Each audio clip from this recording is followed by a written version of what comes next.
Người đàn ông chỉ vì tính tình nóng này, ra cửa gặp xe tải lớn liền đăng xuất ngay. Và người con trai cả nhà hàng xóm cùng họ với 9.750 người, lại còn thức tỉnh được. Bàn tay vàng hệ thống săn sen rời thú cưng. Đối mặt với một nhà hút máu, tôi chỉ có thể phân ra đoạn thân.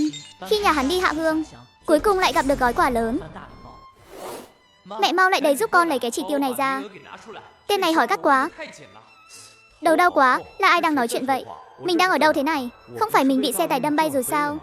Mảnh vỡ ký ức giống như lũ lụt vỡ đê, tràn vào trong đại não. Mình vậy mà lại xuyên về năm 1975. Và người con trai cả của một gia đình ở Tứ Cửu Thành. Mẹ ruột của nguyên chủ đã ra đi ngay sau khi sinh.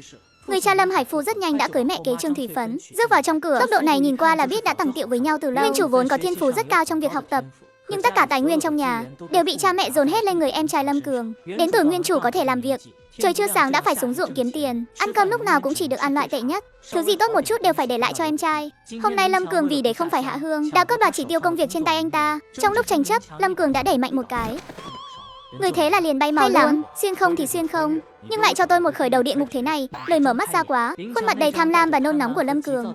Ngay ở sát bên cạnh, đang ra sức giật lấy tờ giấy mỏng trong tay phải, đang nắm chặt của anh ta. Một luồng vô danh hỏa xông lên đầu Tiểu Cửu, đá một cú vào bụng Lâm Cường. Tiểu Cửu, mày dám đá tao à? Cái đồ danh con này định đảo chính hả? Xem tao có cào cho mày đắng suốt không? Tiểu Cửu thấy da đầu tê dần, vơ lấy nửa viên gạch ở góc bàn, làm Trương Thủy Phấn phải lùi lại 2 bước. Mày còn muốn đánh tao sao? Tao là mẹ mày đấy. Nói nhảm với nó làm gì? Lấy đồ chơi ra. Hôm nay không tác động cho nó tâm phục khẩu phục thì tôi đổi họ theo nó. Tới đây, bà bước lại đây thử xem. Để xem đầu bà cứng hay là viên gạch này cứng. Cường tử đừng kích động.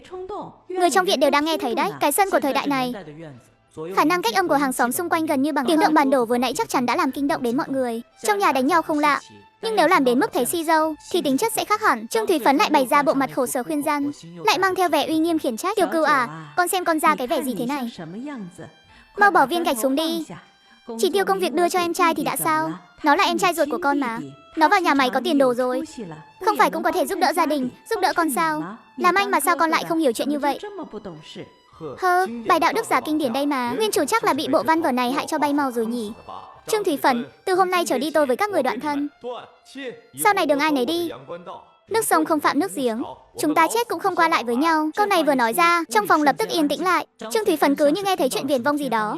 Tiểu Cửu luôn là sức lao động chính trong nhà. Nếu nó đi rồi, thì việc ngoài đồng ai làm? Mày điên rồi sao? Mày có biết mày đang nói gì không? Tôi rất tỉnh táo, tôi muốn cùng các người đoạn thân. Chúng ta lập giấy trắng mực đen đoạn thân. Nếu không tôi sẽ đem những chuyện dơ bẩn mà các người đã làm kể hết sạch sành xanh ra ngoài. Đừng ai mong được sống yên ổn. Mẹ, nó dám kia.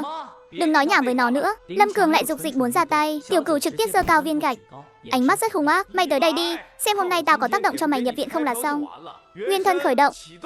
4 chữ cuối cùng là gầm nhẹ ra, mang theo một loại khí thế khó hiểu, lại làm cho Lâm Cường giật mình một cái.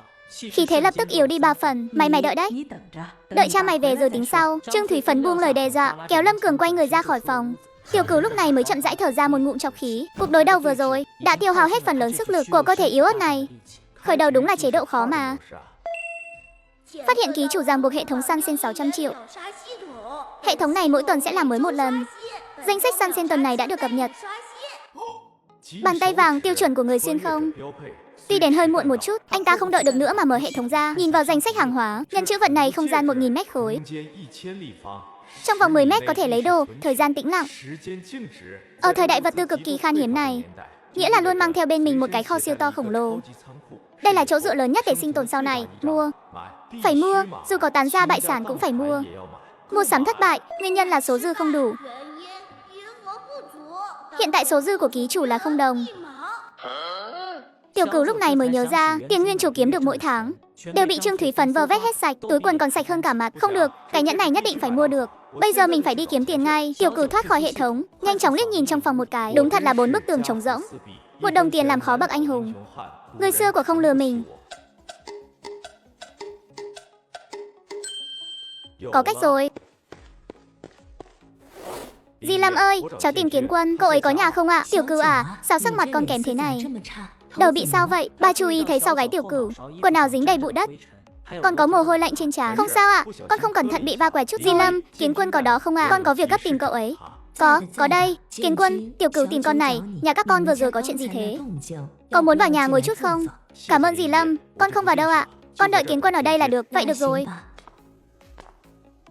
Anh Tiểu Cửu, Vương Kiến Quân chạy chậm ra ngoài. Cậu ấy thấp hơn Tiểu Cửu nửa cái đầu, dáng người rắn chắc, là bạn nối khố của nguyên chủ, cũng rất trọng nghĩa khí. Anh Tiểu Cửu, đầu anh bị sao thế?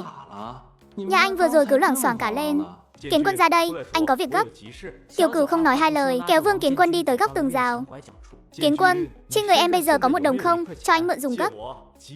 1 đồng sao? Vương Kiến Quân ngẩn người ra một chút. Ngay sau đó không nói hai lời, thò tay vào túi lấy ra mấy tờ giấy bạc nhăn nhúm. Đây, anh Tiểu Cửu.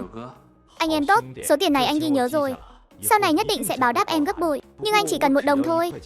Chỗ thư anh trả lại cho em này. Anh Tiểu Cửu, anh nói gì thế?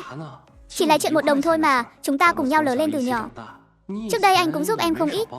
Đúng rồi anh Tiểu Cửu, chuyện vừa nãy ở nhà anh có phải là vì chuyện chỉ tiêu công việc không? Tiểu Cửu gật đầu, ánh mắt lạnh lùng xuống. Lâm Cường muốn cướp chỉ tiêu công việc của anh. Họ còn là người nữa không vậy? Anh đã chịu đựng bao nhiêu năm nay rồi, khó khăn lắm mới có được một cái chỉ tiêu. Họ còn muốn cướp nữa. Cứ nhìn cái đức hạnh đó của em trai anh xem, vào nhà máy thì làm được cái trò trống gì. Cậu ấy tức đến đỏ cả mặt. Bất bình thay cho Tiểu Cửu. Kiến Quân, anh định đoạn thân với họ. Cái gì? Đoạn thân sao? Anh Tiểu Cửu, anh nghiêm túc đấy chứ. Thời buổi này đoạn thân là chuyện lớn đấy. Không chỉ bị hàng xóm láng giềng bàn tán, sau này trong rất nhiều việc đều sẽ bị ảnh hưởng. Anh nghiêm túc, cái nhà này anh không ở nổi nữa rồi. Còn ở lại đó thì sớm muộn gì anh cũng bị bọn họ hút cạn tiền thôi.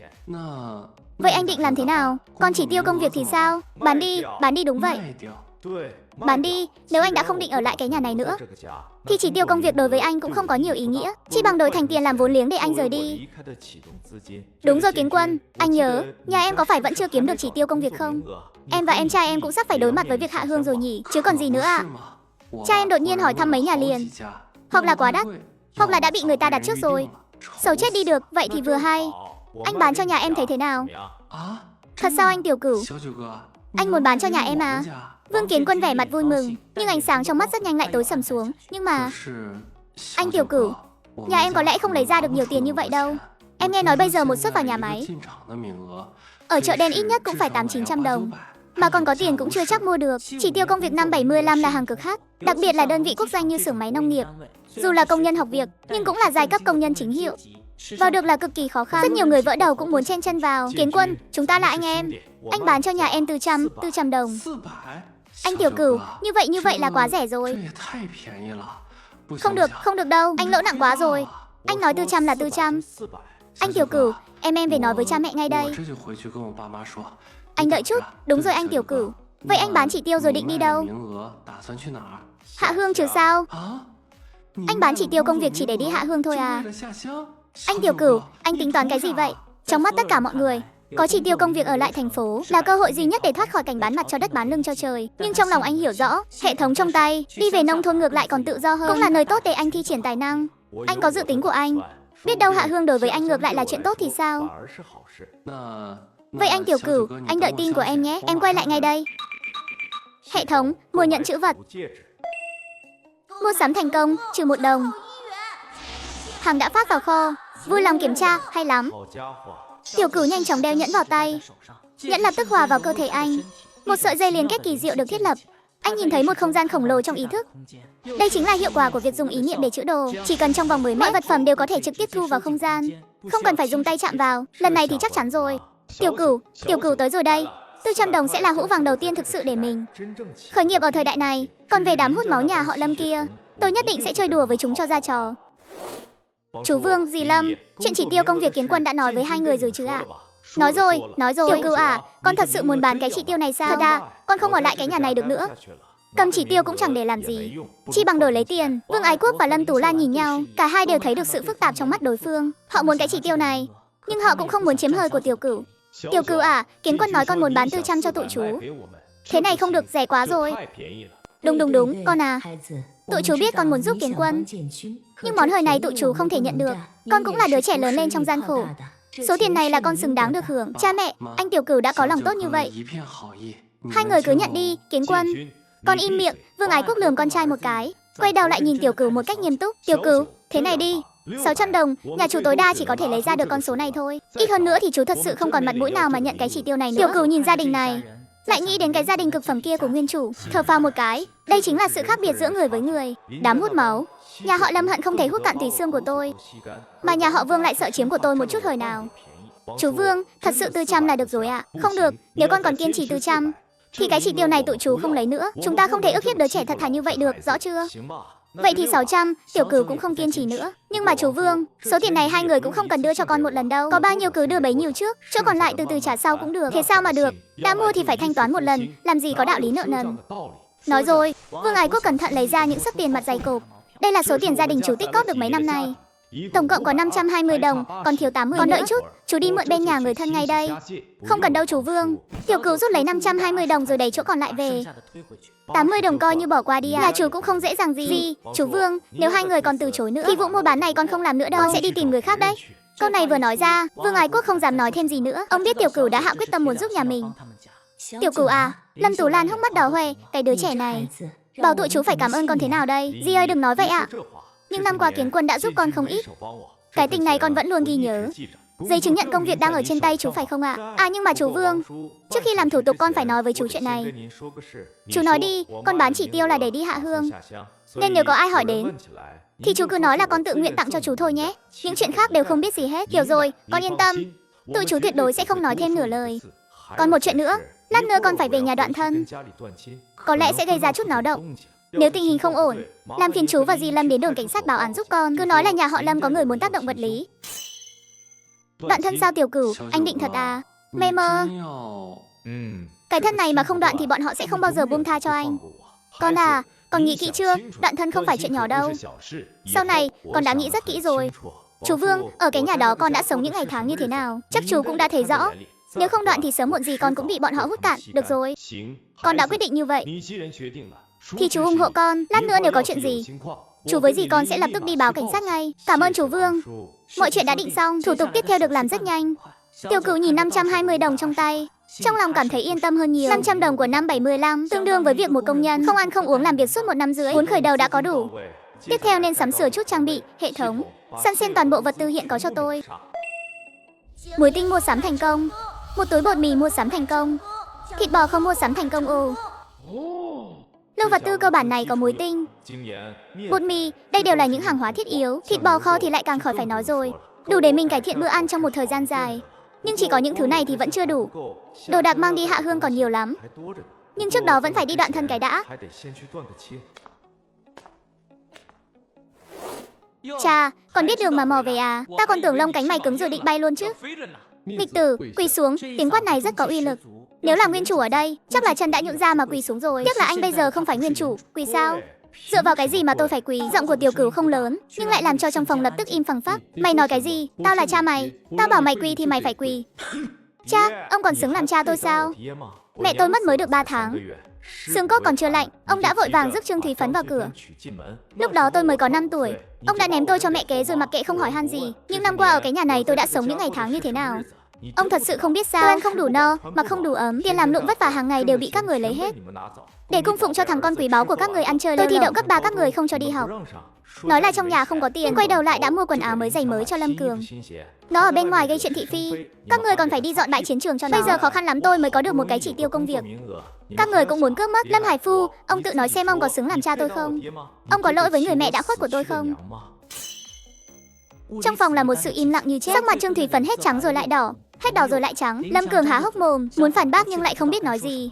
Sắc mặt Lâm Hải Phu đen như nhọ nồi. Nghịch tử, hôm nay tao phải tác động vật lý cho đằng xuất cái loại bất hiếu như mày. Muốn xử lý tôi sao? Thôi đi, ông đánh không lại đâu. Trước khi đánh tôi nhắc nhở ông một câu. Nếu tôi mà bay màu, những chuyện dơ bẩn các người làm, ngày mai sẽ xuất hiện trên bàn làm việc của Ủy ban đường và bàn làm việc của đồn cảnh sát. Đầu cơ trục lợi, trộm cắp đồ công cộng. Lâm Cường trấn lột của nhân dân, còn cả Trương Thúy Phấn thông đồng làm bậy với ông nữa. Các người đoán xem thế đã đủ chưa? Để cả nhà 3 người các người đi bóc lịch. Mày làm sao mà biết được? Muốn người khác không biết, trừ phi mình đừng có làm. Cho nên ông rốt cuộc đã nghĩ kỹ chưa? Rốt cuộc có muốn đánh tôi không? Nếu không đánh thì mau cùng tôi đến Ủy ban đường phố Đoạn Thân. Đoạn Thân? Không đời nào Đoạn Thân đâu. Lâm Hải Phu bỏ cái ghế xuống, nhưng giọng nói lại cao lên mấy tông. Mày một ngày là con tao, cả đời đều là con tao. Đừng hòng Đoạn Thân, câu này nói nghe thật đường hoàng. Nếu mà Đoạn Thân rồi thì sau này ai làm việc cho bọn họ nữa? Lâm Hải Phu, có phải ông vẫn chưa nhìn rõ tình hình không? Bây giờ không phải là ông có cho tôi Đoạn Thân hay không, mà là tôi có muốn tống ông vào trong đó hay không? Nếu ông không chịu Đoạn Thân thì tôi sẽ đem hết những chuyện bẩn thỉu các người đã làm kể sạch ra ngoài. Ồ đúng rồi, Lâm Cường năm ngoài tác động làm bị thương cháu trai nhà lão Lý ở viện bên cạnh. Lúc đó tiền thuốc men hình như vẫn chưa bồi thường xong nhỉ. Chuyện này mà cộng thêm vào chắc là phải ngồi tù thêm vài năm nữa đấy. Cha ơi, con không muốn đi tù đâu, con không muốn ăn cơm tù đâu. Lâm Cường khóc lóc ôm lấy chân Lâm Hải Phu, nước mắt nước mũi giàn giụa. Lão Lâm à, Lão Lâm, ông không được hồ đồ đâu đấy. Cường tử nhà mình còn trẻ, nếu mà vào đó rồi thì cả đời này coi như hủy hoại rồi. Bà ta nói rồi lại nhìn sang Tiểu Cửu, trên mặt nặn ra một nụ cười còn khó coi hơn cả khóc. Tiểu Cửu à, mẹ biết lỗi rồi. Trước đây mẹ đối xử với con không tốt. Mẹ sửa, mẹ nhất định sẽ sửa mà. Con xem chúng ta đều là người một nhà, thì tha cho tụi mẹ lần này đi nhé. Tiểu Cửu nhìn cũng không thèm nhìn bà ta, ánh mắt luôn nhìn chằm chằm vào mặt Lâm Hải Phu. Lâm Hải Phu trong lòng đang đấu tranh, một mặt không nỡ bỏ đi sức lao động là Tiểu Cửu, mặt khác lại càng sợ những chuyện đó thật sự bị bại lộ. Mày nói ra những chuyện đó thì có lợi ích gì cho mày chứ? Sau này mày cũng phải mang cái danh tiếng là con của tội phạm, ra ngoài cũng không ngẩng đầu lên sao? Ha ha ha ha ha ha. Danh tiếng à, tôi sắp bị các người hút cho hẹo luôn rồi, mà còn quan tâm đến những thứ đó sao? Lâm Hải Phu, hôm nay tôi là bây giờ cùng tôi đến ủy ban đường phố Đoạn Thân. Từ nay về sau đường ai nấy đi. Hoặc là ông cứ chuẩn bị chọn một cái đi, trong phòng im lặng như chết. Đại não của Lâm Hải Phu đang hoạt động điên cuồng. Ông ta đang cân nhắc lợi hại, không đoạn thân mà để nó thì cả nhà này coi như xong đời. Đoạn thân rồi tuy rằng mất đi một sức lao động, nhưng ít nhất có thể bảo vệ được cuộc sống hiện tại. Còn về việc sau này Tiểu Cửu thế nào, liên quan gì đến mình? Đoạn thân thì đoạn thân. Được thôi, đoạn thân cũng được, nhưng mày phải thề tuyệt đối không được tiết lộ những chuyện này ra ngoài. Nếu dám nói ra, mày sẽ bị trời đánh thành đâm, ra đi không được thanh thản đâu. Được thôi, Lâm Tiểu Cửu, tôi thề với trời, nếu kể những chuyện bẩn thỉu của nhà họ Lâm cho bất kỳ ai, thì người trong nhà đó sẽ bị trời đánh thành đâm, còn tôi sẽ ra đi không thanh thản. Đợi khi làm xong thủ tục đoạn để xem tôi có tố cáo lũ chó má các người không. Còn chuyện trời đánh thì cứ nhắm vào lũ ngu xuẩn các người đi. Tôi sợ cái quái gì chứ, sống được ngày nào hay ngày nấy. Dù sao nguyên chủ cũng đã bị các người hại mất rồi. Tôi đồng ý đoạn thân, nhưng đồ đạc trong nhà mày đừng hòng mang đi dù chỉ là một cây kim. Tất cả mọi thứ trong căn nhà này đều là của nhà họ Lâm chúng ta, không liên quan gì đến mày. Được, vậy bây giờ chúng ta đến văn phòng đường phố làm thủ tục đoạn thân luôn. Nhớ mang theo sổ hộ khẩu. Tiểu Cửu, thế nào rồi? Có sao không? Cháu không sao. Chú Vương, bàn bạc xong rồi. Bây giờ cháu đi đến văn phòng đường phố. Chuyện đoạn thân cháu nghĩ kỹ là được. Chú ủng hộ cháu, hay là chú đi cùng cháu nhé? Lỡ như bọn họ giở trò gì, chú cứ về trước đi ạ. Cháu tự mình đến văn phòng đường phố là được. Chuyện này cháu tự giải quyết được. Chú mà đi, ngược lại còn dễ bị bọn họ thù ghét. Chú yên tâm đi, cháu đã không còn là Tiểu Cửu hay bị người ta bắt nạt như trước kia nữa rồi. Vậy cháu cẩn thận nhé. Có chuyện gì cứ đến tìm chú. Vâng.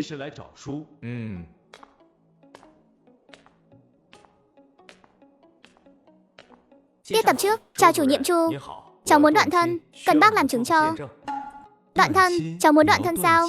Đúng vậy thưa chủ nhiệm Chu, cháu muốn đoạn thân với Lâm Hải Phu, cần văn phòng đường phố làm chứng và cấp văn bản chứng thực. Chủ nhiệm Chu lúc này mới chú ý thấy Lâm Hải Phu ở sau lưng Tiểu Cửu. Lão Lâm, chuyện này là sao? Lâm Hải Phu cúi đầu, không dám nhìn vào mắt chủ nhiệm Chu. Chủ nhiệm Chu, không phải, chuyện nhà chúng tôi là... Thấy dáng vẻ ấp úng của Lâm Hải Phu, chân mày chủ nhiệm Chu nhíu chặt hơn. Ông ấy làm việc ở văn phòng đường phố mười mấy năm rồi, đối với tình hình từng hộ gia đình cũng hiểu biết ít nhiều. Mấy chuyện rắc rối của nhà lão Lâm ông ấy đương nhiên biết rõ. Đồng chí Tiểu Cửu, đoạn thân không phải chuyện nhỏ, cháu phải suy nghĩ cho kỹ. Một khi đã đoạn tuyệt thì sau này cháu đã nghĩ rất kỹ rồi. Chủ nhiệm Chu, những ngày tháng cháu sống ở nhà họ Lâm, chắc hẳn bác cũng có nghe loáng thoáng rồi. Hôm nay nếu không đoạn tuyệt cái tình nghĩa này, sớm muộn gì cháu cũng bị bọn họ ép đến mức đăng xuất thôi. Tiểu Cửu vừa nói vừa vén tay áo lên, lộ ra mấy vết sẹo nông sâu khác nhau trên cánh tay. Đó là những vết sẹo do nguyên chủ để lại khi làm việc trước kia. Có cái là tai nạn, có cái là do bị đánh. Đám đông xung quanh nhìn thấy liền xì xào bàn tán. Lão Lâm, ông nói sao về việc này? Nó muốn đoạn thì cứ đoạn đi. Được thôi, nếu cả hai bên đã đồng ý thì văn phòng đường phố sẽ làm chứng cho hai người. Bây giờ tôi sẽ giúp hai người điền văn bản đoạn thân. Rất nhanh, 3 bản văn bản đoạn thân đã được điền xong. Đóng dấu vào, lăn dấu tay, xong rồi. Văn bản gồm 3 bản, các người mỗi bên giữ một bản. Văn phòng đường phố lưu trữ một bản. Tiểu Cửu, sổ hộ khẩu mới của cháu cần chút thời gian nhé. Vâng thưa chủ nhiệm Chu. Vất vả cho bác quá. Lâm Hải Phu nhét văn bản vào lòng, nói với Tiểu Cửu, quan hệ đã đoạn tuyệt rồi. Những chuyện đó nếu mày dám hé răng ra ngoài, tao tuyệt đối sẽ không tha cho mày đâu. Còn nữa, quan hệ đã cắt đứt rồi thì sau này đừng có vác mặt về nhà nữa. Nhà này không chào đón mày. Tiểu Cửu nhìn theo bóng lưng ông ta rời đi, khóe miệng nhếch lên một nụ cười lạnh lùng. Cứ chờ mà xem, nếu tôi không khiến các người nếm mùi đau khổ thì tôi sẽ theo họ của ông. Mẹ, nếu thằng Tiểu Cửu không giữ lời thì sao? Cái thứ danh con này không giữ lại được đâu. Con trai đừng sợ. Mẹ có việc phải ra ngoài một chuyến, con cứ ở nhà ngoan ngoãn đi.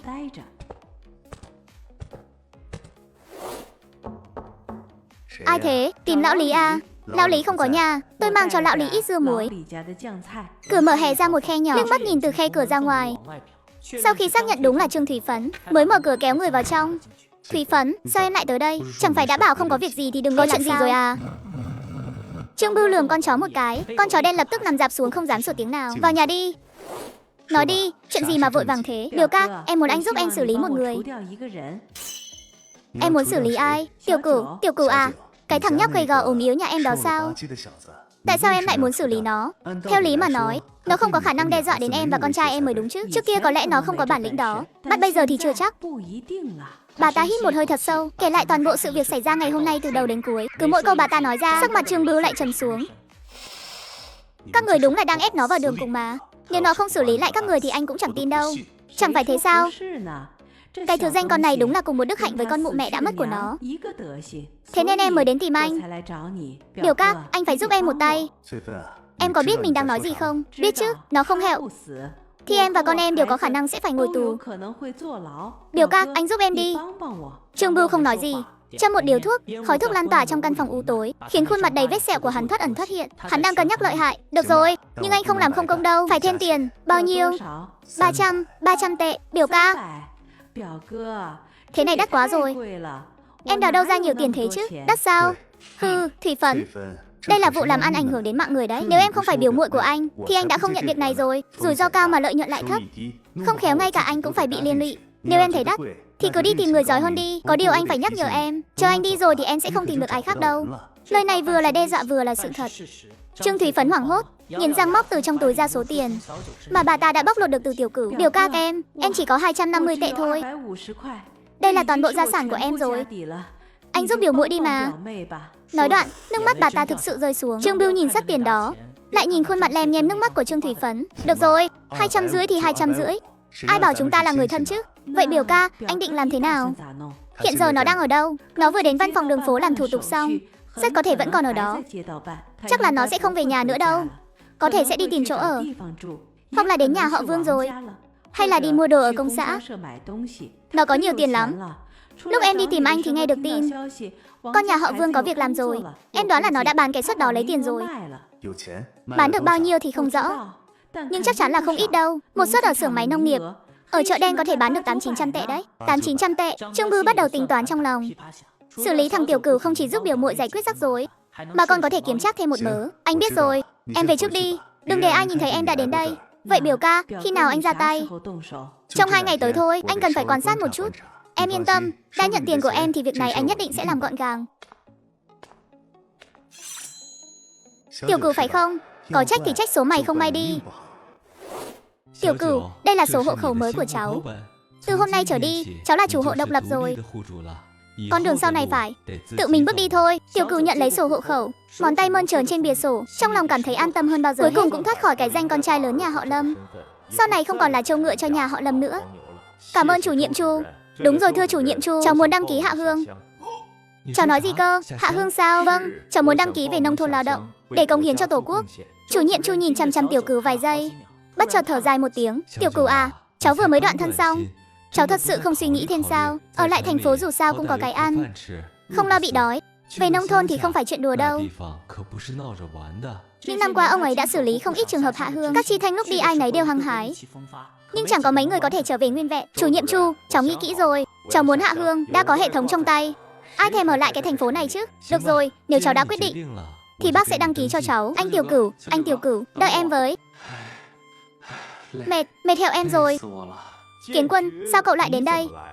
Anh Tiểu Cửu, em cũng muốn đi Hạ Hương cùng anh. Kiến Quân, cậu cũng muốn Hạ Hương sao? Cậu đã bàn bạc với ba chưa? Em với ba em bàn bạc xong rồi. Em nhường công việc cho em trai, còn em đi Hạ Hương. Hơn nữa, em đi cùng anh Tiểu Cửu. Hai đứa có thể chăm sóc lẫn nhau, dù sao cũng tốt hơn đi một mình. Tiểu Cửu không nói gì, chỉ lặng lẽ nhìn Vương Kiến Quân, trong lòng trào dâng một cảm xúc phức tạp. Nhà họ Lâm coi anh như trâu ngựa, còn gia đình người bạn nối khố này thì anh em hòa thuận, cả nhà êm ấm. Cậu nghĩ kỹ chưa? Hạ Hương không phải là đi chơi đâu, điều kiện ở đó gian khổ lắm. Việc lại nặng, cậu chắc chắn mình chịu đựng được chứ? Em nghĩ kỹ rồi anh Tiểu Cửu. Anh đừng nhìn em thế này, em làm việc giỏi lắm đấy. Nói đoạn, cậu ta ghé sát lại, thầm thầm thì bảo, hơn nữa, em có dự cảm đi theo anh Tiểu Cửu chắc chắn là không sai đâu. Thằng nhóc này cũng có trực giác đấy chứ. Được rồi, chủ nhiệm Chu, vậy phiền bác đăng ký luôn cho cả Kiến Quân nữa. Hai đứa cháu cùng đi. Được thôi.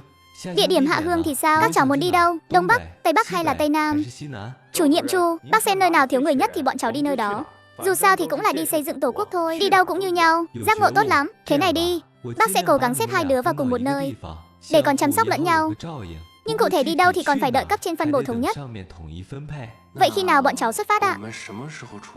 Một tuần nữa, trước đó 3 ngày sẽ có người thông báo. Về địa điểm các cháu sẽ đến. 8 giờ rưỡi sáng tuần sau là giờ tàu hỏa vào ga. Nhớ đừng có đến muộn đấy. Các cháu tốt nhất nên chuẩn bị nhu yếu phẩm trước đi. Đến bên đó rồi có lẽ một số thứ sẽ không mua được đâu.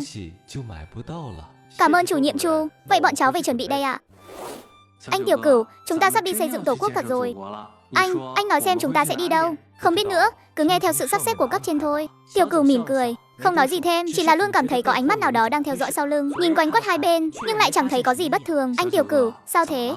Không có gì, chỉ là đột nhiên nhớ ra còn phải đi mua vài món đồ. Em cũng phải đi. Đúng rồi anh Tiểu Cửu, nhà anh. Cậu ta nói đến một nửa thì vẻ mặt bỗng trở nên ngượng ngùng. Tiểu Cửu vừa mới đoạn thân với gia đình xong, làm gì còn ai chuẩn bị mấy thứ này cho anh nữa. Cái đó, anh Tiểu Cửu, hay là anh về nhà với em đi, để mẹ em chuẩn bị giúp anh luôn. Không cần đâu, anh tự lo được. Vậy được rồi. Anh Tiểu Cửu, vậy em về nhà chuẩn bị trước đây. Một tuần nữa hẹn gặp ở sân công xã nhé. Được, một tuần nữa gặp. Tiểu Cửu gật đầu, nhìn bóng lưng Vương Kiến Quân hớt hờ hớt hải chạy xa, khóe miệng khẽ nhếch lên một nụ cười. Thằng nhóc này tuy có hơi khờ một chút, nhưng đúng là người tốt thật. Từ lúc xuyên không tới giờ vẫn chưa được miếng nào vào bụng. Thịt bò kho thì để dành tổ lén ăn. Giờ thì đi đến tiệm ăn quốc doanh lấp đầy cái bụng đã.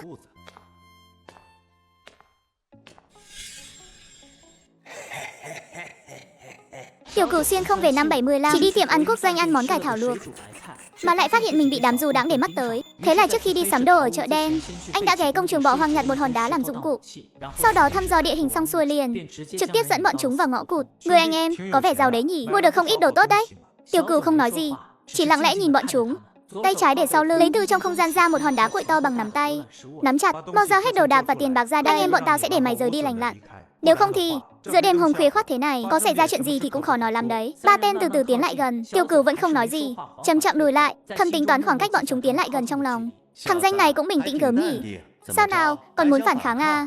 Trong phạm 60 mét. Thời cơ tốt, ánh mắt Tiểu Cửu lạnh đi, đột ngột ném hòn đá cuội ra, đánh trúng ngay ngực tên cầm đầu. Tên Cao Kiều ngã quỵ xuống đất, đau đến mức nghe răng trợn mắt, hít thở không thông, suýt nữa thì tắc thở. Dám ra tay à? Đánh nó cho tao. Tiểu Cửu vừa động ý nghĩ, hai tảng đá lớn bỗng dưng xuất hiện dưới chân hai tên kia, khiến chúng vấp ngã nhào như chó ăn phân. Tên gây phản ứng nhanh, cố sức nhảy vọt qua. Tiểu Cửu lại ném một hòn đá cuội trúng bắp chân hắn. Ngay sau đó là một màn đá bay loạn xạ, đập cho ba tên kêu gào thảm thiết, nằm lăn lộn rên rỉ trên mặt đất. Ánh mắt ba tên nhìn Tiểu Cửu đều chuyển thành kinh hoàng. Không biết anh lấy đâu ra mà làm đá thế không biết. Còn muốn lấy đồ của tôi nữa không? Người anh em, hiểu lầm, tất cả đều là hiểu lầm. Bọn tôi có mắt như mù không nhận ra Thái Sơn. Mong đại nhân đại lượng tha cho. Móc hết đồ trên người ra đây. Tiền bạc, tem phiếu, tất cả đồ có giá trị. Ba tên nhìn nhau ngơ ngác. Bọn chúng đúng là đi cướp không thành còn bị cướp ngược lại. Nhanh lên, Tiểu Cửu nhấc chân định đá. Đừng, bọn tôi móc mà. Tên lùn béo run bần bật, móc từ trong người ra hơn 20 tệ, cộng thêm mấy chục tờ tem phiếu các loại. Tên gầy cũng móc ra số tiền và phiếu tương đương. Tên Cao Kiều nghèo nhất, trên người chỉ có 7-8 tệ. Tiểu Cửu thu dọn hết vốn liếng của ba tên đó, đếm được tổng cộng 54 tệ cùng các loại phiếu lương thực. Quả nhiên là tác động vật lý và phóng hỏa, vẫn là đi cướp là nhanh nhất. Chỉ có bấy nhiêu thôi đại ca. Bọn em chỉ có chừng này vốn liếng. Thật đấy ạ. Số tiền bọn em vất vả làm mới kiếm được đều đưa cho anh cả rồi. Tiểu Cửu xoay người cất tiền vào không gian. Tên Cao Kiều ánh mắt lóe lên, tay lặng lẽ sờ ra sau thắt lưng. Tìm đăng xuất à? Là do mày tự tìm đường hẹo đấy. Còn ai muốn thử nữa không? Ánh mắt Tiểu Cửu quét qua tên lùn béo và tên gầy. Cả hai sợ đến mức run cầm cập, liên tục xua tay. Không dám nữa đâu. Đại ca tha mạng, bọn em sai rồi. Bọn em không bao giờ dám nữa đâu. Tiểu Cửu hừ lạnh một tiếng, lục lọi trên người tên Cao Kiều, lại lôi ra thêm 10 tệ cùng mấy tờ phiếu thịt. Còn dám giấu đồ riêng hả?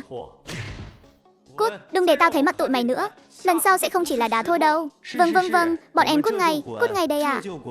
Tên lùn béo và tên gầy dìu tên Cao Kiều đang hôn mê dậy, lếch thếch chạy khỏi con hẻm.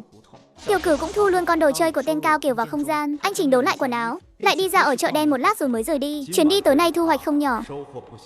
Nhu yếu phẩm đã mua đủ, lại còn vô tình kiếm thêm được 64 tệ cùng một đống tem phiếu. Có mấy thứ này, những ngày chuẩn bị hạ hương có thể sống thoải mái hơn rồi.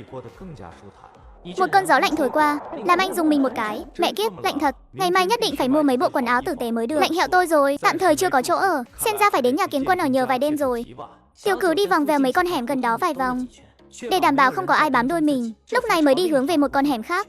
Đám địa hút máu nhà họ Lâm lại dễ dàng buông tha cho mình vậy sao? Với tâm địa độc ác của Trương Thủy Phấn thì không lẽ nào chứ? Thôi kệ, chắc là mình nghĩ nhiều quá rồi. À đu.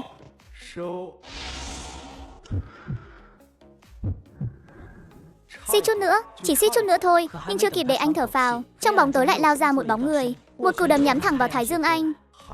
Adrenaline của tiểu cửu tăng vọt. Muốn né cũng không kịp nữa rồi, chỉ đành giơ cánh tay lên chống đỡ. Một tiếng huỳnh, cú đấm đập trúng làm anh lùi lại 7-8 lưng đập mạnh vào tường, làm lục phủ ngũ tạng của anh chấn động cả lên. Người này là muốn lấy mạng đây mà. Chẳng lẽ là ba tên dù đãng lúc nãy sao? Không đúng, nếu là người bọn chúng gọi tới thì không thể nào trực tiếp ra tay đoạt mạng như vậy. Vậy thì chỉ có thể là Trương Thủy Phấn, Lâm Hải Phu, Lâm Cường. Bất kể là ai, hôm nay không phải mày đăng xuất thì là tao ra đi. Con đồ chơi của mình thế mà lại không trúng thằng danh này. Ngay cả cú đấm này cũng bị nó đỡ được. Không ngờ tới thằng danh gầy gò này lại có thể chịu được một đấm của mình. Ngay trong lúc đối phương đang ngẩn người, tiểu cửu rút ra con đồ chơi chặt củi vừa mới mua. Lưỡi đồ chơi vạch một đường vòng cung lạnh lẽo trong bóng tối. Mũi đồ chơi rạch một đường trên tay áo đối phương. Xích chút nữa là rạch toang một lỗ rồi. Hai người tách ra, đối đầu nhau ở khoảng cách 3-4 mét. Trong con hẻm im phăng phắc như tờ, chỉ nghe thấy tiếng thở dốc nặng nề. Lúc này tiểu cửu mới nhìn rõ người đối diện. Một bộ quần áo vải thô, trên mặt quần khăn che kín, chỉ để lộ ra đôi mắt. Người này chính là biểu ca của Trương Thủy Phấn, Trương Bưu. Mày là ai? Con đồ chơi đó từ đâu ra thế? Mình rõ ràng thấy thằng danh này hai tay không mà. Còn con đồ chơi của mình rõ ràng sắp đâm trúng rồi. Sao đột nhiên lại biến mất ngay trước mắt thằng tiểu cửu được chứ? Trong lòng Trương Bưu dấy lên một luồng khí lạnh. Thằng danh này quá kỳ quái. Người này bịt mặt, rõ ràng là không muốn bị nhận diện. Ra tay thâm độc như thế, lại còn rất chuyên nghiệp. Ngươi là sát thủ mà Trương Thủy Phấn thuê đến sao? Trong đầu tiểu cửu lóe lên ý nghĩ này. Càng nghĩ càng thấy có khả năng mụ đàn bà đó vì muốn bảo vệ bản thân và con trai, chuyện gì mà chẳng dám làm. Hơn nữa tên sát thủ này chắc chắn biết những chuyện bẩn thỉu của nhà họ Lâm. Nếu không Trương Thủy Phấn sẽ chẳng dám tin tưởng hắn như vậy. Không thể để hắn đi được. Thế nhưng Trương Bưu cũng đang tính toán trong lòng, cứ ngỡ là một phi vụ đơn giản. Không ngờ thằng danh này lại lợi hại thế này. Nếu còn tiếp tục dây dưa, lỡ như thằng danh này kêu người tới, em rằng sẽ làm lộ thân phận tội phạm bị truy nã của mình. Không thể mạo hiểm được. Trương Bưu bắt đầu từ từ lùi lại. Muốn chạy sao? Mau đi. Hai người giằng co vài phút. Trương Bưu cười lạnh một tiếng rồi vắt chân lên cổ mà chạy. Chỉ nghe thấy một tiếng rắc, kèm theo tiếng xương chật khớp. Ở cổ chân Trương Bưu truyền đến cơn đau nhói. Không biết từ lúc nào dưới chân đã xuất hiện một đống đá cuội tròn lẳn. Chưa kịp để hắn nghĩ thông suốt, sau lưng đã vang lên tiếng xé gió. Một hòn đá đập thẳng vào lưng hắn. Lồng ngực một phen khí huyết nhào lộn. Tiếc là không đập trúng đầu. Đá, mấy hòn đá này ở đâu ra thế? Gạch ở đâu ra thế? Thằng nhóc này rõ ràng trên người không mang theo gì. Chẳng lẽ có ma thật sao? Thằng nhóc này tà môn quá, rút thôi. Phải rút ngay lập tức. Đại Hắc lại đây.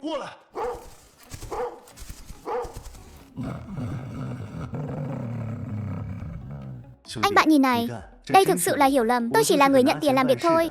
Nước sông không phạm nước giếng. Hay là chuyện này cứ coi như xong đi. Hắn vừa nói vừa dùng ánh mắt ra hiệu cho con chó đen. Ý tứ rất rõ ràng. Tao có chó đấy. Thật sự liều mạng thì chưa chắc mày đã yên thân đâu. Tiểu Cửu không nói gì, tay trái nắm, tay phải cầm dụng cụ, trên mặt không có biểu cảm gì. Không khí trong ngõ nhỏ như đông cứng lại. Áp lực khiến người ta không thở nổi. Trương Bưu bị ánh mắt này nhìn chằm chằm đến nổi da gà. Tôi đưa tiền cho cậu, hay là đưa 250 tệ? Tôi đưa cậu gấp đôi. Không, gấp 3. Vừa nói vừa bắt đầu móc tiền. 500 đủ không? Không đủ thì 1000. Cầm lấy. Trương Bưu ném tiền xuống đất cách Tiểu Cửu 2 mét. Mắt nhìn chằm chằm vào Tiểu Cửu. Chỉ cần thằng nhóc này dám cúi người nhặt tiền, tao sẽ lập tức cho Đại Hắc lao lên. Cho cắn một phát, dụng cụ một nhát, hoàn hảo, ha ha ha. Chỉ là Tiểu Cửu ngay cả mí mắt cũng không động đậy. Ánh mắt từ đầu đến cuối không rời khỏi mặt Trương Bưu. Thằng nhóc này bị sao vậy? Không đi theo bài bản gì cả. 700-800 đồng mà một chút cũng không động lòng sao? Anh bạn, tiền đưa hết cho cậu rồi, còn chưa đủ thành ý sao?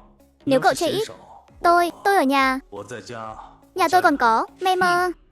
Ai thuê mày? Trương Thúy Phấn, mẹ kế của cậu. Bà ta tại sao thuê mày ra tay với tao? Sợ cậu tố cáo. Bà ta nói cậu biết quá nhiều, giữ cậu lại là một mối họa. Bà ta còn nói cậu đã bán suất làm việc, trên người có tiền, bảo tôi xử lý cậu. Tiền thuộc về tôi, của Nhiên. Bà ta còn nói gì nữa không? Hết rồi. Thật sự hết rồi anh bạn. Tôi chỉ là kẻ nhận tiền làm việc. Những gì biết tôi đều nói cả rồi. Cậu tha cho tôi một đường. Hắn vừa nói vừa lén lút lùi lại phía sau. Tiểu Cửu đứng cách Trương Bưu 4 mét. Xem chừng là không có ý định bỏ qua cho hắn. Thằng nhóc thối, dám diễn mặt tao. Hỏi xong chuyện rồi, tiền cũng thu rồi, mà vẫn không dám thả người.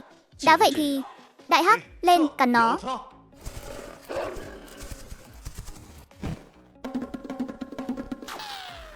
Đúng là một con cáo già. Tao đá mày này.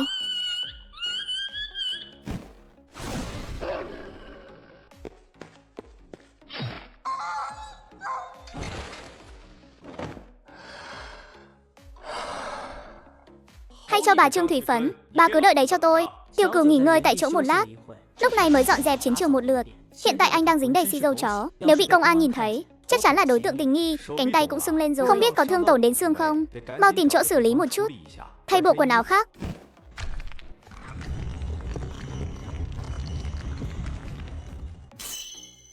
Khi giải quyết xong nguy hiểm, Tiểu Cửu vô tình kích hoạt cơ quan tài lộc. Dưới vại nước ở góc tường lộ ra một miệng hang đen ngòm. Bên trong tỏa ra mùi ẩm mốc. Tiểu Cửu nhìn chằm chằm miệng hang nghiên cứu nửa ngày. Đây là cái gì vậy? Chẳng lẽ là kho vàng của quân Việt thời trước? Hay là đồ vật để lại từ thời kháng chiến? Tứ Cử Thành là cố đô mấy trăm năm. Trên mặt đất dưới lòng đất không biết chôn giấu bao nhiêu bí mật. Không ngờ hôm nay lại bị mình đụng phải. Đại nạn không chết tất có hậu phúc. Tiểu Cửu lập tức lấy từ không gian ra một cây đuốc đốt lên, rơi vào trong hang.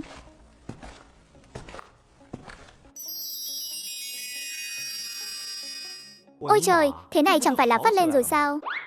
Trên thùng có vẽ hình đầu lâu, nhìn qua là biết dụng cụ hóa học. Tiểu Cửu cầm lấy một tờ giấy ngả vàng trên thùng, xem thử. Trên giấy toàn là tiếng Nhật không hiểu được, chỉ nhìn hiểu mấy chữ Hán xen kẽ bên trong. Thử nghiệm khí độc. Đám tiểu Nhật Bản đáng chết này, quả nhiên không làm được chuyện gì tốt đẹp. Thu. Trước tiên cứ cất đống hàng nguy hiểm này đi đã, để tránh rò rỉ. Nguyên một thùng vàng miếng, phát tài rồi, lần này phát tài thật rồi. Bạc trắng, tệ viên đầu chọc nguyên một thùng. Thu. Trang sức châu báu. Thu. Cổ vật thư họa. Thu. Thậm chí còn có một thùng đồ chơi và mấy thùng cơ số. Thứ này tốt đấy. Thời đại này sở hữu nó vừa có thể bảo toàn tính mạng vừa có thể gây họa. Cần tắc vô ấy nấy. Thu. Tiểu Cửu nhìn đống đồ như núi trong không gian, có cảm giác không chân thực như đang mơ. Các bảo bối ơi, có ai hiểu không? Vài phút trước tôi còn là một kẻ nghèo rất mồng tơi, không một xu dính túi, một kẻ đen đủi suýt bị người ta cho bay màu. Bây giờ đã trở thành đại gia ngầm rồi. Thật sự không thể kích thích hơn được nữa. Ngay lúc đó, khóe mắt anh liếc thấy nơi vừa đặt hàng nóng. Còn có mấy tờ giấy ngả vàng. Anh cầm lấy mở ra xem. Tờ đầu tiên là bản đồ Tứ Cử Thành ngày xưa. Bây giờ có chút sai lệch. Trên bản đồ có 6 địa điểm được khoanh tròn bằng bút đỏ. Cạnh mỗi vòng tròn đỏ còn đánh số thứ tự. Những vị trí khoanh đỏ này không lẽ đều là điểm dấu kho báu sao? Mà vị trí hiện tại mình đang đứng có số hiệu 16, nghĩa là ít nhất còn 5 địa điểm như thế này nữa. Tấm bản đồ và ghi chép này chắc là của người phụ trách giấu kho báu cho bọn tiểu Nhật là không mang đi được. Tiểu Cửu lật mặt sau bản đồ, trên đó quả nhiên có viết cách mở từng mật thất. Hao hán gì mà bao nhiêu năm không ai phát hiện ra. Thiết kế kín đáo như vậy, nếu hôm nay không phải vô tình va trúng thì căn bản không thể tìm thấy. Chuyến này hơi to rồi. Từ mật thất đi ra, Tiểu Cửu rời vại nước về chỗ thay bộ quần áo sạch sẽ. Bước chân nhẹ nhàng đi về phía nhà. Vết thương trên cánh tay vẫn còn đau, nhưng trong lòng thì sướng rơn. Thằng nhóc đó ra tay cũng quá tàn nhẫn rồi. Chuyến này lỗ nặng rồi. Hồi tưởng lại hòn đá bỗng dưng dụng cụ biến mất lúc nãy, trong lòng Trương Bưu thấy dùng mình. Bà Trương Thủy Phấn suýt nữa là mình không được, không thể cứ thế mà bỏ qua được. Phải đòi Trương Thủy Phấn tiền công của mình, sau đó lập tức rời khỏi Tứ Cử Thành. Ngộ nhỡ thằng nhóc đó đi tìm Trương Thủy Phấn, tra ra thông tin của mình thì mình không đi nổi nữa. Chú Vương, con nhóc này đêm hôm khuya khoắt còn đi lung tung bên ngoài. Ăn cơm chưa? Để gì cậu làm chút gì đó. Không cần đâu chú Vương, con ăn rồi. Tú Lang, Kiến Quân, Tiểu Cửu đến rồi. Rất nhanh bên trong có tiếng động. Lâm Tú Lang và Vương Kiến Quân, Vương Ái Quốc đều đi ra. Tiểu Cửu, xem cái đầu óc của gì này. Bên đó chắc con không về được nữa rồi. Mau vào đi, mau vào đi. Dì rót cho con ly nước nóng. Anh Tiểu Cửu, anh không sao chứ? Không sao, chỉ là không có chỗ ở thôi. Đến nhà em xin ở nhờ mấy ngày. Có gì đâu, anh cứ ở đây. Muốn ở bao lâu thì ở. Anh Tiểu Cửu, nghe nói anh đoạn thân với gia đình rồi à? Kiến Quốc, Vương Ái Quốc lườm con trai út một cái. Thật là chuyện không nên nhắc lại cứ nhắc. Kiến Quốc rụt cổ lại không dám nói nữa. Tiểu Cửu, mau uống ngụm nước nóng cho ấm người. Đứa trẻ này đêm hôm chạy ở ngoài, chắc lạnh cống rồi hả? Cảm ơn dì Lâm. Tiểu Cửu à, con định ở chỗ chú mấy ngày? Dạ, con muốn ở nhờ chỗ chú mấy ngày. Đợi có thông báo hạ hương là con đi ngay. Được chứ, không vấn đề gì. Con cứ yên tâm mà ở. Muốn ở bao lâu thì ở. Chỉ là điều kiện hơi đơn sơ một chút. Con phải chen chúc với Kiến Quân, Kiến Quốc. Không phiền đâu ạ. Có chỗ ngủ là tốt lắm rồi. Đâu dám kén cá chọn canh. Thế sao được? Ngày mai dì sẽ bảo chú Vương cho con ngủ riêng một mình. Không cần đâu dì Lâm, phiền phức quá. Với lại mấy ngày nữa là hạ hương rồi, không cần phải bày vẽ vậy đâu. Có gì mà phiền. Cho dù con có đi hạ hương thì cái giường đó vẫn có thể để đồ, không lãng phí. Tiểu Cửu thấy hai vợ chồng nhà họ Vương nhiệt tình như vậy, trong lòng thấy ấm áp. Ở thời đại này mà gặp được một gia đình là may mắn. Thật sự không cần đâu. Con cứ chen chúc với Kiến Quân và bọn họ là tốt rồi. Nếu chú còn khăng khăng thế thì con không dám ở lại đây đâu. Được rồi. Nghe theo con vậy. Vậy chú Vương, dì Lâm, con xin phép đi ngủ trước cùng Kiến Quân. Đúng là mệt thật rồi. Được được, mau đi nghỉ ngơi đi. Di đi lấy cho con cái chăn. Anh Tiểu Cửu. Sau khi anh rời khỏi ủy ban, sao muộn thế này mới về?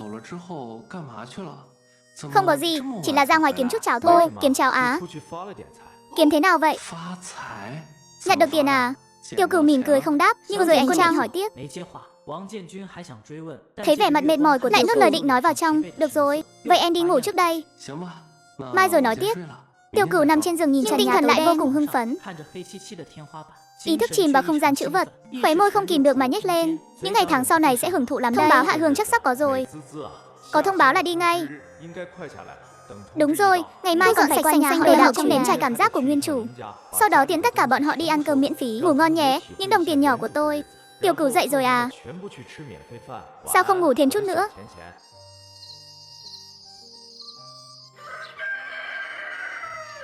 Di Lâm, để con giúp gì? Con cứ ngồi đó đâu. Bữa sáng sắp xong rồi. Tiểu Cửu đưa tay vào ngực, lấy từ không gian ra một miếng thịt bò kho. Di Lâm, đây là thịt bò kho hôm qua con mua. Lát nữa mọi người cùng nếm thử nhé. Thịt bò kho là thứ quý giá lắm. Con cứ giữ lấy mà ăn. Không sao đâu Di Lâm, con mua nhiều lắm. Đứa trẻ này, sau này đừng mua những thứ này nữa. Tốn kém lắm, lúc Hạ Hương con phải tiết kiệm tiền nhiều lắm đấy. Con biết rồi Di Lâm. Tiểu Cửu gật đầu. Trong lòng lại nghĩ đến núi tài bảo trong tiền gian. Thứ anh không thiếu nhất bây giờ chính là tiền. Tiểu Cửu định ra hợp tác xã tham quan chút. Vương Kiến Quân cũng đi theo. Anh Tiểu Cửu, em đi cùng anh. Em biết chỗ nào bán đồ rẻ. Được thôi, hai người vừa ra khỏi đầu thì đụng mặt ngay Trương Thủy Phấn. Nhìn thấy Tiểu Cửu, Trương Thủy Phấn rõ ràng khựng lại một chút, bước chân cũng dừng hẳn. Tiểu Cửu, có chuyện gì sao? Môi Trương Thủy Phấn mấp máy, định nói gì đó, nhưng nhìn thấy Vương Kiến Quân bên cạnh, lại nuốt lời vào trong. Không có gì, bà ta cúi đầu, bước đi thật nhanh. Cái bóng lưng đó nhìn thế nào cũng giống như đang người đàn bà này chắc chắn không có ý tốt gì. Đi mua đồ. Bình tĩnh nào. Ngộ nhỡ anh họ vẫn chưa hành động thì sao? Không được, phải đi xem thử. Trương Thủy Phấn nghiến răng lại đi ra ngoài. Tiểu Cửu đứng ở góc ngõ, nhìn bóng lưng vội vàng rời đi của Trương Thủy Phấn, khóe môi nhếch lên một nụ cười lạnh.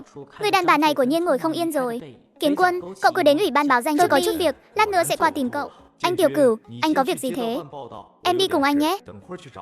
Không cần, việc riêng thôi. Cậu đi trước đi, tôi xong ngay đây. Vương Kiến Quân tuy nghi ngờ, nhưng cũng không hỏi nhiều, gật đầu rồi đi. Chờ Vương Kiến Quân đi xa, Tiểu Cửu quay người trở lại sân sau. Vừa hay Lâm Cường cũng đang lững thững đi ra ngoài. Bắt đầu thôi, Tiểu Cửu. Bước vào trong nhà, cầm hết bàn ghế, xong nồi bát đĩa. Chỉ cần là thứ có thể di chuyển được, tất cả đều được thu vào không gian. Thậm chí đến nửa tấm gương treo trên tường, chủ đạo là không để lại một ngọn cỏ. Ô, đây chẳng phải nhật ký của Lâm Hải Phu sao? Sao lại để ở chỗ này nhỉ? Xem ra mấy chuyện lần trước nói tới khiến lão ta phải đổi chỗ giấu rồi. Nhưng vô dụng thôi, vẫn bị mình phát hiện ra. Tiểu Cửu nhận lên lật xem vài trang, khóe môi nở nụ cười lạnh. Cũng không biết cái đầu óc của lão Lâm này có vấn đề. Viết những chuyện xấu mình đã làm, chỉ viết của mình, còn viết cả những chuyện xấu người khác làm vào nữa. Đúng là lợi hại thật. Vừa hay có thêm một bằng chứng thu. Chật chật, nguyên chủ ở bên ngoài làm các người ở nhà ăn gạo trắng cơm thơm. Thu làm xong những việc này, Tiểu Cửu đứng giữa nhà kiểm tra lại lần cuối. Lúc này mới hài lòng bước ra. Bây giờ nhà họ Lâm cuối cùng cũng chống hua chống hoác rồi. Chuột vào cũng phải khóc lóc mà đi ra thôi. Thủy Phấn, bà bảo tôi xử lý thằng đó rốt cuộc là hạng người gì thế? Thủy Phấn lúc này mới nhìn rõ dáng vẻ của Trương Bưu. Mắt đỏ ngầu đầy tia máu, vết sẹo trên mặt trong bóng tối trông vô cùng dữ tợn, làm bà ta giật cả mình. Thì là một thằng nhóc mới trở nên cứng cựa hơn một chút. Chính là thằng cả nhà tôi đấy. Anh đã gặp nó rồi mà. Thằng nhóc vắt mũi chưa sạch. Thằng nhóc nào mà có thể đánh tôi bị thương còn bắt đền. Con cháu của tôi đi tìm cái này tôi không làm nổi đâu. Mẹ kế vì để không phải ngồi gỡ lịch, đã thuê anh họ đến tác động vật lý tôi. Không ngờ anh họ thất bại còn khiến một mạng chó mẹ kế lại tìm đến tận cửa. Hai người suýt chút nữa thì trở mặt thành thù. Tiếp tập trước, bà nói Tiểu Cửu đánh bà mẹo luôn con chó đen của anh á. Chuyện này sao có thể chứ? Với cái thân hình nhỏ thó của nó, sao có thể đánh anh bị thương được? Anh họ, có phải anh nhầm rồi không? Nhầm á. Trương Bưu vén ống quần và lưng lên cho Trương Thủy Phấn xem. Những mảng bầm tím đen đó nhìn mà phát khiếp. Thấy chưa? Cái này chính là do thằng nhóc bà nói đánh đấy. Bà nói với tôi đây là Trương Thủy Phấn mặt mũi trắng bệch, không nói nổi một lời nào. Trong đầu ong ong tiếng nổ. Chuyện này sao có thể? Tiểu Cửu từ khi nào có bản lĩnh này vậy? Thảo nào hôm qua ánh mắt nó nhìn hoàn toàn khác với trước đây. Không được anh họ, việc này anh nhất định phải làm. Tôi đã đưa tiền rồi mà. 250 tệ đó tôi không còn nữa đâu. Ba còn phải bồi thường cho tôi 300 tệ tiền thuốc men nữa. 300 tệ tiền thuốc men à? Trương Bưu, anh là anh họ của tôi mà. Thì bà cũng nói là họ hàng thôi mà. Máu loãng còn hơn nước lã mà. Nước nhiều quá thì loãng rồi. Một là bà đến tôi 300. Hai là hắn khựng lại một chút, trong mắt lóe lên một tia hung quang. Hai là tôi sẽ xử lý con trai bà tự chọn đi. Anh dám, nếu anh dám động vào con trai tôi sẽ liều mạng với anh. Ha ha ha. Liều mạng à? Tôi đánh không lại thằng nhóc tà môn đó. Chẳng lẽ còn không trị được bà sao? Bà tốt nhất nên suy nghĩ cho kỹ rồi hãy nói. Anh họ, chúng ta là người thân kẻ nỗi gì? Đưa tôi 250. Một là đưa tiền, hai là... Trương Thủy Phấn cắn môi. 300 tệ đó, lòng bà ta đang gì đúng rồi này. Tiểu Cửu đã bán suất làm việc, nếu có thể lấy được số tiền đó chẳng phải tốt sao? Nghĩ kỹ chưa? Tôi không có thời gian dây dưa với bà. Được. Thế mới đúng chứ. Trong vòng 3 ngày mang 300 tệ qua đây. Trễ một ngày tôi sẽ đi tìm con trai bà tâm sự. Tôi biết rồi, cút đi. Hừ, đồ ngu. Trương Thủy Phấn nhanh chóng chạy về nhà. Chỉ là bà ta vừa vào đến cửa liền ngớ người. Cả cái nhà trống không chẳng còn gì. Chuyện gì thế này?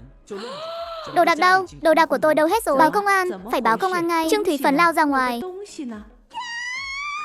Hàng xóm láng giềng xung quanh ùn ùn kéo đến xem, phát hiện nhà họ chẳng còn vật gì, thật là chấn động mà.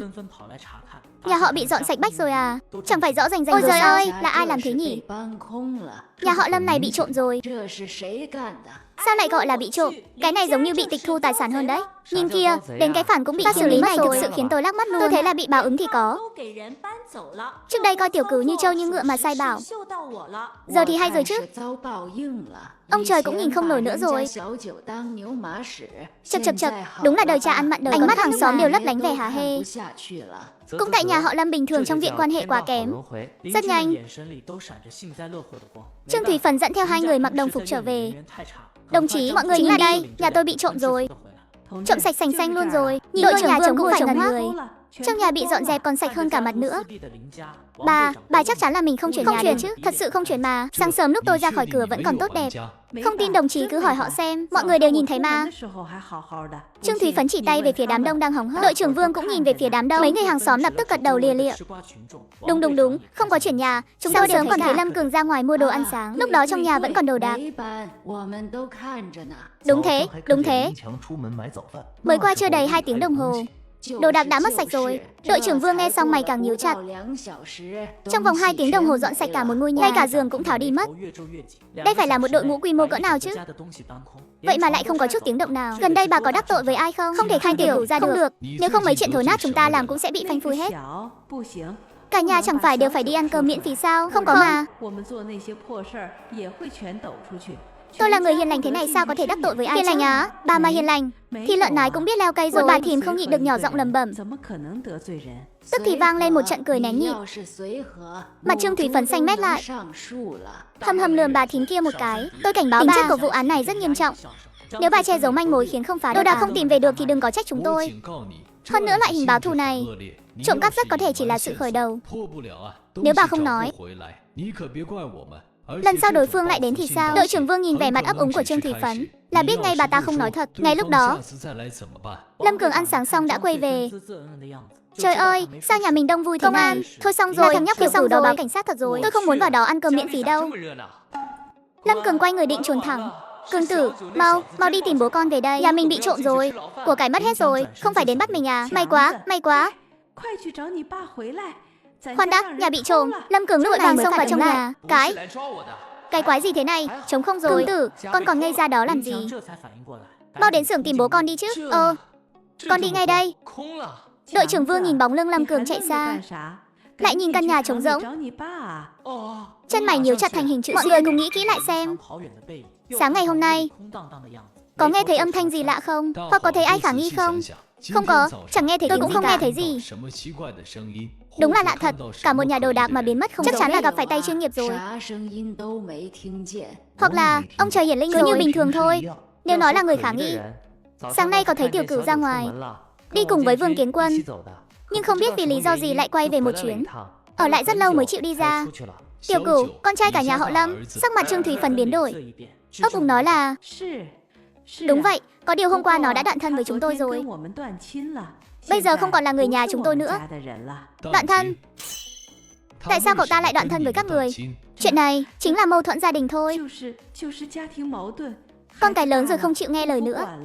Cứ đòi phân ra bằng được. Đội trưởng Vương nhìn dáng vẻ chột dạ của ông ta, trong lòng càng chắc chắn là có vấn đề, nhưng anh không truy hỏi thêm nữa. Đợi khoảng 20 phút sau, Lâm Hải Phu mồ hôi nhễ nhại chạy về, lao vào trong nhà rồi ngồi bệt xuống đất. Mất rồi, tất cả đều mất sạch rồi. Cha bị sao vậy? Cái gì mà tiêu rồi? Lâm Cường sợ tới mức vừa bấm nhân trung vừa vỗ mặt. Khi hụt một hồi lâu, Lâm Hải Phu mới từ từ tỉnh lại. Đồng chí Lâm, ông bình tĩnh một chút.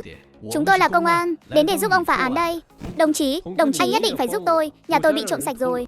Sạch sành xanh luôn. Tôi biết rồi. Ông đừng vội. Tôi hỏi ông mấy câu. Gần đây ông có đắc tội với ai không? Lâm Hải Phu ngẩn người, trong đầu thoáng qua gương mặt của Tiểu Cửu. Không có ai cả. Thật sự không có sao. Ông nghĩ kỹ lại đi. Vụ án kiểu này 8 phần là trả thù đấy. Thật sự không có. Lời ông ta nói vô cùng chột dạ, đến ngay cả chính mình cũng không tin. Trong lòng đội trưởng Vương sáng như gương. Đôi vợ chồng này chắc chắn có chuyện giấu giếm, nhưng người ta không nói thì anh cũng bó tay. Được rồi, Tiểu Trương, cậu đi loanh quanh đây xem sao, hỏi thăm những nhà khác trong sân, xem có ai nhìn thấy gì không. Các người cũng nghĩ kỹ lại xem mất những thứ gì. Liệt kê ra một danh sách, càng chi tiết càng tốt. Danh sách. Trương Thúy Phấn đột nhiên nhớ ra điều gì đó, hạ thấp giọng nói, lão Lâm. Hộp sắt. Lâm Hải Phu run bắn người, sắc mặt trở nên trắng bệch. Hộp, miệng thì nói là cái hộp, nhưng trong lòng lại nghĩ tới cuốn nhật ký kia. Tiêu rồi, hoàn toàn tiêu đời rồi. Lâm Hải Phu trước mắt tối sầm, lại ngất đi lần nữa. Chật, lúc trước bắt nạt Tiểu Cửu nhà người ta như thế, bây giờ gặp của báo rồi đấy. Đúng vậy, ông trời có mắt mà. Tôi thấy chuyện này 8 phần là do Tiểu Cửu làm. Thằng bé đó bị ép tới đường cùng rồi, chuyện gì mà chẳng dám làm. Xịt, nhỏ tiếng thôi, không có bằng chứng thì đừng nói lung tung. Đội trưởng Vương đứng một bên, nghe tiếng bàn tán xung quanh, trong lòng cũng đã có toan tính, nói với Trương Thúy Phấn, cái hộp sắt bà vừa nói là thứ gì? Đồng chí, trong hộp đó, trong đó là toàn bộ tiền tiết kiệm của nhà tôi, hơn 800 đồng, còn có một số đồ trang sức nữa. Ánh mắt đội trưởng Vương nghiêm lại, hơn 800 đồng không phải là con số nhỏ. Được rồi, tôi biết rồi, chúng tôi sẽ tập trung tìm kiếm cái hộp sắt này. Anh lại quay sang nhìn Tiểu Trương vừa mới quay về. Có hỏi thăm được gì không? Không ạ, đều nói là không thấy gì, nhưng có một ông cụ nói là sáng nay thấy một chiếc xe kéo đi ngang qua cửa ngõ. Trên xe phủ vải bạt, không biết là chở thứ gì. Xe kéo đi hướng nào, vào lúc mấy giờ? Khoảng hơn 8 giờ. Đi về hướng Tây thành phố. Bên đó có một chợ đồ cũ. Rất nhiều thứ không rõ nguồn gốc đều được tống khứ ở đó. Nếu thật sự là Tiểu Cửu làm, rất có thể cậu ta đã kéo đồ đến đó để bán. Đi, đến Tây thành phố xem sao. Các người cũng đi cùng tôi để nhận mặt đồ đạc. Lúc này Lâm Hải Phu cũng đã tỉnh lại, cùng công an đi tới Tây thành phố. Chỉ là sau một vòng kiểm tra, đều không tìm thấy đồ đạc nhà mình. Xem ra cậu ta cũng chưa từng đến đây. Vậy thôi, vụ án này nhất thời chưa phá ngay được đâu. Đồng chí không được bỏ mặc mà. Đồ đạc nhà tôi mất sạch rồi, ngày tháng sau này biết sống sao đây. Đội trưởng Vương nhìn ông ta, trong lòng không một chút đồng cảm. Lúc lấy lời khai thì vợ chồng cứ che giấu. Rõ ràng là có tật giật mình. Chúng tôi sẽ tiếp tục điều tra, có tin tức sẽ thông báo cho các người.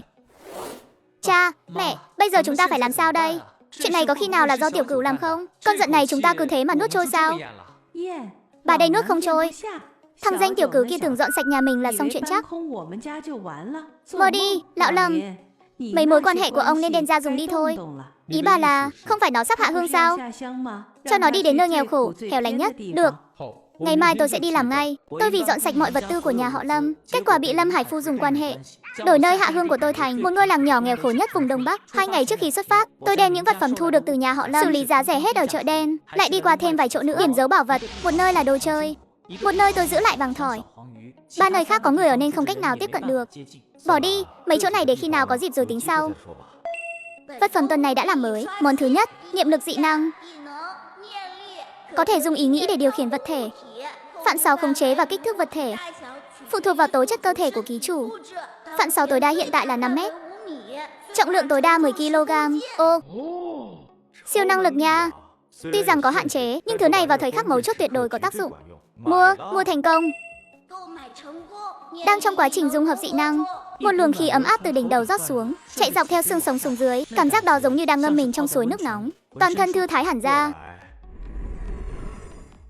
Thành công rồi đại gia ạ. Tôi thành công rồi. Hệ thống, còn thứ gì tốt nữa không?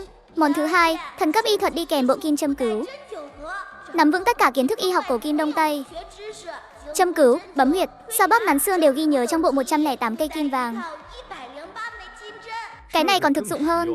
Thời buổi này điều kiện y tế kém, ở nông thôn đến cả bác sĩ trần đất cũng khó tìm. Có tay nghề này thì đến Đông Bắc chẳng phải là tha hồ tung hoành sao? Mua thành công. Đang trong quá trình dung hợp thần cấp y thuật, bộ kim châm đã được cất vào không gian trữ vật. Lại một luồng khí ấm tràn vào, vô số kiến thức y học như thủy triều tràn vào não bộ. Tiểu Cửu cảm thấy đầu như bị nhồi nhét đến khó chịu. Nhưng vài giây sau, tất cả kiến thức đã lắng đọng lại. Thông suốt hoàn toàn, sướng thật, hình như cơ thể này của mình hơi yếu. Đợi đến Đông Bắc, tìm cơ hội kiếm ít dược liệu bồi bổ cho tốt mới được. Còn gì nữa không? Món hàng thứ 3, mặt nạ biến dạng. Sau khi đeo có thể tự do thay đổi diện mạo theo ý muốn. Giọng nói, thứ này quá tốt rồi. Đúng là thần khí cho mấy lão lục mà. Mua thành công. Mặt nạ biến dạng đã được cất vào không gian trữ vật. Tiểu Cửu bất động áp mặt nạ lên mặt. Thử một chút, quả nhiên giây tiếp theo đã biến thành hình tượng nhân vật trong tưởng tượng của mình. Không một chút sơ hở, xịn rồi. Có cái mặt nạ này thì sau này làm việc gì cũng thuận tiện hơn nhiều. Ngày mai là hạ hương rồi, niệm lực y thuật, thần khí cải trang, công thủ hỗ trợ cộng thêm ẩn nấp, kích hoạt toàn bộ. 3 điểm giấu bảo vật còn lại mình không lấy được. Vậy thì giao cho phía công an giải quyết đi. Còn về cuốn nhật ký của Lâm Hải Phu, mình phải giúp ông ta viết thêm vài dòng rồi mới nộp lên. Hi hi. Sáng sớm ngày hôm sau, Tiểu Cửu đã dậy thu xếp hành lý xong xuôi. Tiểu Cửu, sớm thế à? Mê mơ. Hôm nay xuất phát, thu dọn sớm chút. Chú Vương, làm gì? Cháu ra ngoài một lát, sẽ về ngay. Đi đi. Nhớ về sớm chút kẻo lỡ chuyến tàu đấy. Vâng.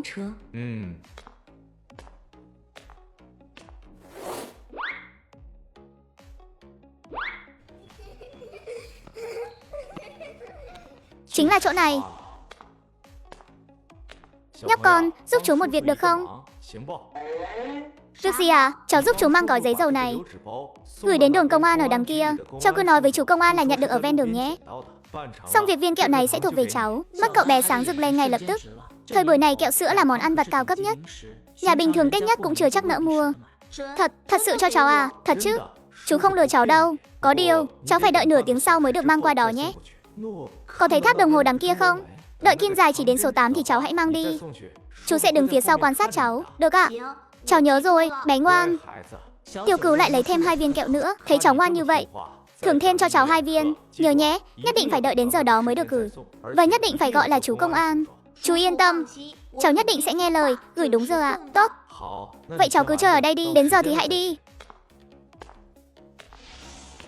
Chào anh bạn. Anh có chuyện gì à? Anh bạn, giúp tôi một việc. Tôi trả anh 1 đồng tiền công. Việc gì? Tác động vật lý hay đốt nhà là tôi không dám đâu nhé. Yên tâm, không phải việc xấu đâu. Anh nhìn đứa bé đằng kia đi, đó là cháu trai tôi. Tôi đột nhiên có việc gấp, phải rời đi khoảng nửa tiếng. Lo nó chạy lung tung, anh giúp tôi trông chừng nó. Cứ ngồi đây nhìn thôi, chỉ cần để mắt đừng cho nó chạy xa. Cho đến khi, khoảng nửa tiếng nữa, nếu nó đi về phía đồn công an, hoặc đi vào trong đó, thì anh không cần quản nữa. Nếu nó chưa đi mà vẫn chơi ở đây, thì anh cứ tiếp tục trông chừng, tôi sẽ về ngay. Người ăn xin nhìn cậu bé, lại nhìn tờ tiền trong tay Tiểu Cửu, có chút do dự. Hesi, nói ra thì thật hổ thẹn, trong nhà có chút việc gấp, tôi phải đi xử lý một chút. Đã dặn bảo đứa trẻ rồi. Nửa tiếng sau tôi không về, thì bảo nó vào đồn công an ngồi đợi ở đó cho an toàn. Tôi chỉ sợ thằng danh này ham chơi quên giờ giấc, hoặc chạy đi chỗ khác mất. Nói đoạn còn hướng về phía đứa trẻ gọi một tiếng, cậu đàn. Chơi cho ngoan, đừng chạy lung tung nhé.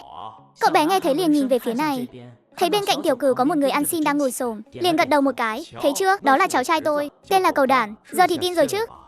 Tin rồi. Anh bạn cứ yên tâm đi làm việc đi, tôi sẽ trông chừng giúp anh, bảo đảm nó không chạy thoát được đâu. Vậy thì đa tạ nhé. Tiền này anh cứ cầm lấy trước đi, tôi khoảng hơn nửa tiếng nữa là về. Vất vả cho anh rồi. Không vất vả. Người ăn xin nắm chặt tờ tiền, mặt tươi cười như hoa. Tiểu Cửu đi vòng vào xung quanh vài vòng, chắc chắn không có ai bám theo. Lúc này mới quay về nhà họ Vương. Vợ chồng nhà họ Vương cùng đưa 2 người ra ga tàu. Ở ga tàu cũng có không ít người nhà thanh niên trí thức đang tiễn biệt, ai nấy đều đỏ hoe mắt, lau nước mắt. Tiểu Cửu à, cái này con cầm lấy đi. Lâm Tú Lan nhét vào tay một cái bọc khăn tay. Tiểu Cửu mở ra xem, bên trong là 20 đồng. Còn có mấy tờ tem lương thực nữa. Lâm gì, cái này, đừng từ chối, đây là một chút lòng thành của dì và chú Vương con. Con không nhận là chúng ta giận đấy. Tiểu Cửu nhìn Lâm Tú Lan, mũi cảm thấy hơi cay cay. Thời buổi này 20 đồng không phải là con số nhỏ. Nhà họ Vương giờ cũng chẳng dư giả gì, lấy ra được ngần này là thật sự coi cậu như con cái trong nhà rồi. Được, vậy con xin nhận. Cảm ơn dì Lâm. Cảm ơn chú Vương. Cảm ơn cái gì mà cảm ơn. Đến bên đó hãy làm việc cho tốt, chỉ cần chịu khó làm lụng thì không sợ đói đâu. Kiến Quân, con cũng phải học tập anh Tiểu Cửu cho tốt, đừng có mà kéo chân người ta đấy nghe chưa. Con biết rồi mà, con có việc gì cứ viết thư về nhé. Con cũng đừng buồn, nhà chú Vương chính là nhà của con. Nghe những lời này, trong lòng Tiểu Cửu cũng thấy ấm áp vô cùng. Không sao đâu. Chú ơi, con không buồn. Lên tàu thôi, tàu sắp chạy rồi. Tạm biệt. Tứ Cửu Thành, Đông Bắc, ta tới đây. Lâm Hải Phù, Trương Thủy Phấn. Không biết các người có thích món quà bất ngờ tôi gửi tặng không đây? Cháu nói đây là thứ cháu nhặt được trên đường sao? Vâng ạ, ngay đầu ngõ. Được đè dưới một hòn đá. Đội trưởng Vương mở gói giấy dầu ra. Thứ đập vào mắt đầu tiên là một bản đồ dấu vàng. Tiếp sau đó là cuốn nhật ký. Trên đó viết chi chít một đống bằng chứng phạm tội. Đội trưởng Vương càng xem sắc mặt càng trầm xuống. Người đâu? Đến nhà họ Lâm bắt người. Mà lúc này tại nhà họ Lâm, Trương Thúy Phấn đang vui vẻ dọn dẹp nhà cửa. Bà ta vừa từ nhà mẹ đẻ mượn thêm được 50 đồng, mua được một ít đồ đạc, đợi thằng danh tiểu cứu kia đến Đông Bắc sẽ biết tay bà. Lâm Hải Phu vừa định tiếp lời, mấy anh công an đã lao thẳng vào. Lâm Hải Phu, Trương Thúy Phấn, đi cùng chúng tôi một chuyến. Đội trưởng Vương, chuyện này là sao? Làm sao à? Hãy giải thích mấy thứ này đi. Tiêu rồi, tiêu đời rồi, mang đi. Cha, mẹ, các người làm gì vậy? Dựa vào đâu mà bắt người? Cậu cũng đi theo để phối hợp điều tra luôn. Đáng đời, sớm nên bắt rồi, giờ thì tốt rồi. Cả nhà đều vào trong đó cả, không biết tiểu cửu có biết không? Biết hay không thì đã sao? Người ta hôm nay hạ hương rồi, khuất mắt cho sạch lòng. Ai lại đang nhắc đến mình thế nhỉ? Nhường đường một chút, làm phiền nhường đường một chút. Trong toa tàu rộ lên một trận náo động. Hai cô gái xách túi lớn túi nhỏ chen lên. Ái cha, cô gái, cô cẩn thận, đừng dẫm vào tôi. Túi của cháu bị mắc rồi. Chị, theo sát em, đừng để bị lạc đấy. Chị bị kẹt rồi. Cô gái cao rào nói với giọng sắp khóc. Cái túi dừa lớn cô ấy xách bị vướng vào cái làn của một bà thím trung niên bên cạnh. Dù kéo thế nào cũng không ra được. Ái cha, cô gái này sao mà bất cẩn thế hả? Trong làn này của tôi đựng toàn trứng gà đấy. Nếu vỡ thì cô đền không nổi đâu. Cháu xin lỗi ạ. Cô gái cao rào cuống quýt đến mức nước mắt sắp rơi xuống rồi. Tay chân lóng ngóng gỡ cái túi đang quấn vào nhau. Cô bé đừng vội, để tôi giúp cho. Để tôi tránh ra hết đi. Tay tôi khéo lắm. Nhất thời có 7-8 người vây lại, vây kín hai cô gái vào giữa. Tiểu Cửu nhìn cảnh tượng hỗn loạn này, khuấy miệng giật giật. Cha, trận thế này cũng kinh thật. Trứng của tôi vỡ sạch rồi. Đồ đáng bay màu kia, đền trứng cho tôi. Đền tiền, nhất định phải đền tiền. Cả làn trứng này của tôi là định mang về quê để biếu người ta đấy. Đúng 20 quả, một quả cũng không được thiếu. Cháu không cố ý đâu ạ. Là vừa rồi có người xô cháu. Tôi không quan tâm, dù sao trứng cũng là do cô làm vỡ. Thì cô phải đền. Bà thím không chịu buông tha. Những thanh niên trí thức vừa nãy còn nhiệt tình, bây giờ đều giữ im lặng. Một làn 20 của trứng này ít nhất cũng phải 3-4 đồng bạc. Lại còn phải có tem phiếu nữa. Ai mà nguyện ý trả số tiền này thay cho một người lạ chứ? Dì ơi, dì đừng nóng. Chị cháu thật sự không cố ý đâu ạ. Dì xem đền dì bao nhiêu tiền thì hợp lý. Chúng cháu đền tiền. Chỉ đền tiền là xong sao? Trứng này của tôi là để đi biếu. Bây giờ vỡ hết rồi, tôi lấy gì mà biếu? Các người phải đền cho tôi cả làn trứng mới được. Cô gái này gặp khó xử rồi.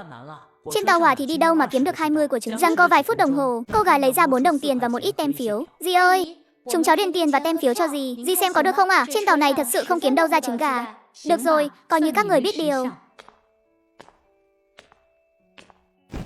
Hóa ra 2 chỗ ngồi này là của họ. Giải quyết xong nhà họ Lâm, tôi mang theo một không gian tài sản lên tàu đi hạ hương. Đang định ngồi trên tàu ăn miếng thịt bò kho, không ngờ lại khiến những thanh niên trí thức cùng toa này sinh lòng yêu cầu chia sẻ cho mọi người cùng ăn. Tôi trực tiếp vả mặt bôm bốp vào hắn. Chị à, đây là cha mẹ nhà nào mà nuôi ra được 2 kẻ ngốc như thế này cơ chứ? Lại còn yên tâm để họ đi hạ hương nữa. Cũng không sợ 1 năm sau là bế luôn cháu ngoại về sao? Không phải là anh ác ý suy đoán. Thời buổi này dưới quê như thế nào anh hiểu rõ một. 2 cô gái thành phố xinh đẹp có vẻ không được thông minh cho lắm. Về nông thôn thì chẳng khác nào cừu vào miệng cọp. Ai quét tuyết trước cửa nhà nấy đi thôi. Anh Tiểu Cửu, anh cũng đói bụng rồi hả? Mê mơ. Vậy anh Tiểu Cửu, anh có đồ gì ăn không? Em cũng đói bụng quá rồi. Cha mẹ cậu không mang đồ cho cậu sao? Có mang chứ, nhưng mà vị không ngon lắm. Hi hi, em cảm thấy đồ anh mang theo chắc chắn là ngon hơn nhiều. Tiểu Cửu bất lực mỉm cười, đưa tay vào trong ngực, từ không gian trữ vật lôi ra một miếng thịt bò kho. Hương thịt bò đậm đà lập tức lan tỏa khắp toa tàu. Trời à, anh Tiểu Cửu anh cũng xa xỉ quá rồi đấy. Còn mua cả thịt bò kho để ăn nữa. Tiếng kêu này gần như thu hút không ít ánh mắt xung quanh. Cậu cứ nói xem cậu có muốn ăn không nào? Muốn chứ, đợi một chút. Một nam thanh niên trí thức mặc bộ đồ đại cán cũ đứng bật dậy, trên mặt mang theo vài phần thanh cao của người đọc sách, nhưng lúc này trong ánh mắt lại tràn đầy vẻ ghen tị. Tôi nói này đồng chí, chúng ta đều là những người hưởng ứng lời kêu gọi thanh niên trí thức về nông thôn xây dựng đất nước, nên phát huy tinh thần đoàn kết tương thân tương ái. Anh có đồ ăn ngon như vậy, có phải nên lấy ra để mọi người cùng chia sẻ không? Làm người không được quá ích kỷ đâu đấy. Lời này nói ra nghe thật đường hoàng. Trong toa tàu bỗng chốc im phăng phắc. Không ít người nhìn miếng thịt bò kho trong tay Tiểu Cửu, đều lén lút nuốt nước miếng. Hừ, đồng chí này nói đúng đấy. Đoàn kết giúp đỡ lẫn nhau là việc nên làm. Không ngờ lại dễ dàng như thế. Thằng nhóc này chịu thua rồi. Nếu đồng chí đây đã có giác ngộ cao như vậy, thế thì chúng ta cứ làm theo lời anh nói đi. Miếng thịt bò này tôi sẽ lấy ra chia sẻ. Có điều toa tàu này của chúng ta ít nhất cũng có hơn 30 người. Một cân thịt bò kho này chắc chắn là không đủ chia rồi. Tôi thấy chỉ bằng thế này. Tôi góp thịt bò kho. Vị đồng chí có giác ngộ cao này cũng nên góp thêm thứ gì khác đi. Chẳng phải lúc nãy anh nói cần phát huy tinh thần đoàn kết giúp đỡ lẫn nhau sao? Tôi thấy trong cái túi lưới hành lý của anh có đựng không ít trứng gà đâu. Ít nhất cũng phải hơn 10 của nhỉ. Còn cả cái bọc vải kia nữa. Bên trong chắc hẳn là có bánh bao bột mì trắng đúng không?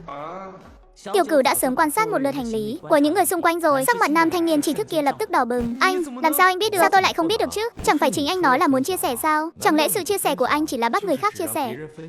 Còn mình thì một đồng cũng không nỡ bỏ ra. Đây chính là tinh thần đoàn kết giúp đỡ lẫn nhau mà anh nói đó sao? Nam thanh niên trí thức cứng họng. Trong toa tàu lập tức vang lên tiếng bàn tán xôn xao. Đúng đấy, chỉ bắt người ta chia sẻ. Còn mình thì cứ giấu giếm. Cậu thanh niên này nói đúng đấy. Muốn chia sẻ thì tất cả mọi người cùng chia sẻ. Nhìn cái bộ dạng kia của hắn là thấy không có tâm rồi. Chỉ muốn chiếm hời của người khác thôi. Mặt nam thanh niên trí thức lúc đỏ lúc trắng, hận không thể tìm cái lỗ nào mà chui xuống cho xong. Tiểu Cửu quay sang nhìn những hành khách khác. Các vị đồng chí có giác ngộ cao này nói rất đúng. Chúng ta nên giúp đỡ lẫn nhau. Thế này đi, miếng thịt bò kho này tôi có thể lấy ra, nhưng chỉ có thịt mà không có món chính thì cũng không được. Tôi đề nghị chúng ta làm một bữa cơm bách ra đi. Ai có lương khô góp lương khô, ai có dưa muối góp dưa muối, ai có trứng gà góp trứng gà. Chúng ta góp chung một bàn. Buổi trưa cùng nhau ăn một bữa cơm đoàn kết. Thấy thế nào hả? Tôi không có ý này. Vậy ý của cô là thế nào? Chẳng phải lúc nãy cô nói làm người không được quá ích kỷ sao? Chẳng lẽ ý của cô là chỉ có người khác mới không được ích kỷ? Còn cô thì có thể ích kỷ sao? Ồ, Lan Chi hoàn toàn cứng họng không nói nên lời. Xung quanh vang lên một tràng cười thầm. Kiến Quân ăn đi. Vương Kiến Quân hì hì cười một tiếng, cầm miếng thịt bò lớn rồi hét lên. Còn không quên liếc nhìn về phía nam thanh niên tri thức đeo kính, một ánh mắt đầy đắc ý. Tiểu Cửu cũng xé một miếng, Từ Tốn chậm rãi ăn. Trong toa xe, không ít người đang âm thầm nuốt nước bọt, đôi mắt thất thất càng nhìn chằm chằm vào Tiểu Cửu. Miếng thịt bò kho trong tay anh, mắt không hề chớp lấy một cái. Tiểu Cửu cảm thấy thú vị, cố ý cầm miếng thịt bò lắc qua lắc lại. Ánh mắt của thất thất cũng điên cuồng dao động theo. Hừ, cô nương này cũng thật thà quá đi. Em gái, em làm gì thế? Tại sao lại che mắt chị? Thất thất vùng vẫy, giọng nói đầy vẻ tủi thân. Chị à, đừng nhìn nữa, người ta đang ăn mà. Em cứ nhìn chằm chằm như vậy thì ra thể thống gì nữa.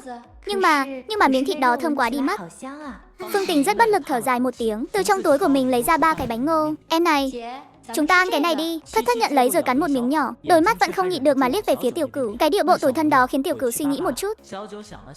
Anh xé một miếng thịt bò kho dùng giấy dầu gói lại, cúi xuống đưa cho Phương Tình. Chuyện này sao mà ngại quá, cầm lấy đi. Tôi thấy em gái cô rất muốn ăn. Nói xong, Tiểu Cửu tiếp tục ăn phần của mình. Phương Tình ánh mắt phức tạp đưa miếng thịt bò cho thất thất. Ăn đi, nhỏ tiếng thôi nhé, đừng để người khác nghe thấy đấy. Thất thất nhận lấy miếng thịt bò, cẩn thận từng chút một cắn một miếng nhỏ, đôi mắt lập tức híp lại đầy hạnh phúc. Mê mơ, ngon quá đi mất. Đám nam thanh niên trí thức ở phía bên kia nhìn thấy cảnh này, sắc mặt khó coi gặm cái bánh ngô của mình. Bỏ đi, thằng nhóc đó không dễ chọc vào đâu. Lâm Hải Phu, ông có biết tại sao lại bắt ông không? Lâm Hải Phu ngẩng đầu lên, ánh mắt đờ đẫn. Ông ta há hốc miệng nhưng không nói nên lời.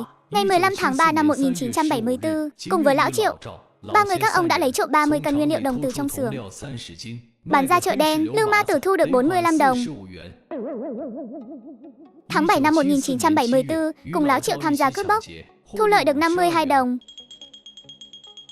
Tháng 9 năm 1974, phát hiện 6 địa điểm bản đồ kho báu của quân Nhật. 3 người các ông chia nhau đi thăm dò. Khoan đã, bản đồ kho báu gì cơ? Tôi không biết mà. Trong nhật ký viết rành rành bằng giấy trắng mực đen vào năm 1970, ông đã phát hiện ra 6 địa điểm bản đồ kho báu của quân Nhật. 3 người các ông đã chia nhau rồi. Không, tôi chưa từng viết cái này. Cuốn nhật ký này đúng là của tôi, nhưng có một số nội dung trong này không phải do tôi viết. Tôi đúng là có làm một số việc xấu, trộm đồ trong xưởng, cũng từng cùng người khác đi cướp bóc, nhưng còn bản đồ kho báu, tôi hoàn toàn không biết gì về bản đồ kho báu cả. Vậy ông nói thử xem, nội dung nào là do ông viết? Nội dung nào không phải? Những đoạn trước về việc trộm đồng và cướp bóc là do tôi viết. Nhưng đoạn về bản đồ kho báu đó, còn cả những đoạn sau về việc đào được 3 trộm mang về nhà nữa, tôi thật sự chưa từng viết qua. Đồng chí, có người hãm hại tôi. Cuốn nhật ký này đã bị ai đó sửa lại. Vương đội trưởng nhìn phản ứng của Lâm Hải Phu, trông có vẻ không giống như đang. Vậy ông giải thích thế nào về việc này? Tấm bản đồ này, tại sao nó lại được gửi đến cùng với cuốn nhật ký của ông? Tôi không biết, tôi thật sự không biết mà. Tấm bản đồ này tôi chưa bao giờ nhìn thấy. Sáng nay có người đã đem 2 thứ này gói lại cùng nhau, gửi đến cục để tố cáo ông cất giấu kho báu, còn bị nghi ngờ liên quan đến nhiều vụ việc khác. Lâm Hải Phu ánh mắt trống rỗng hồi lâu. Ông ta đột nhiên nhớ ra điều gì đó, bỗng nhiên ngẩng đầu lên. Là Tiểu Cửu, chắc chắn là thằng nhóc đó. Nó hận chúng tôi, hận cả nhà chúng tôi. Nhất định là nó đã làm giả nhật ký để hãm hại tôi. Tiểu Cửu đã đi hạ hương rồi. Chuyến tàu sáng nay. Vậy cũng có thể là do nó sắp xếp trước khi đi. Các đồng chí cảnh sát, các anh phải tin tôi. Tôi thật sự không biết bản đồ kho báu là gì cả. Các anh có thể kiểm tra tình hình kinh tế của tôi. Nhà tôi đều bị dọn sạch bách rồi. Nếu thật sự có kho báu, tôi có thể sống khổ sở như vậy sao? Vụ trộm nhà họ Lâm đến nay vẫn chưa có manh mối. Cuốn nhật ký không phải là không có khả năng bị sửa đổi. Ông cứ bình tĩnh trước đã, chúng tôi sẽ tiến hành điều tra. Nếu thật sự có người hãm hại ông, chúng tôi sẽ trả lại sự trong sạch cho ông. Nhưng nếu ông nói dối, tôi không có nói dối. Thật sự không có nói dối mà. Vương đội trưởng bước ra khỏi phòng thẩm vấn, chân mày nhíu chặt. Ồ, thế nào rồi? Có vấn đề. Lâm Hải Phu trông không giống như biết chuyện về bản đồ kho báu. Vậy trong nhật ký của ông ta viết thế nào? Ông ta nói một số nội dung không phải do mình viết. Có người đã thay đổi nội dung nhật ký. Ai mà có bản lĩnh đó chứ? Người có động cơ và có cơ hội. Tiểu Cửu sống ở nhà họ Vương, có cơ hội lấy trộm nhật ký ra để sửa đổi. Hơn nữa anh ta có lòng hận thù rất sâu sắc với nhà họ Lâm, có động cơ để hãm hại, nhưng anh ta mới chỉ có 18 tuổi thôi mà, không thể có tâm cơ sâu xa như vậy được, lại còn làm giả nhật ký nữa. Đừng quên chuyện nhà họ Lâm bị dọn sạch bách. Trong vòng 2 tiếng đồng hồ đã dọn sạch cả một ngôi nhà. Đến cả cái giường cũng tháo đi luôn. Đây là điều mà người bình thường có thể làm được sao? Vậy cậu chắc chắn chuyện này là do Tiểu Cửu làm à? Vương đội trưởng há miệng nhưng không nói gì, bởi vì chính anh cũng không tin Tiểu Cửu có thể dọn sạch cả căn nhà chỉ trong 2 tiếng. Anh Tiểu Cửu, thịt bò này thơm thật đấy. Mua ở đâu thế? Ở chợ đen, cứ từ từ mà ăn. Anh Tiểu Cửu, anh tốt quá. Vương Kiến Quân cảm động đến mức suýt rơi nước mắt. Các bạn cũng là thanh niên tri thức xuống nông thôn à? Vâng, chúng tôi đến Đại Lĩnh Chuân ở Đông Bắc. Còn các bạn, chúng tôi cũng đến Đại Lĩnh Chuân. Thật sao? Phương Tình lại nhìn sang Vương Kiến Quân. Đây là anh em của tôi, Vương Kiến Quân. Tôi tên là Lâm Tiểu Cửu. Chào đồng chí Tiểu Cửu. Chào đồng chí Kiến Quân. Tôi tên là Phương Tình. Đây là em gái tôi, Phương Thất Thất. Tiểu Cửu nhìn về phía Thất Thất. Lúc này cô ấy đang dùng đôi mắt to tròn long lanh nhìn anh. Cảm ơn anh đã mời em ăn thịt nhé. Chà, sức sát thương này cũng lớn thật. Không có gì, các bạn cũng tự nguyện hạ hương sao? Mê mơ. Tình cờ gặp Trương Bưu trên tàu, tôi trực tiếp tiện hắn đi ăn cơm nhà nước miễn phí luôn. Tiếp tục nào. Em gái nói ở dưới quê có trứng gà ăn, nên em mới đi. Phương Tình vội vàng bịt miệng em gái lại, cười gượng gạo. À thì em gái tôi tính tình hơi đơn thuần. Chúng tôi hạ hương là để hưởng ứng lời kêu gọi xây dựng tổ quốc. Tiểu Cửu nhìn một cái là biết cô đang nói dối. Tuy nhiên anh cũng lời vạch trần, mỗi người đều có câu chuyện riêng của mình, không cần thiết phải hỏi cho ra lẽ. Xây dựng tổ quốc là tốt mà. Đến Đại Lĩnh Chuân rồi chúng ta sẽ là chiến hữu của nhau, cùng nhau giúp đỡ lẫn nhau nhé. Đúng, giúp đỡ lẫn nhau. Phương Tình liên tục gật đầu. Từ trong túi nhỏ mang theo lấy ra một gói giấy dầu. Đồng chí Tiểu Cửu, đây là kẹo mè do nhà chúng tôi tự làm. Mời anh và đồng chí Kiến Quân dùng thử, coi như là quà cảm ơn nhé. Tiểu Cửu vốn định từ chối, nhưng Vương Kiến Quân đã không khách khí mà cầm một miếng bỏ vào miệng. Ngon quá, ngọt thật đấy. Tiểu Cửu bất lực cũng cầm một miếng bỏ vào miệng. Cảm ơn nhé. Không có gì đâu mà. Đoàn tàu tiếp tục tiến về phía trước. Trời ngoài cửa sổ dần dần tối sầm lại. 4 người thỉnh thoảng lại trò chuyện vài câu. Thất Thất thỉnh thoảng chen vào một câu đều khiến người ta kinh ngạc. Đồng chí Tiểu Cửu, anh nói xem ở Đại Lĩnh Chuân có sói thật không? Chắc là không có đâu nhỉ. Nếu có thì cũng ở sâu trong núi thôi, sẽ không vào trong thôn đâu. Vậy thì tốt quá. Thế có trứng gà để ăn không anh? Có chứ, những nơi hạ hương nhà nào cũng nuôi gà cả.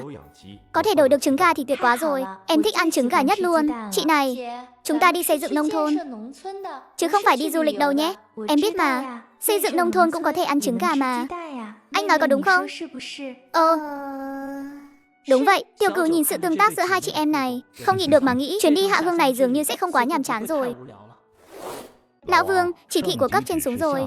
Thành lập tổ chuyên án, điều tra triệt để 6 địa điểm cất giấu kho báu này. Cậu làm phó tổ trưởng phối hợp công việc. Phía Lâm gia cứ tạm thời giam giữ đã. Tổ chuyên án ngày mai sẽ đến, đợi họ đến rồi mới thẩm vấn tiếp. Nếu Lâm Hải Phu thật sự không liên quan đến bản đồ kho báu, thì đến lúc đó hãy thả ra. Nhưng những tội danh khác trong nhật ký cũng đủ cho ông ta khốn đốn rồi. Trộm cắp của công, đánh nhau, cướp bóc, gây thương tích dẫn đến tàn tật. Nếu những việc này được xác thực thì ít nhất cũng 10 năm. Còn phía Tiểu Cửu, một thanh niên trí thức hạ hương, bây giờ đang ở trên tàu thì điều tra được cái gì chứ? Đợi tổ chuyên án đến rồi tính sau. Tiểu Cửu, nếu tất cả chuyện này thật sự là do cậu làm, thì nước đi này của cậu của thật đã khiến tôi phải nể phục rồi đấy. Mượn dụng cụ tác động người, cắp lửa bỏ tay người, còn mình thì phủi mông bỏ đi. Đến Đông Bắc rồi, trời cao hoàng đế xa, chẳng ai quản được cậu nữa. Hậu sinh khả úy thật mà. Còn về phía Tiểu Cửu, vừa mới đi vệ sinh xong, vừa ra khỏi cửa đã gặp một người vừa quen vừa lạ. Tránh ra, không nhịn được nữa rồi. Xin lỗi, tôi vô ý va phải anh. Đối phương cúi đầu, giọng nói ú ớ một tiếng, hoàn toàn không dám nhìn Tiểu Cửu. Không sao. Người đó vội vàng xông vào nhà vệ sinh rồi đóng cửa lại. Lúc nãy khi người đó xông vào nhà vệ sinh, bước chân rõ ràng có chút không vững, chân phải không dám dùng lực, hơn nữa khoảnh khắc va vào tôi, có thể cảm nhận rõ ràng, cơ lưng của hắn căng rất chặt, giống như đã va vào vết thương, vị trí đều trùng khớp. Giọng nói cũng tương tự. Hắn cũng lên chuyến tàu này sao? Là muốn bỏ trốn hay là hừ? Cũng biết chọn đường đấy. Tiếc là người chọn nhầm tàu rồi. Tiểu Cửu lùi vào chỗ tối. Khoảng 5 phút sau, cửa nhà vệ sinh mở ra. Trương Bưu cúi đầu bước ra, ánh mắt cảnh giác quét nhìn xung quanh. Tiểu Cửu dùng năng lực quét qua cơ thể hắn. Bên hông có dắt một dụng cụ. Người này dù không phải là tên sát thủ đó, thì cũng tuyệt đối không phải hạng người lương thiện. Tiểu Cửu dùng định vị theo dõi Trương Bưu, đã nhìn thấy toa tàu và số ghế của hắn. Sau đó anh thay đổi vẻ mặt, xoay người đi đến phòng nhân viên tàu. Đồng chí, tôi có chút tình huống muốn phản ánh. Chuyện gì vậy đồng chí? Lúc nãy khi đi vệ sinh tôi có va phải một người. Bên hông người đó hình như có dắt dụng cụ. Cậu nhìn kỹ chứ? Nhìn kỹ rồi ạ. Lúc va vào tôi có đỡ ông ta một cái. Tay đã chạm vào, cứng ngắc, chính là hình dáng của một dụng cụ. Hơn nữa trên người ông ta có vết thương, có dán cao dán, đi đường cũng không được nhanh nhẹn. Giống như vừa mới đánh nhau xong. Người đó trông như thế nào? Ở toa nào? Cao khoảng 1m75, khoảng 40 tuổi, trên mặt có một vết sẹo. Ở toa số 7, ghế số 32 ạ. Nếu người này thật sự có vấn đề, các anh khi đi kiểm tra tốt nhất nên cẩn thận một chút. Tôi nghi ngờ ông ta có thể là tội phạm đang bị truy nã. Tội phạm truy nã? Tôi chỉ nghi ngờ thôi. Nhưng người bình thường sẽ không mang theo dụng cụ lên tàu. Hơn nữa trông ông ta rất căng thẳng, cứ luôn cúi đầu không dám nhìn ai. Nhân viên tàu trầm ngâm vài giây, gật đầu nói, đồng chí, cảm ơn cậu đã phản ánh tình hình, chúng tôi sẽ đi xác minh ngay. Tuy nhiên nếu thật sự có vấn đề, chúng tôi có thể cần cậu làm chứng. Làm chứng thì không vấn đề gì, nhưng tôi có một yêu cầu, nếu thật sự là tội phạm truy nã, khi các anh bắt người, có thể đừng nói là do tôi tố cáo không? Tôi lo lắng ông ta có đồng bọn trên tàu sẽ bị lộ, hoặc là sẽ gặp rắc rối. Chuyện này cậu cứ yên tâm, chúng tôi có kỷ luật, sẽ bảo vệ người tố cáo. Cậu cứ quay về chỗ ngồi trước đi, coi như không có chuyện gì xảy ra cả. Chúng tôi sẽ đi kiểm tra, được ạ? Kiến Quân, dọn dẹp đồ đạc một chút đi. Lát nữa có thể phải đổi chỗ ngồi đấy. Đổi chỗ à? Tại sao? Đừng hỏi nhiều thế, cứ nghe lời tôi là được. Đồng chí Tiểu Cửu, có chuyện gì xảy ra vậy? Không có gì, có thể là có chút rắc rối nhỏ. Các bạn cũng chuẩn bị đi. Lát nữa nếu nhân viên tàu thông báo đổi toa thì chúng ta đổi. Phương Tình còn muốn hỏi thêm, nhưng nhìn thấy vẻ mặt của Tiểu Cửu, cô liền nuốt lời vào trong. Em à, dọn dẹp đồ đạc cho gọn nhé. Lão Lưu, Tiểu Trương, toa số 7 có thể có tình huống phát sinh. Lúc này có một đồng chí trẻ phản ánh va phải một người. Bên hông có dắt dụng cụ, trên mặt có sẹo, trên người có vết thương, giống như tội phạm truy nã. Tội phạm truy nã ư? Có chắc không? Không chắc chắn, nhưng thà tin là có còn hơn không. Chúng ta chia nhau ra hành động. Lão Lưu, cậu đi báo cáo với trưởng tàu. Xin liên hệ với công an ở ga phía trước. Tiểu Trương, cậu đi cùng tôi đến toa số 7 quan sát từ xa trước. Đừng để đánh rắn động cỏ. Rõ. Ba người lập tức hành động. Vài phút sau, Tiểu Trương và nhân viên tàu trung niên giả vờ đi kiểm tra vé đã đi đến toa số 7. Hai người vừa kiểm tra vé, vừa dùng liếc mắt quan sát ghế số 32. Là hắn sao? Giống lắm, cậu nhìn tư thế ngồi của hắn kìa, cơ thể căng rất chặt, tay luôn đặt ở bên hông. Đó là tư thế sẵn sàng rút dụng cụ ra bất cứ lúc nào. Hơn nữa hắn không dám ngẩng đầu, cứ luôn dùng liếc mắt quan sát xung quanh. Hai người nhìn nhau một cái, trong lòng đã hiểu rõ, bèn quay trở lại phòng nhân viên tàu. Trưởng tàu đã liên hệ với công an ga phía trước. Họ sẽ lên tàu ở ga Tung Sơn. Còn 40 phút nữa là đến ga. Được. Việc chúng ta cần làm bây giờ là để mắt đến hắn. Đừng để hắn xuống tàu trước hoặc gây chuyện. Có nên khống chế hắn trước không? Không được, vạn nhất hắn thật sự có đồng bọn. Đánh rắn động cỏ thì rắc rối to. Hơn nữa trên tàu có bao nhiêu người thế này, nếu ra tay sẽ dễ làm bị thương hành khách. Đợi công an lên tàu, người chuyên nghiệp làm việc chuyên nghiệp sẽ tốt hơn. Nửa tiếng đồng hồ tiếp theo, ba nhân viên tàu thay phiên nhau đi ngang qua toa số 7, dùng đủ mọi lý do để quan sát người đàn ông có vết sẹo kia. Trương Bưu càng lúc càng trở nên nóng nảy. Tàu vừa mới vào ga, Trương Bưu đã xách hành lý chuẩn bị xuống tàu. Công an vừa lúc bước lên, đứng lại. Trương Bưu thấy tình thế không ổn, liền tóm lấy một nữ thanh niên chỉ đừng có qua đây nữa là tao tác động cô ta đấy. Trong toa tàu lập tức trở nên hỗn loạn. Hành khách lũ lượt lùi lại, bỏ dụng cụ xuống. Anh không chạy thoát được đâu, tránh ra cho tao xuống tàu, nếu không tao tác động cô ta. Muốn chạy sao? Không có cửa đâu.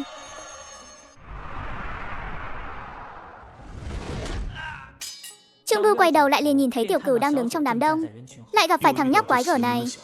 Thật sự là xui xẻo đến tận cùng rồi. Ngay trong khoảnh khắc hắn lơ đễnh, hai đồng chí công an đã đè hắn ngã xuống đất.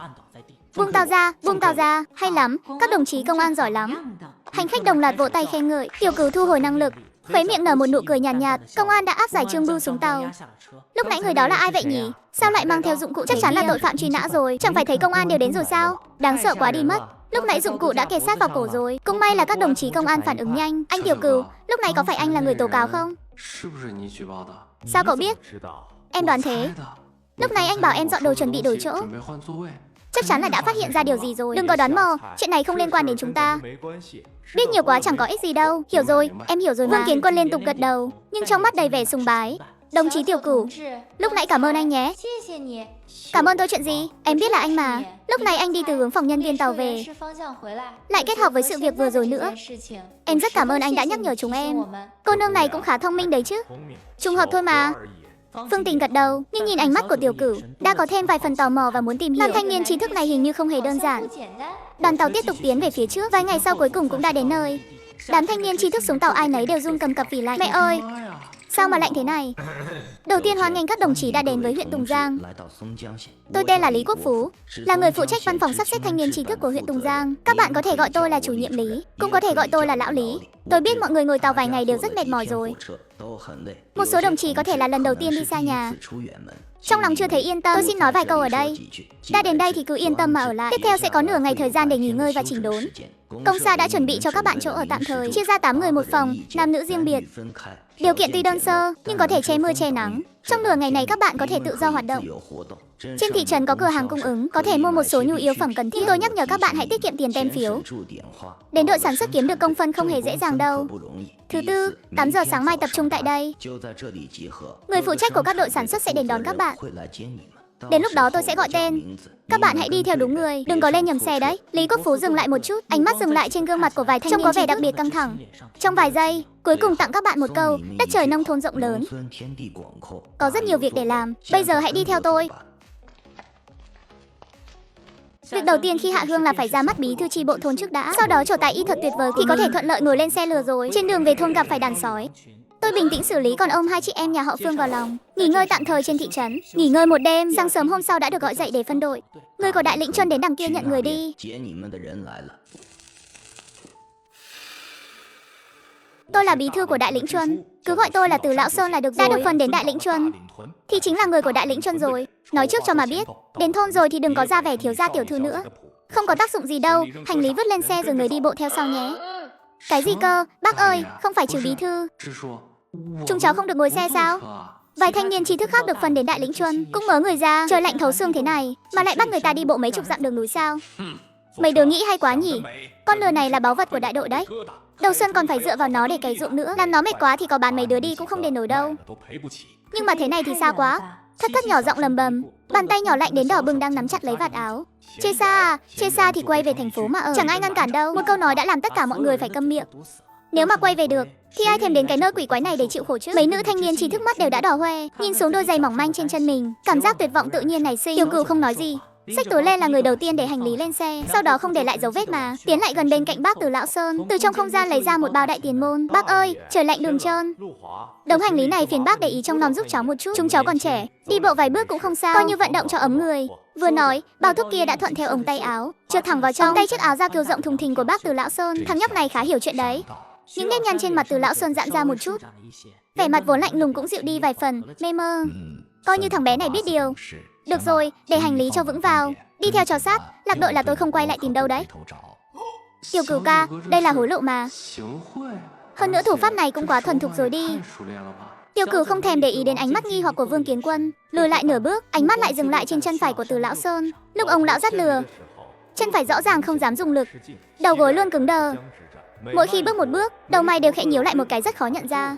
Đặc biệt là lúc bắt đầu đi lúc nãy, ông lão vô thức dùng tay đấm đấm vào phía ngoài đầu gối. Phong thấp, không đúng. Nhìn tư thế đi đứng kia, giống như chấn thương cũ tích tụ cộng thêm hàn khí nhập cốt, hình thành nên căn bệnh mãn tính. Y thuật thần cấp trong đầu lập tức đưa ra phán đoán. Gãy xương cũ, hồi phục không tốt, kèm theo bệnh phong hàn thấp khớp, trời âm u sẽ đau nhức, lúc nghiêm trọng thậm chí không thể đi lại. Đây đúng là một cơ hội tốt. Khóe miệng Tiểu Cửu nở một nụ cười đầy ẩn ý. Bác ơi đợi chút, lại chuyện gì nữa? Từ Lão Sơn có chút thiếu kiên nhẫn. Cái chân này của bác cứ hễ trời âm u hay đổ mưa, có phải là đau như có mũi khoan đâm vào tận xương không? Cậu nói cái gì? Đám chi thanh xung quanh từng người một rụt cổ lại, ánh mắt lộ vẻ hóng hớt ngu ngốc. Bệnh này chắc cũng mười mấy năm rồi nhỉ? Bình thường thì không sao, nhưng một khi đến ngày âm u tuyết rơi thế này, đầu gối vừa mỏi vừa sưng, lúc nghiêm trọng thì nửa cái chân này không còn là của mình nữa. Đau đến mức muốn bỏ luôn cái chân đi đúng không bác? Mí mắt Từ Lão Sơn giật mạnh một cái. Vết thương này là năm đó khi ông ở trong rừng sâu núi thẳm, liều mạng với một con lợn rừng vương, để lại. Người trong thôn chỉ biết chân ông không tốt, chứ chưa có ai nói chúng phóc được như vậy. Sao cậu nhìn ra được hay vậy? Nghề gia truyền thôi ạ. Cháu có biết chút về xoa bóp bấm. Tiểu Cửu tùy tiện lấy một cái cớ.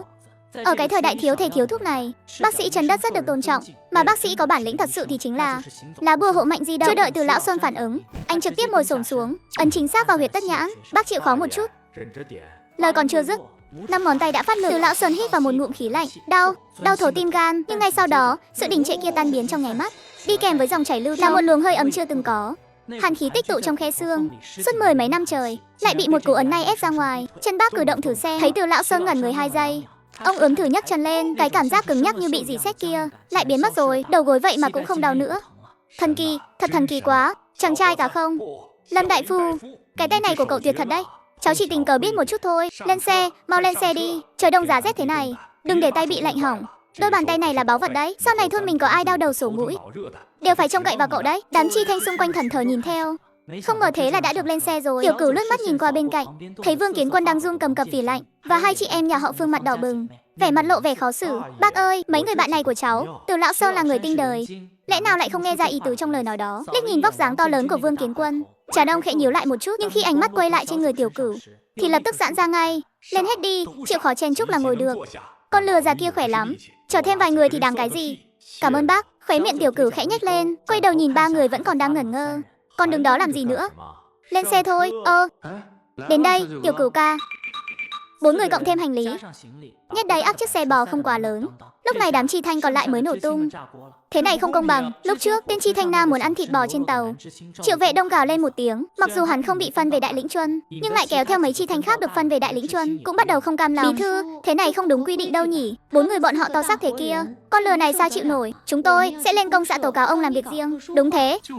Dựa vào cái gì mà họ được ngồi? Muốn ngồi thì mọi người phải luân phiên nhau ngồi. Mọi người đều bình đẳng mà. Công bằng à? Hừ. Ở Đại Lĩnh Chuân của chúng tôi, biết làm việc, có bản lĩnh thì đó chính là công bằng. Người ta là đại phu, đó là cái nghề có thể cứu mạng người ta đấy. Cái chiều lúc này có đứa nào trong các người biết không? Ánh mắt Từ Lão Xuân sắc lẹm, lướt qua những khuôn mặt đầy phẫn nộ kia. Đứa nào giờ có thể làm cái chân phóng thấp già này của tôi? Dễ chịu được thì tôi cũng cho nó ngồi. Lúc đó nó bắt tôi công nó đi cũng được luôn. Các người biết không? Không biết thì câm mồm hết cho lão tử. Không có bản lĩnh mà còn đòi hưởng phúc à? Mơ đi nhé. Đứa nào không muốn đi thì giờ cuốn xéo về ga tàu ngay. Lão tử không hầu hạ nữa. Một tràng mắng mỏ khiến mọi người im phăng phắc. Đây gọi là đòn đánh áp đảo. Không có bản lĩnh thì ngay cả thở cũng là sai. Tiểu Cửu ngồi trên xe không nói gì. Sự bình tĩnh này còn khiến người ta khó chịu hơn cả sự mỉa mai. Từ Lão Xuân quất roi một cái, con lừa ra bước đi. Thân xe rung lắc dữ dội, thất thất mất thăng bằng, kêu lên một tiếng rồi lao thẳng vào lòng Tiểu Cửu. Tiểu Cửu cảm nhận rõ ràng một sự mềm mại kinh người ép sát vào ngực và cánh tay của mình. Tiểu Cửu vô thức đỡ lấy eo cô. Không sao chứ? Thất thất cả khuôn mặt đỏ bừng như một quả táo chín. Xin lỗi, Phương Tình, nhanh tay nhanh mắt kéo em gái mình về chỗ cũ. Em ngồi cho vững vào. Phương Tình lườm em gái một cái, lại quay đầu nhìn Tiểu Cửu. Ánh mắt có chút phức tạp, vừa có sự biết ơn lại mang theo vài phần cảnh giác. Cảm ơn nha, mê mơ. Đường khó đi, bám chắc vào tay vịn, xe bò cứ thế tiến về phía trước. Cảnh vật xung quanh nhanh chóng trở nên hoang vu. Không biết đã đi bao lâu, trời sẩm tối, địa hình núi non xung quanh trở nên hiểm trở. Gió lùa vào hẻm núi, phát ra những tiếng hú quái dị, nghe mà sờn cả gai ốc. Chỗ này gọi là Quỷ Sầu Câu. Ngày xưa đám thổ phỉ thích tác động người qua đường ở đây nhất. Bác ơi, bác đừng dọa cháu. Giờ làm gì còn thổ phỉ nữa ạ? Thổ phỉ thì hết rồi, nhưng thứ muốn ăn thịt trong núi này thì không thiếu đâu. Lời vừa dứt, con lừa già kéo xe đột nhiên dừng bước, bồn chồn nhìn về phía trước, toàn thân run rẩy dữ dội. Trên sườn núi phía bên phải truyền đến tiếng cành khô bị giẫm gãy. Từ Lão Xuân lập tức rút từ trong đống rơm ra một khẩu, hàng nóng một nòng cũ kỹ. Tất cả đừng lên tiếng, có thú dữ nhắm vào chúng ta rồi. Một tràng tiếng thở dốc, trầm đục và ẩm ướt, theo gió bay vào tai mỗi người. Không khí trên xe đông cứng lại trong nháy mắt. Thất thất sợ đến mức xoay người vùi mặt vào lòng Tiểu Cửu. Hai cánh tay ôm chặt lấy eo Tiểu Cửu. Phương Tình mặt trắng bệch, một tay nắm chặt lấy thành xe bò, tay kia siết chặt lấy ống tay áo của Tiểu Cửu. Bên trái một cô, bên phải một cô. Không hề nhỏ, đừng động, là bầy sói. Lũ súc sinh này ngửi thấy mùi người và mùi lừa rồi. Nghe cho kỹ đây, không ai được la hét, càng không được chạy. Sói là loài gian xảo nhất, cậu mà chạy là nó biết cậu sợ ngay.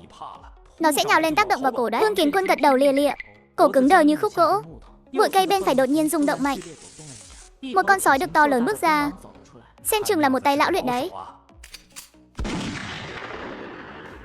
Con sói đầu đàn bị khẩu hàng nóng đột ngột xuất hiện làm giật mình. Nó nhảy lùi lại vài mét, từ trong bụi rậm lại nhảy ra thêm vài con sói nữa, hình thành thế bao vây chiếc xe bò. Từ Lão Sơn nhanh chóng nạp kẹo vào hàng nóng. Động tác tuy nhanh nhẹn, nhưng tay có hơi run. Ông lại lục túi quần. Hỏng rồi, trong túi chỉ còn 2 viên kẹo dự phòng, cộng với viên trong hàng nóng là tổng cộng 3 viên. Đối phương có ít nhất 6 con sói. Trận này tính kiểu gì cũng là đường đăng xuất. Bác ơi, chúng nó lao tới kia.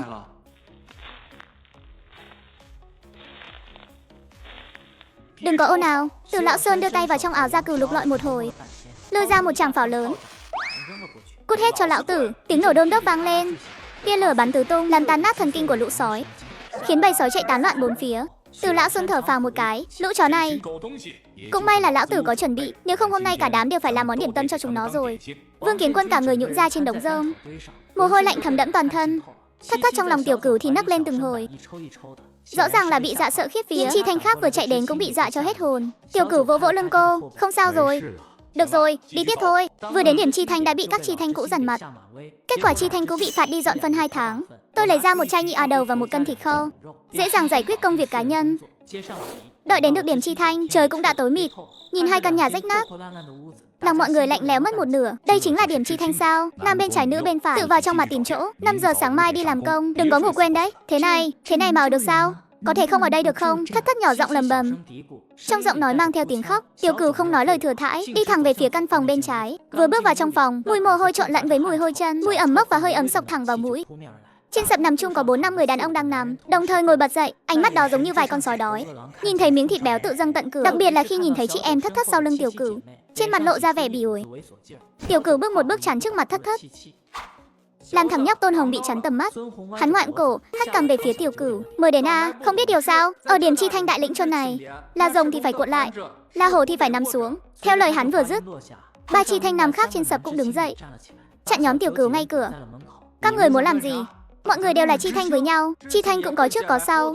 Đã vào căn phòng này thì phải tuân theo quy định của tôi. Tối nay 2 chi thanh nữ này phải ở lại tâm sự về cuộc đời với anh em tôi, kể cho chúng tôi nghe chuyện lạ ở Tứ Cửu Thành. Còn 2 cậu, sau này việc đổ bô, lấy nước rửa chân thì thấu hết nhé. Tiếng gào của bác Từ đã gọi Từ Lão Xuân quay trở lại. Đứa nào đấy? Đứa nào gọi hồn cái gì mà gọi? Mặt Từ Lão Xuân dài ra còn hơn mặt lừa, nhưng khi thấy người gọi mình là Tiểu Cửu thì sắc mặt lập tức thay đổi 180 độ. Ô, Lâm đại phu à, có chuyện gì thế này? Bác Từ, trong phòng này có người muốn đặt quy tắc cho cháu. Hắn nói sau này việc đổ bô, lấy nước rửa chân là của cháu. Còn nói, muốn 2 đồng chí nữ này ở lại tâm sự cuộc đời với họ. Cháu cứ ngỡ ở đại lĩnh chôn này là do bác quyết định chứ. Từ khi nào đến lượt đồng chí này đặt quy tắc vậy ạ? Từ Lão Xuân nghe xong mặt đen sầm lại ngay tại chỗ. Tiểu Cửu là thần y mà ông đã công nhận, làm sao có thể để người khác bắt nạt được? Tôn Hồng, cậu là bí thư điểm chi thanh hả? Tôn Hồng rụt cổ lại, cái mặt cười còn khó coi hơn khóc. Hiểu lầm, đều là hiểu lầm thôi ạ. Chúng cháu chỉ đùa một chút với đồng chí mới thôi. Đùa à? Với bố cậu cũng đùa kiểu này sao? Tôi thấy cậu ngứa ra rồi đấy. Còn bày đặt quy tắc, có một lão tử dạy cho cậu biết quy tắc là gì không? Từ ngày mai cậu ra chuồng lợn dọn phân, dọn liên tục 1 tháng cho tôi. Thiếu một cánh lão tử trừ sạch công phân cả ngày của cậu. Cả mấy đứa các người nữa, đi hết cho tôi. Đứa nào dám lười biếng thì điểm chi thanh này cũng đừng hòng ở nữa, biến ngay ra chuồng bò mà ngủ đống rơm cho lão tử. Bí thư, thế này là sao à? Chứ ít hả? Thế thì 2 tháng. Lâm đại phu, lũ danh con này nếu còn dám gây sự nữa, cậu cứ bảo tôi, ở đại lĩnh chôn này đứa nào dám bắt nạt cậu thì tức là đang đối đầu với Từ Lão Xuân tôi đây. Cảm ơn bác Từ ạ. Khách sáo gì chứ? Mà này, cậu cứ nghỉ ngơi đi, lát nữa phiền cậu lại bóp chân giúp tôi một chút nhé. Không vấn đề gì, Kiến Quân. Dọn dẹp đi, quét tước chỗ này một chút. Vâng. Được rồi Tiểu Cửu ca, chúng ta nấu chút gì ăn thôi. Mê Mơn, Phương Tình, cô đi xem có nồi không? Đun chút nước nóng. Phương Tình đáp một tiếng, đi về phía cái bếp thô sơ được xây bằng gạch đất ở giữa phòng. Làm gì đấy? Cái nồi này chúng tôi dùng. Các người chẳng phải vừa mới ăn xong sao? Trong nồi trống không mà. Trống không cũng không được, chúng tôi còn phải đun nước rửa chân. Muốn dùng nồi hả? Được thôi, lấy đồ ra mà đổi. Đây rõ ràng là cố tình làm khó người khác. Dù không dám động vào Tiểu Cửu, nhưng ở những việc sinh hoạt lặt vặt này thì bác Từ cũng không quản tới được. Cái nồi này là đồ công cộng, dựa vào cái gì mà phải lấy đồ ra? Dựa vào việc cái nồi này là do chúng tôi khênh lên núi. Không đưa đồ thì đừng có dùng. Có giỏi thì các người tự đi mà nặn ra một cái nồi. Em gái, hay là chúng ta đưa chút đồ đi.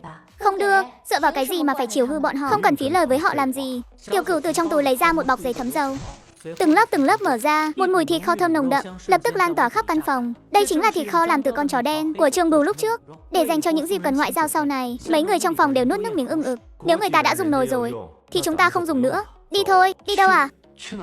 Sang nhà bác Từ, sẵn tiện đưa ít mồi nhắm cho bác ấy, tiện thể mượn bếp nhà bác ấy hâm nóng đồ khô luôn. Sao thế này? Có phải thằng nhóc Tôn lại làm khó dễ gì các cháu rồi không? Nói một câu đi. Giờ tôi sang điểm chi thanh ngay, lột ra thằng nhóc đó ra. Đâu có đâu bác Từ. Đồng chí Tôn Hồng nhiệt tình lắm ạ. Chỉ là cái nồi ở điểm chi thanh bận quá, mọi người đều cần dùng đến. Cháu nghĩ mình mới đến cũng không nên tranh giành đồ dùng với các đồng chí cũ, sợ không đúng quy tắc. Sẵn tiện trong tay có ít mồi nhắm, nên muốn sang nhà bác mượn bếp lửa một chút, sẵn tiện mời bác uống vài ly. Lời nói này vô cùng khéo léo. Từ Lão Sơn trong lòng hiểu rõ như gương. Tiểu Cửu đang giữ thể diện cho ông, không trực tiếp mách lẻo, nhưng những gì cần nói thì chẳng thiếu một chữ nào. Trong lòng đã ghi cho Tôn Hồng một gạch đen rồi. Được, vào đi, đến thì cứ đến, còn mang theo đồ đạc gì thế nữa? Này là coi thường bác rồi, miệng thì nói vậy, nhưng mắt thì cứ dán chặt vào bọc thịt kia. Tiểu Cửu cũng không khách sáo, dẫn ba người vào nhà. Ôi chao, có khách đến này. Chào bác cái ạ. Ôi, cái đứa nhỏ này, đến thì cứ đến thôi, còn mang theo đồ làm gì nữa, thật là ngại quá đi.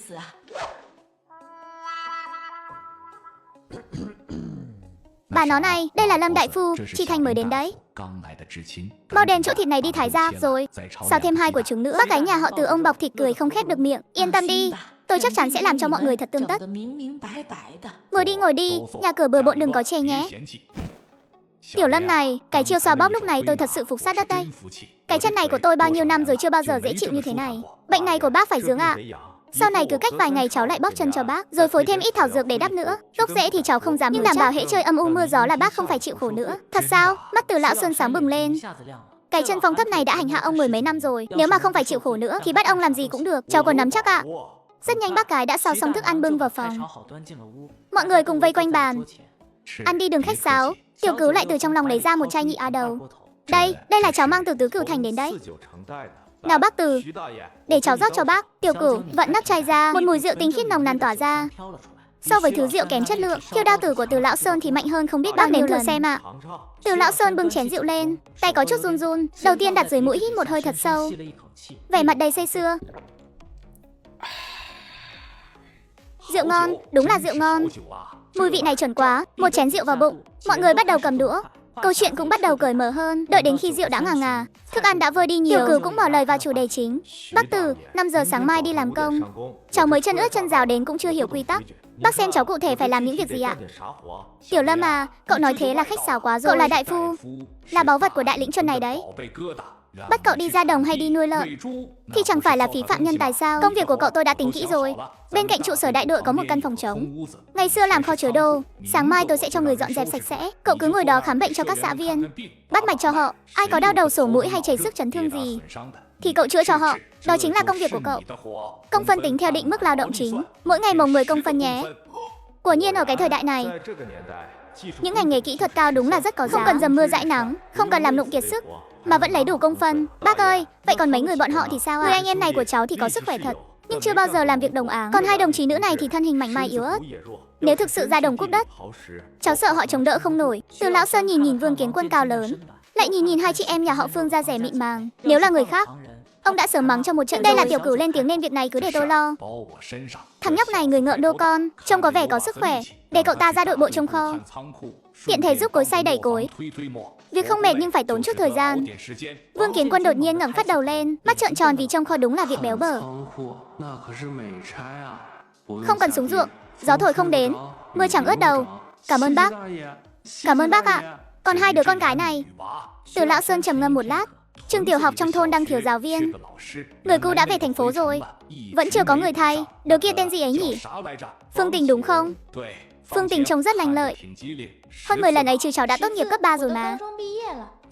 Vậy thì đến trường tiểu học dạy học đi. Chăm no mấy đứa nhóc nghịch như quỷ sứ, dạy vài chữ để chúng nó không thành mù chữ là được.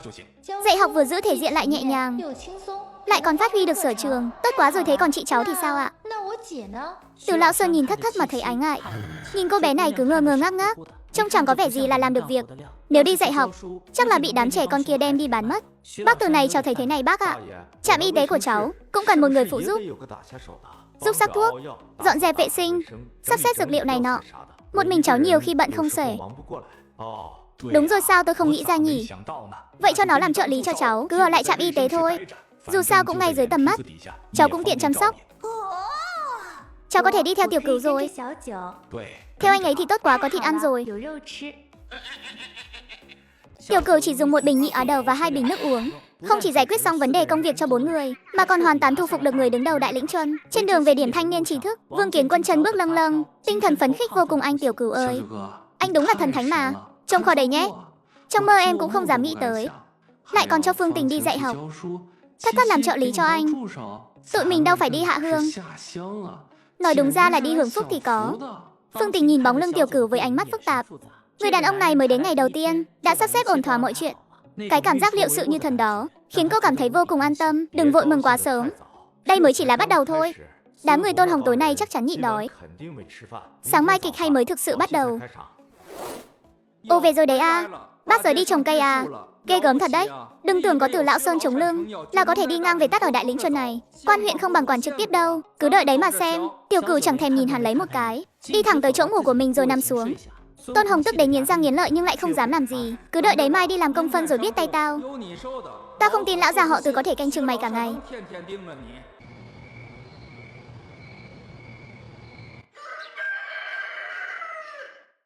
Dậy thôi anh Tiểu Cửu ơi. Trời lạnh quá đi mất.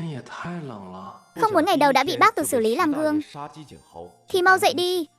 Vương Kiến Quân vừa nghe thấy 3 chữ bác Từ thì cái thói lười biếng muốn nằm nướng tan biến ngay lập tức, vội vàng bật dậy thay áo bông rồi rửa mặt mũi. Theo sau Tiểu Cửu ra khỏi phòng, chị em nhà họ Phương cũng đang đợi ở cửa. Hai người hôm nay cũng đã thay áo bông dày.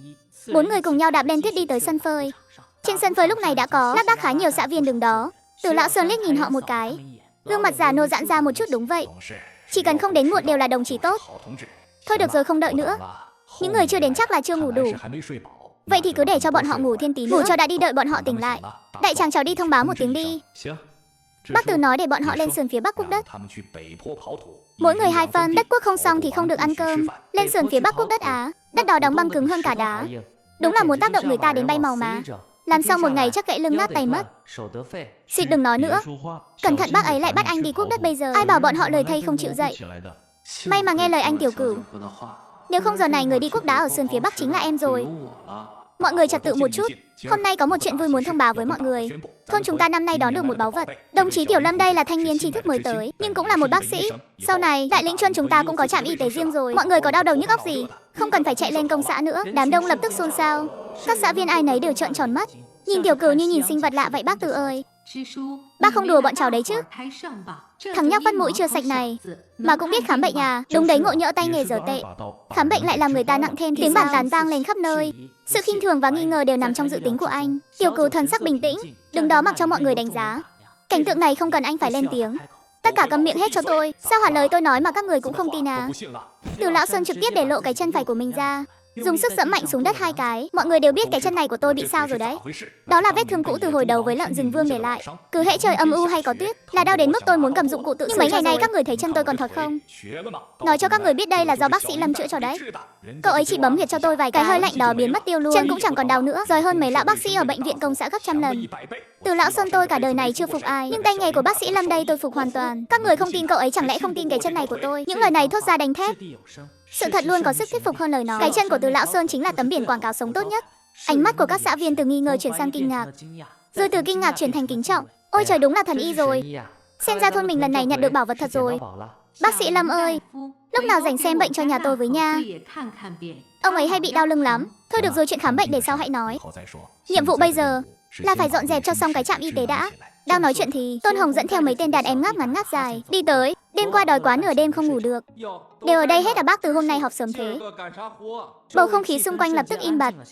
Tất cả mọi người đều im lặng nhìn chằm chằm 4 người bọn họ. Tôn Hồng bỗng cảm thấy hơi giận người. Bác Từ ơi, Tôn Hồng đây. Thằng danh con ngủ ngon nhỉ? Dạ tại tối qua cháu không ngủ được. Dậy muộn tí thôi à, chưa ngủ đủ à? Hừ. Tôi thấy cậu là quá rảnh rỗi rồi đấy. Đã có nhiều năng lượng như vậy thì để tôi tìm việc tốt cho cậu làm. Mấy ngày tới cậu lên sườn phía Bắc quốc đất cho tôi. Sau này hồ xí cũng giao cho cậu luôn. Cậu dẫn theo mấy đứa đàn em của cậu quét dọn nhà vệ sinh cho tôi nửa năm. Thiếu một ngày tôi sẽ trừ sạch công phân cả năm của cậu. Quốc đất rồi lại quét nhà vệ sinh những nửa năm á? Bác Từ không phải trước đây bảo 2 tháng sao? Hôm qua chẳng phải chúng ta đã thỏa thuận rồi sao? Thỏa thuận á? Cậu cũng xứng đáng đòi thương lượng với tôi. Tôi bảo 2 tháng là 2 tháng. Tôi bảo nửa năm là nửa năm. Sao cậu có ý kiến gì à? Có ý kiến gì thì cũng nuốt ngược vào trong cho tôi. Còn dám lại nhảy nữa, tôi bắt cậu quét 1 năm luôn đấy. Không có ý kiến gì ạ. Biến ngay bây giờ lên sườn Bắc quốc đất đi. Sau này nếu để tôi thấy trong hồ xí còn sót lại con thì cậu nhịn cơm luôn đi.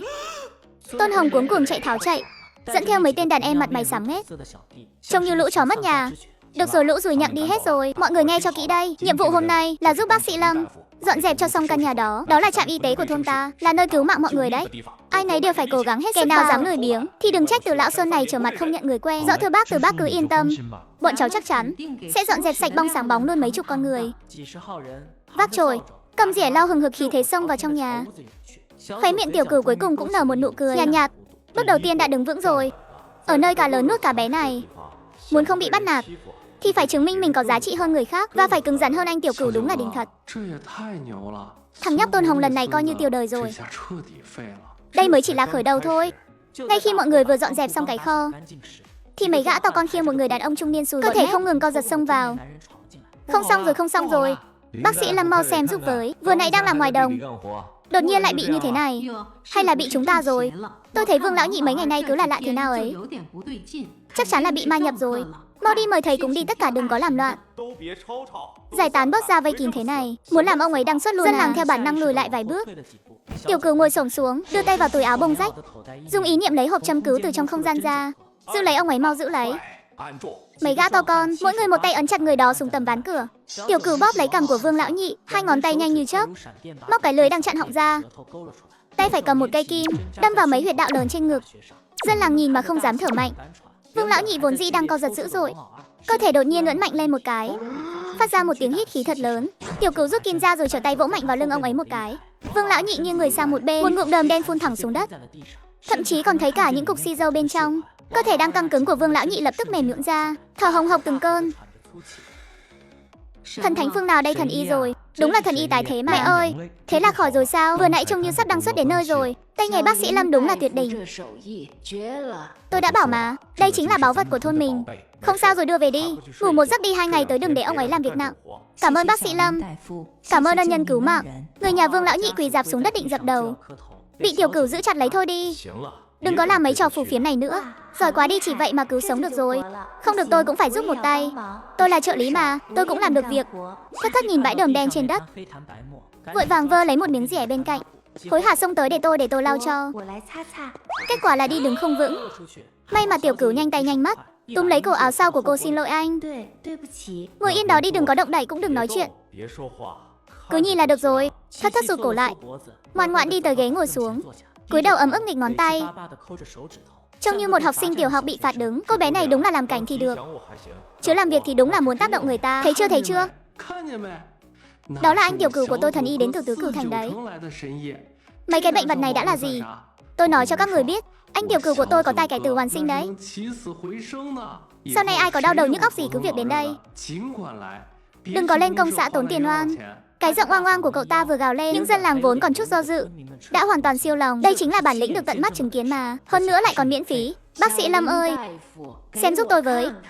Cái lưng già này của tôi đau 10 năm nay rồi. Bác sĩ Lâm ơi, con nhà tôi hay bị ho lắm, cậu phải xem giúp nó mới được. Còn tôi nữa, răng tôi đau đến mức không ngủ được. Một cái, mấy chục con người vây kín lấy Tiểu Cửu, và cái bàn vừa mới kê xong không còn kẽ hở. Hết người này đến người khác, cả buổi chiều căn nhà nát này còn náo nhiệt hơn cả ngày Tết. Tôi đã cứu chữa thành công bệnh nhân đầu tiên, giành được sự tin tưởng của toàn bộ dân làng. Suốt cả một ngày đã giải quyết xong một lượt các ca bệnh lâu năm trong thôn, còn nhận được đủ loại vật tư dân làng đem biếu. Bây giờ chỗ đứng của tôi ở Đại Lĩnh Chuân đã hoàn toàn vững chắc rồi. Tiếp theo là phải xây một căn phòng cho riêng mình cái đã. Căn nhà ở cái điểm thanh niên tri thức đầy mùi đủ thứ loại đó, ở thêm một giây thôi cũng là một sự tra tấn. Hơn nữa cũng không tiện lấy vật tư từ trong không gian ra ngoài.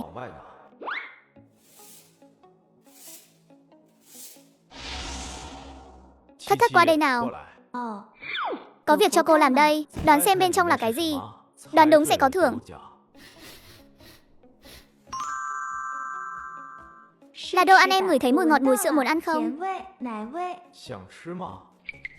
Gọi một tiếng nghe cho lọt tai nào. Anh Tiểu Cửu ơi, lòng Tiểu Cửu thấy sướng rơn. Thong thả bóc lớp giấy bọc kẹo ra, chỉ vào miệng mình. Thất thất nhìn viên kẹo sữa trắng nõn nà, lại nhìn ngón tay của Tiểu Cửu. Cuối cùng ham muốn ăn uống đã chiến thắng sự xấu hổ, hơi hé mở đôi môi đỏ mọng, từ từ lại gần. Tiểu Cửu đút viên kẹo sữa vào miệng cô. Thất thất nhớ mắt lại, gương mặt hạnh phúc ngậm lấy viên kẹo ngọt quá. Ồ, bác sĩ Lâm đang bận đấy à? Từ lão Sơn nhìn hai người bọn họ với vẻ mặt kiểu như tôi hiểu hết mà. Thất thất thẹn thùng chạy biến vào trong nhà, ha ha ha. Bác Từ cháu cũng đang định tìm bác đây. Chân bác vừa mới đỡ được tí. Sao bác lại đích thân tới đây thế này? Hãy đi dạo tí thôi, tiện thể xem cháu có thiếu thốn gì không. Bác Từ, bác nếm thử cái này đi. Từ lão Sơn nhìn thấy lại là thuốc đại tiền môn, vội vàng đón lấy nói đi. Thằng nhóc này không dưng mà lại nịnh nọt thế. Cháu muốn làm gì nào? Bác Từ có việc này muốn làm phiền bác. Cháu muốn xây 2 căn phòng trong thôn để dọn ra ở riêng. Xây nhà ở điểm thanh niên tri thức là chuyện xưa rồi, nhưng đó là quy định của công xã. Và lại xây nhà không phải chuyện nhỏ đâu. Gỗ lạt bùn đất nhân công đều cần tiền cả đấy. Hơn nữa đất thổ cư ở đây không dễ xin đâu. Tiền cháu lo, còn về vật liệu thì cần bác giúp đỡ một tay rồi. Cả những người giúp xây nhà nữa. Bác xem giúp cháu tìm người với, tiền công chắc chắn sẽ không thiếu. Vị trí tốt nhất là hơi hẻo lánh một chút, cạnh bìa rừng cho yên tĩnh. Từ Lão Sơn vẫn lắc đầu khó làm lắm. Nếu mà phá lệ như thế này, đám thanh niên trí thức kia cũng đòi xây nhà thì tính sao? Tiểu Cửu nhìn Từ Lão Sơn. Thời buổi này làm gì có thanh niên trí thức nào chịu bỏ tiền ra xây nhà. Nhìn là biết bác ấy đang đợi mặc cả rồi. Chuyện xong xuôi cháu sẽ ủng hộ cho đội bộ 100 đồng. Coi như là để sửa sang lại trường tiểu học. Mua ít sách vở bút mực cho bọn trẻ. Bao nhiêu cơ 100 đồng tiền mặt Á? 100 đồng một thanh niên lực điền ở Đại Lĩnh làm cả năm. Đủ công phân cuối năm chia thưởng cũng chỉ được 30-40 đồng. 100 đồng này bằng 2-3 thanh niên lực điền. Làm lụng cả năm không ăn không uống. Hơn nữa số tiền này là quyên góp cho trường học của đội. Danh chính ngôn thuận, chẳng ai bắt bẻ được câu nào. Còn về vật liệu xây nhà, trên núi thiếu gì đá với gỗ. Ngoài việc tốn tí sức ra thì chẳng mất một xu nào. Bùn đất thì có sẵn rồi. Mùa đông giá rét này, ngoài đồng không có việc đám trai tráng đang rảnh rồi đến phát cuồng. Chỉ cần cho miếng cơm ăn, khối người nhảy vào làm vụ này tính thế nào cũng hơi. Được việc này tôi nhận. Bác Từ chuyện vẫn chưa xong đâu ạ. Khử ngoài 2 căn của cháu ra, cháu còn muốn xây thêm 1 căn nữa. Xây thêm 1 căn nữa cho ai? Cho anh em của cháu Vương Kiến Quân. Cậu ta cũng xây nhà á? 3 căn nhà này động tĩnh có hơi lớn quá không? Ở thời đại này, thanh niên trí thức hạ hương là để tiếp thụ giáo dục. Một người xây nhà, còn có thể nói là để thuận tiện chữa bệnh cứu người. 2 người xây nhà dễ bị người ta đàm tiếu lắm. Ngộ nhỡ bị chụp cho cái mũ ham hưởng lạc thì khổ. Bác ơi, Kiến Quân là anh em của cháu. Cậu ấy vì theo cháu mới lặn lội từ Tứ Cửu thành tới cái nơi khí ho có cái này. Cháu ăn thịt không thể để cậu ấy hít khói được. Căn nhà này nhất định phải xây ngay cạnh nhà cháu luôn. Sau này 2 đứa cháu có gì còn hỗ trợ lẫn nhau. Thôi để cậu ấy ở điểm chi thanh bị đám người kia làm cho trướng mắt.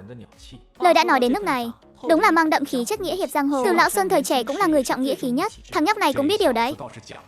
Đúng là một nam tử Hán. Nhưng xây 3 căn nhà thì nhân công và ăn uống. Tiểu Cửu cười rồi từ trong không gian lấy ra 10 tờ tiền mệnh giá lớn. Trong thời gian xây nhà, những xã viên tới giúp đỡ sẽ được bao 2 bữa cơm tối, bữa nào cũng có dầu mỡ. Cách ngày lại có thịt miếng. Toàn bộ chi phí này cháu bao hết. Từ Lão Sơn cảm thấy như có tiếng sét đánh ngang tai. Thời buổi này ngày Tết cũng chẳng dám ăn như vậy. Điều kiện này mà đưa ra, chắc chắn trai tráng cả thôn chẳng phải đánh nhau sứt đầu mẻ chán để tranh một. Xong việc này cứ để tôi lo. Nhưng mà phải có một cái cớ. Bên ngoài không được nói là xây nhà riêng cho các cháu, phải nói là mở rộng trạm y tế và phòng trực kho. Thực tế thì cho 2 đứa ở. Gừng càng già càng cay. Nghe theo bác hết 2 người nhìn nhau cười ý nhị. Mọi chuyện đều không cần nói ra. Có chuyện này nói cho mọi người biết một tiếng. Tôi đã bàn bạc xong với bác Từ rồi. Chúng ta dọn ra ngoài ở. Dọn ra ngoài á? Dọn đi đâu? Điền Chi Thanh chẳng phải quy định bắt buộc phải ở đó sao? Xây nhà xây á? Xây nhà anh Tiểu Cửu anh không đùa đấy chứ?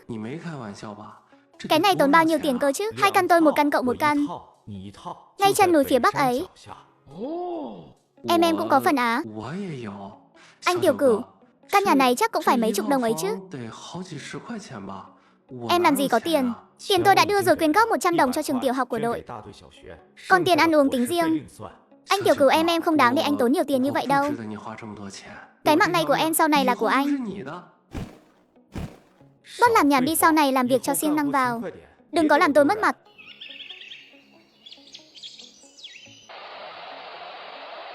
Hello, toàn thể xã viên chú ý. Toàn thể xã viên chú ý. Thông báo một chuyện thế này. Để cải thiện điều kiện y tế của thôn ta, đội quyết định mở rộng trạm y tế. Đồng thời để đảm bảo an toàn tài sản tập thể, sẽ xây thêm 3 căn phòng trực kho, địa điểm ngay chân núi phía bắc. Bây giờ bắt đầu tuyển thợ. Cần 20 thanh niên lực điền tự mang theo dụng cụ. Từ Lão Sơn dừng một chút, lấy lại cảm xúc. Ai tới làm việc sẽ được bao 2 bữa cơm tối, bữa nào cũng có dầu mỡ, cách ngày lại có thịt miếng. Ai muốn làm thì mau đến đội bộ đăng ký. Ai đến trước được trước. Tiếng gào này giống như là ném một quả bom xuống mặt hồ. Phẳng lặng ngay lập tức. Trên đường làng Đại Lĩnh chuân toàn là những bóng người đang chạy. Mau đi thôi, đến muộn là hết chỗ đấy. Đó là thịt đấy. Trong chốc lát, đội bộ bị dân làng vây kín đến nước chảy không lọt. Đây chính là niềm vui của siêu năng lực. Thế những lúc này tại sườn phía bắc gió lạnh rít gào. 4 người đang đào đất vừa hăng hái, vừa đói vừa mệt. Quản 2 bữa cơm, bữa nào cũng có dầu mỡ, cứ cách ngày lại có thịt. Tôn Hồng nhìn về phía thôn làng đang bốc khói bếp xa xa, con mắt đỏ sọc như muốn rỉ xi dâu. Nhà này chắc chắn là xây cho Tiểu Cửu rồi. Lấy đất của công xây nhà riêng cho mình. Sợ rằng đây là hưởng đặc quyền, là thói tư bản chủ nghĩa rồi. Hồng ca bớt giận đi. Đó là do bí thư từ đích thân phê duyệt đấy. Ý rất là mở rộng trạm y tế và phòng trực ca. Cả cái thôn này đều đi đăng ký giúp rồi. Anh định đi kiện sao? Tin hay không, Từ Lão Sơn có thể khiến anh cả đời này phải đào đất ở sườn phía bắc này. Thế cũng không thể để cậu ta ức hiếp người như vậy. Tối qua hắn còn đang nghĩ cách gây khó dễ cho Tiểu Cửu. Kết quả người ta quay đầu cái đã xây nhà mới, cảm thấy bản thân mình cứ như một gã hề. Sự chênh lệch này thật khó chịu quá mà. Ức hiếp người ta sao? Người ta có tiền có bản lĩnh, lại còn thân thiết với bí thư nữa. Ba anh em mình có cái gì ngoài việc ở đây hòng gió Tây Bắc, đến cái dám cũng chẳng bằng. Tôn Hồng nghẹn họng, hắn muốn phản bác nhưng cũng không tìm được lý do để phản bác. Mảnh đất này tốt thật đấy, hướng bắc đón nắng, tựa núi kề sông, quan trọng nhất là yên tĩnh, cách xa đám đàn bà hay buôn chuyện trong thôn, không có ai đến làm phiền, quả thực không tệ. Phía sau chính là rừng sâu núi thẳm, sau này lấy ít đồ rừng từ không gian ra, dùng ít vật tư mang từ trong núi ra. Thần không biết quỷ không hay, sân vườn phải rộng một chút, tường bao xây cao 2 mét, phía trên cắm thêm mảnh kính vỡ. Phòng quân tử không phòng được kẻ tiểu nhân, nhưng tư thế này phải làm cho đủ. Đá tảng trên núi của chúng ta thiếu gì, cứ bảo người ta đi lấy là được. Đừng nói 2 mét, tôi thấy 3 mét cũng được luôn. Chỉ cần cậu sẵn lòng chi tiền, tiền không thành vấn đề. Anh Tiểu Cửu, cỗ này thế nào? Gỗ lựu không được, giữ lại làm xà ngang. Anh Tiểu Cửu, nhà xây xong em có thể qua đó không? Chỗ này rộng hơn điểm chi thanh nhiều, lại còn nhìn thấy núi nữa. Được thôi, Tiểu Cửu, thuận tay béo một cái vào mà bánh bao của cô nàng. Sau này vệ sinh cái sân này thuộc về em. Quét không sạch thì không có cơm ăn, quét sân đổi lấy cơm ăn. Hơi quá, chốt kèo. Em quét sân sạch lắm đấy, đảm bảo đến một con kiến cũng không còn. Ha ha ha, nổ pháo đi. Từ Lão Sơn hét lớn một tiếng pháo nổ đi đòn vang dội bên bờ hồ. Đây chính là thông báo, nhà riêng của Chi Thanh đầu tiên ở Đại Lĩnh Chuân chính thức động thủ. Buổi trưa Tiểu Cửu lấy từ không gian ra một miếng thịt mỡ và mấy khúc xương ông lớn, giao cho bếp là nấu cơm. Mấy người phụ nữ khoảnh khắc thịt mỡ cho vào nồi, mùi thịt thơm nồng theo gió bay xa mấy cây số. Bọn Tôn Hồng đang ngồi trên đống đất bên ngoài, gặm những chiếc bánh ngô lạnh ngắt cứng ngắc. Trong phút chốc cảm thấy bụng càng đói hơn. Tôi không làm nữa. Cậu định làm gì? Cậu muốn làm loạn à? Làm loạn cái gì hả Hồng ca? Tôi không ngốc, đi theo anh ngoài chịu rét chịu đói. Con bị cả thôn chỉ trỏ sau lưng. Bên kia người ta cho ăn thịt cho uống nước mỡ, dù không cho công phân, cho tôi hút bụng canh cũng được mà. Lao Tử không muốn ở đây cặm đất đóng băng nữa. Nói xong, hắn không quay đầu lại mà bỏ chạy mất hút. Lý Giang, cậu quay lại cho tôi. Đồ phản bội. Anh, để tôi đi xem Lý Cường thế nào. Đừng để cậu ta gây chuyện. Đúng, tôi cũng đi xem thử. Kéo cậu ta quay lại.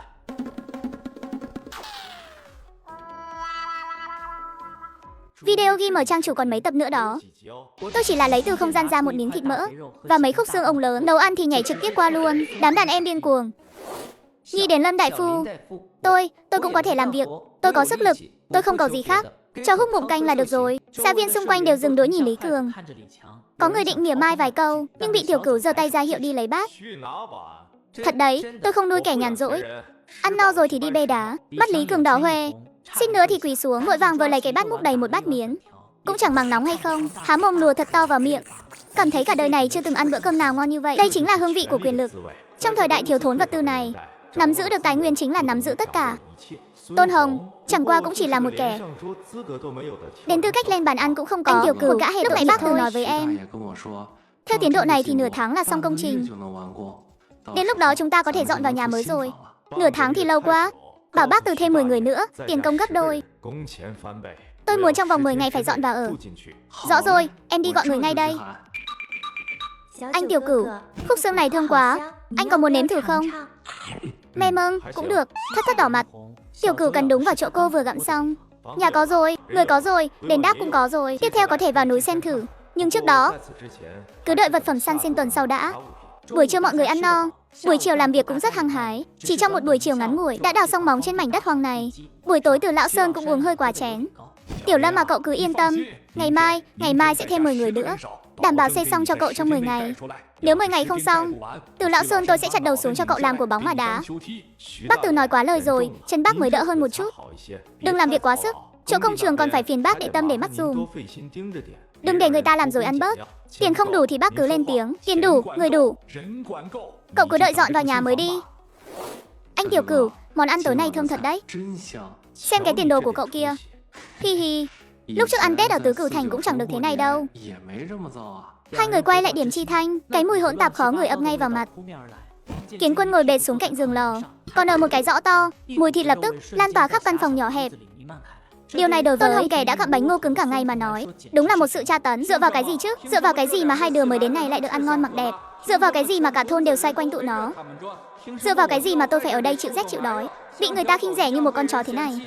Tất cả là tại Lâm Tiểu Cửu. Chỉ cần thằng danh này còn ở đây, tôi sẽ mãi không có ngày ngóc đầu lên được. Nếu như thằng danh này đăng xuất thì sao? Hoặc nếu như thằng danh này thân bại danh liệt thì sao? Trong đầu Tôn Hồng đang xoay chuyển những ý nghĩ độc ác điên cuồng, mà Tiểu Cửu với niệm lực mở rộng cũng đã chú ý đến từng hành động của Tôn Hồng. Người đàn ông này nãy giờ vẫn chưa ngủ, nhịp tim của hắn rất nhanh, Cơ thể đang run rẩy, không phải vì lạnh, mà là vì hưng phấn. Tay luôn đốt trong ngực, nắm chặt một vật dụng bằng kim loại nào đó, mang theo sát khí. Hừ, muốn chơi trò ném đá giấu tay. Vậy sao? Thì tôi sẽ chơi với anh một vố lớn.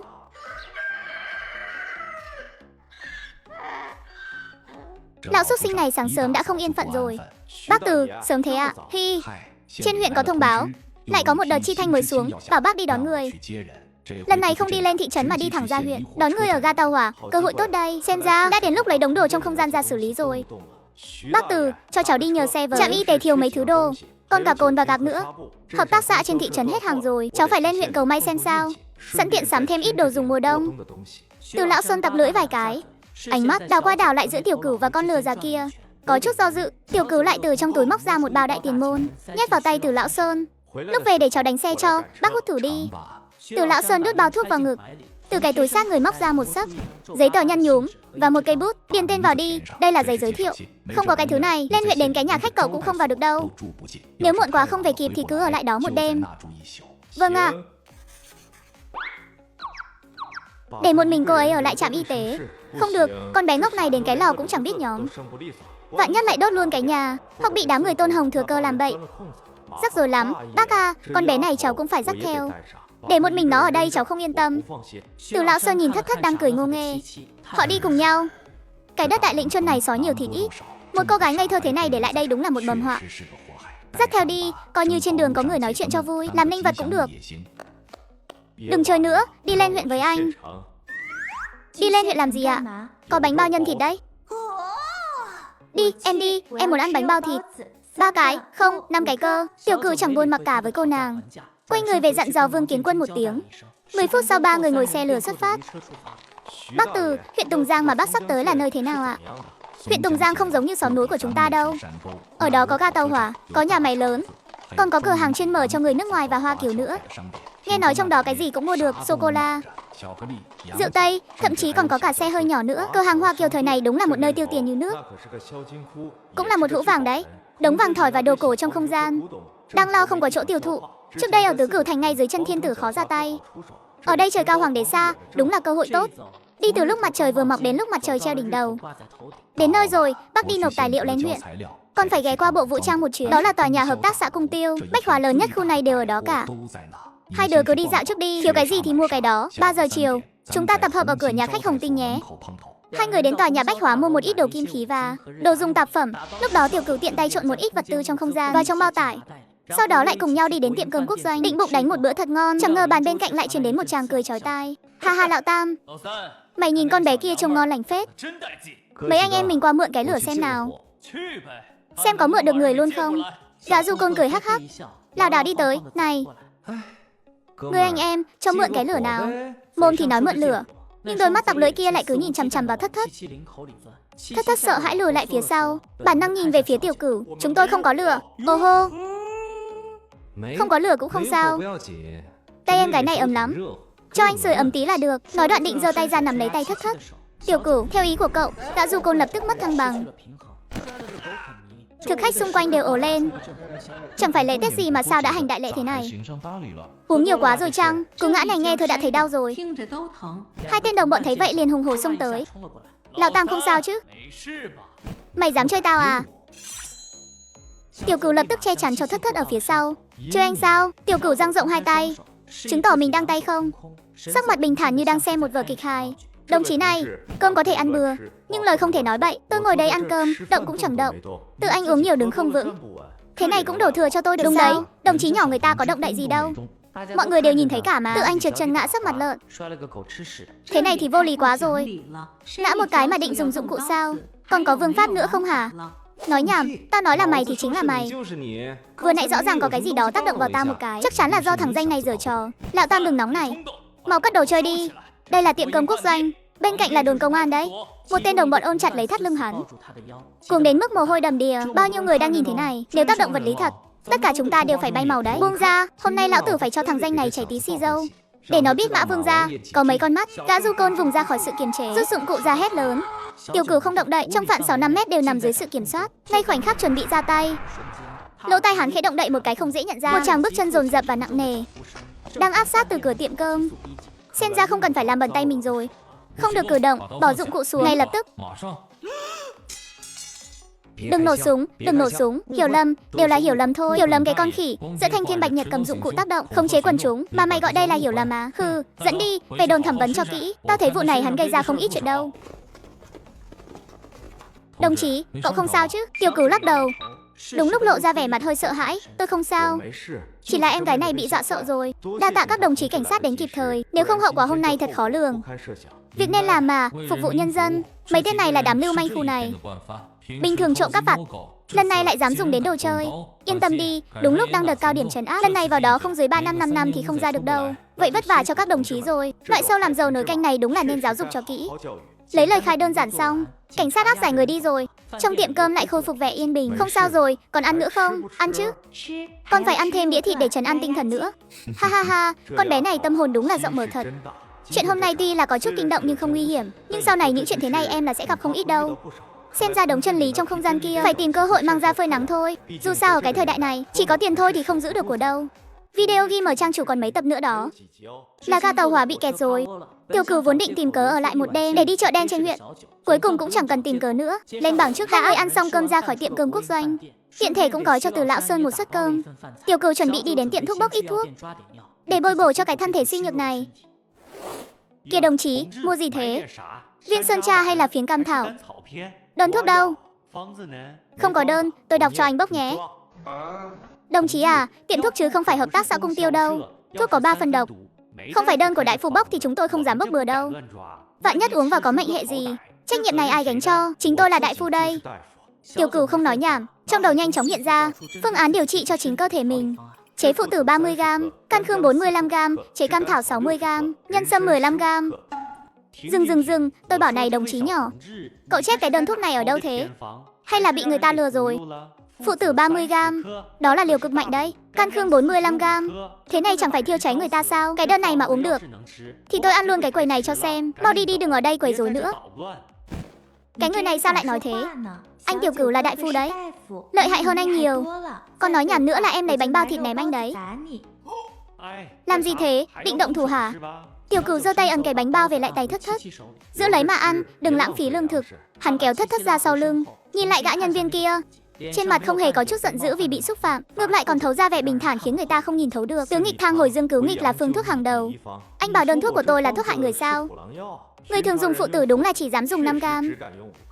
Dùng 10g là dạng làng băm thả trị không khỏi, chứ không dám trị cho người ta mất mạng. Nhưng đơn thuốc này của tôi là dành cho người bẩm sinh suy kiệt, hắn ta nhập cốt mà dùng. Ví dụ như tôi đây, không dùng liều mạnh thì sao có thể phá âm hồi dương được? Cái gọi là độc tố trên người đúng bệnh thì chính là tiên đan cứu mạng.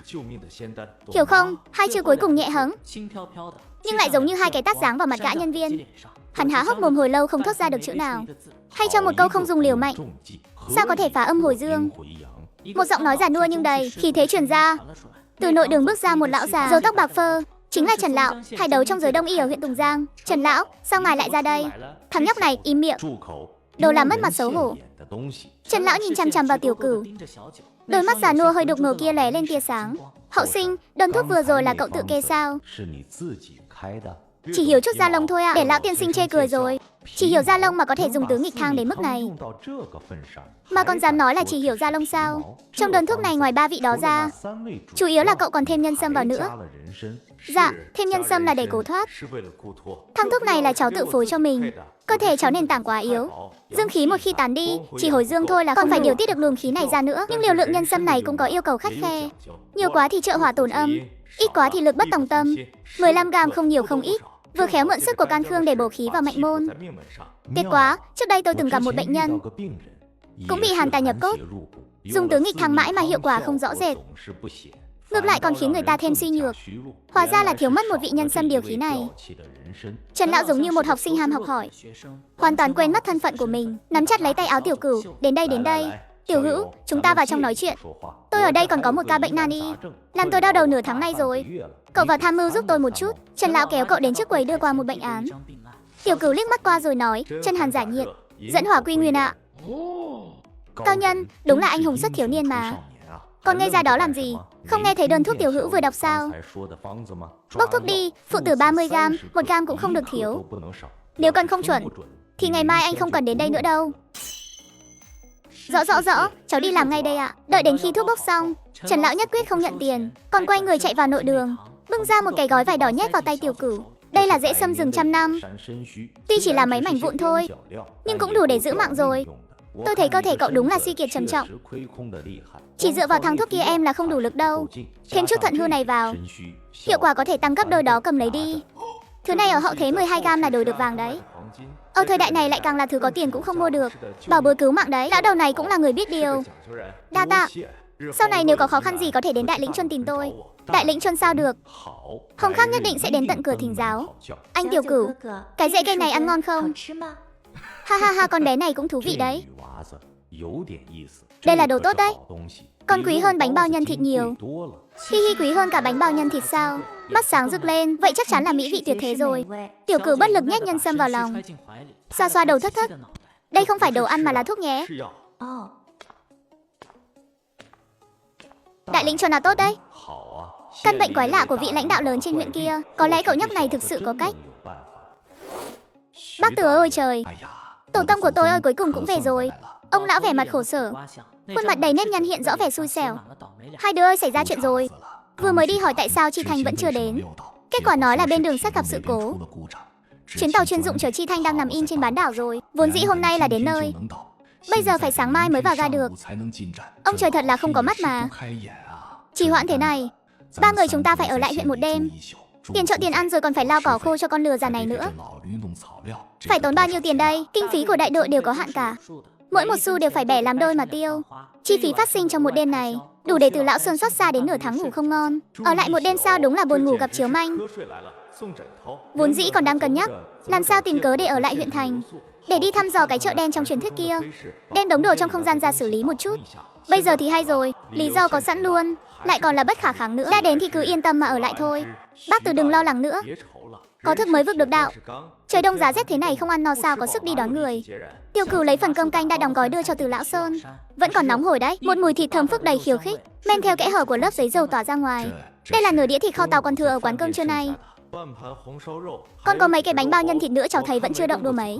Bỏ đi thì phí quá nên cháu đóng gói mang về luôn. Thật ra là anh đặc biệt để dành cho Từ lão Sơn. Lần đầu đi xa cùng người ta cũng phải thể hiện chút chứ thịt kho tàu này. Bánh bao nhân thịt ở Đại Lĩnh Chuân, cả năm trời cũng chẳng thấy được mấy lần món mặn. Tiểu Cửu này vừa đến là bữa nào cũng có thịt. Cuộc sống này còn sung sướng hơn cả địa chủ lão tài nữa. Ôi trời, thế này thì ngại quá. Miệng thì khách sáo, tay thì giữ chặt lấy gói giấy dầu. Vẻ chán nản lúc nãy bỗng chốc tan biến sạch sành xanh. Có thịt rồi thì ở lại một đêm có là gì. Trời có sập xuống thì cũng có thịt chống đỡ. Đồng chí cho thuê phòng trọ. Bác từ trong túi áo sát người lấy ra tờ giấy đó. Tờ giấy giới thiệu nhăn nhúm mấy người ở Đại Lĩnh Chuân để đón Chi Thanh. 3 đồng chí cho chúng tôi mở một phòng là được rồi. Chúng tôi cần một cái sập nằm chung lớn một chút, nằm chung cho ấm áp, tiết kiệm được đồng nào hay đồng buổi này đi ra ngoài. Mấy gã đàn ông chen chúc trong một phòng là chuyện thường tình, tiết kiệm tiền mới là chân lý. Hết sập nằm chung rồi, chỉ còn phòng tiêu chuẩn thôi, lại một giường ấy. Nếu muốn ở thì phải mở 3 phòng. 3 phòng sao thế thì tốn bao nhiêu tiền chứ? Không được, đắt quá. Đồng chí cô xem lại giúp xem có nhà kho nào không. Hoặc là đi. Coi đây là cái nhà trọ rẻ tiền chắc. Bà thì mất kiên nhẫn xua tay. Ánh mắt đó chẳng khác gì nhìn mấy kẻ ăn mày. Muốn ở thì ở, không ở thì thôi. Không ở thì dẹp đi. Phía sau còn bao nhiêu người đang xếp hàng kìa. Đừng có chắn đường bác từ đỏ bừng cả mặt. Muốn nổi giận mà không dám. Người ta là nhân viên của đơn vị quốc doanh, ông chỉ là một bí thư thôn. Trong mắt người ta cũng chỉ là một kẻ nhà quê. Mở 3 phòng, Tiểu Cửu lấy ra mấy tờ đại đoàn kết và một sấp tem lương thực thông dụng, đập lên quầy thu ngân. Tem lương thực này mới là hàng thật giá thật, còn dễ dùng hơn cả tiền. Trên mặt bà thím lập tức nở nụ cười tươi rói. Ôi trời, vị đồng chí nhỏ này lúc nãy là tôi mắt quáng gà. Vừa hay có phòng, còn trống 3 phòng cán bộ ở tầng 2. Yên tĩnh lại, còn có lò sưởi nữa. Từ lão Sơn đứng bên cạnh nhìn mà há hốc mồm, môi run mấy cái. Tiểu Lâm, thế này thì tốn kém quá. 3 phòng cán bộ cơ à? Một đêm này phải tốn bao nhiêu tiền oan uổng chứ? Cái thằng nhóc phá gia chi tử này, đi ra ngoài thì nghỉ ngơi tốt mới là quan trọng nhất. Phải chọn chỗ nào yên tĩnh cho người khác chứ. Không vấn đề gì, phòng 201.202.203 đều ở phía đông tầng 2.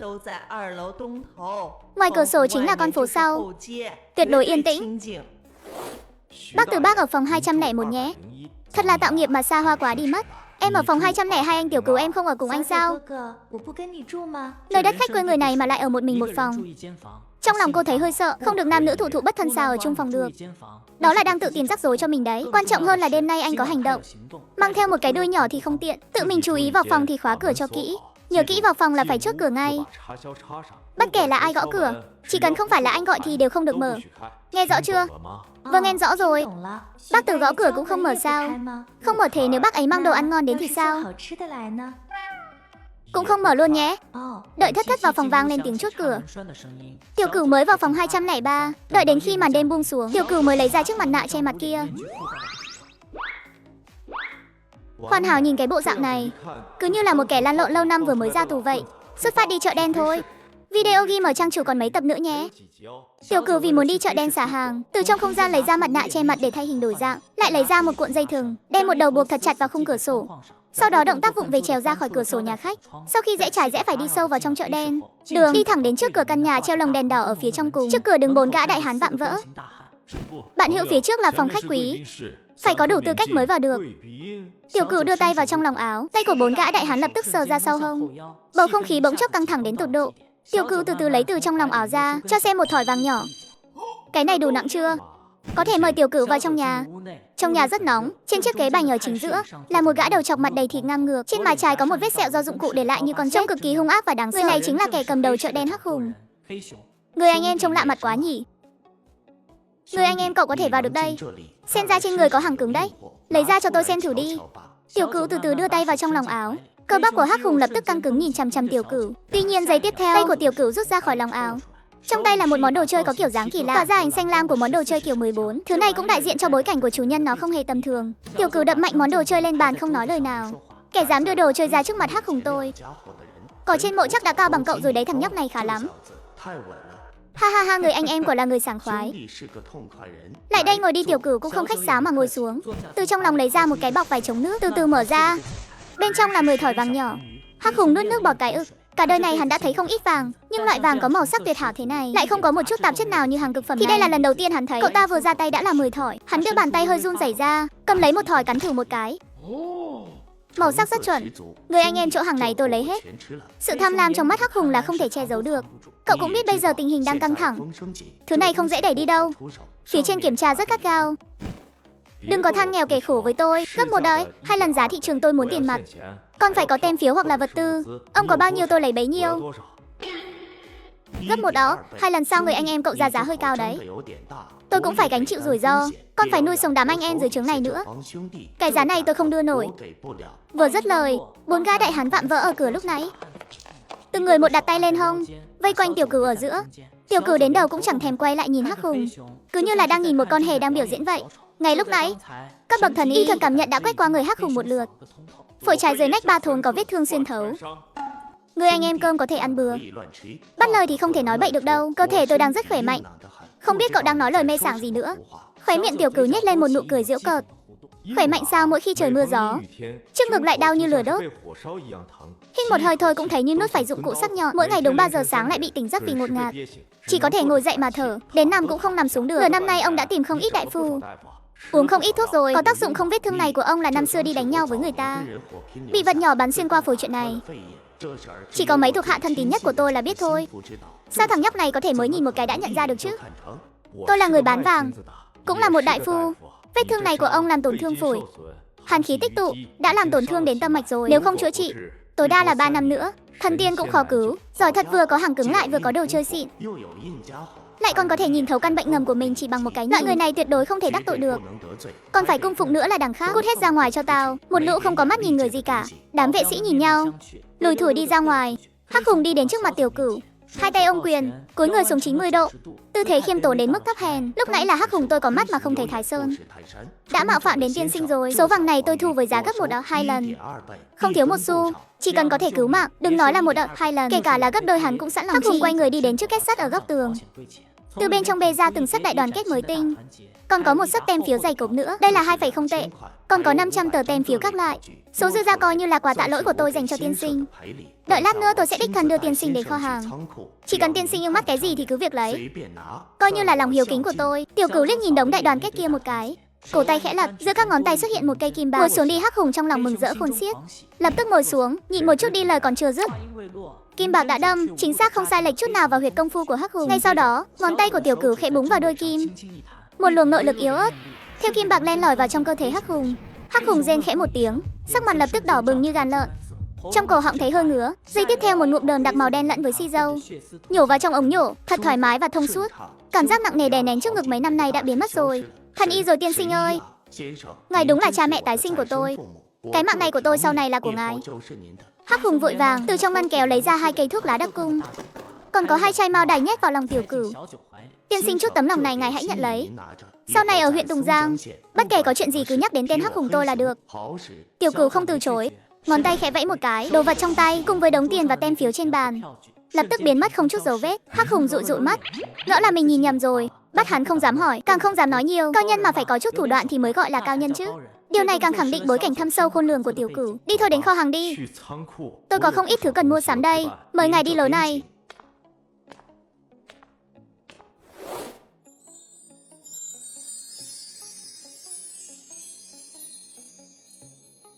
Toàn là đồ tốt cả. Của tôi đều là của tôi hết. Chỉ là làm sao để mang đống đồ này về đây.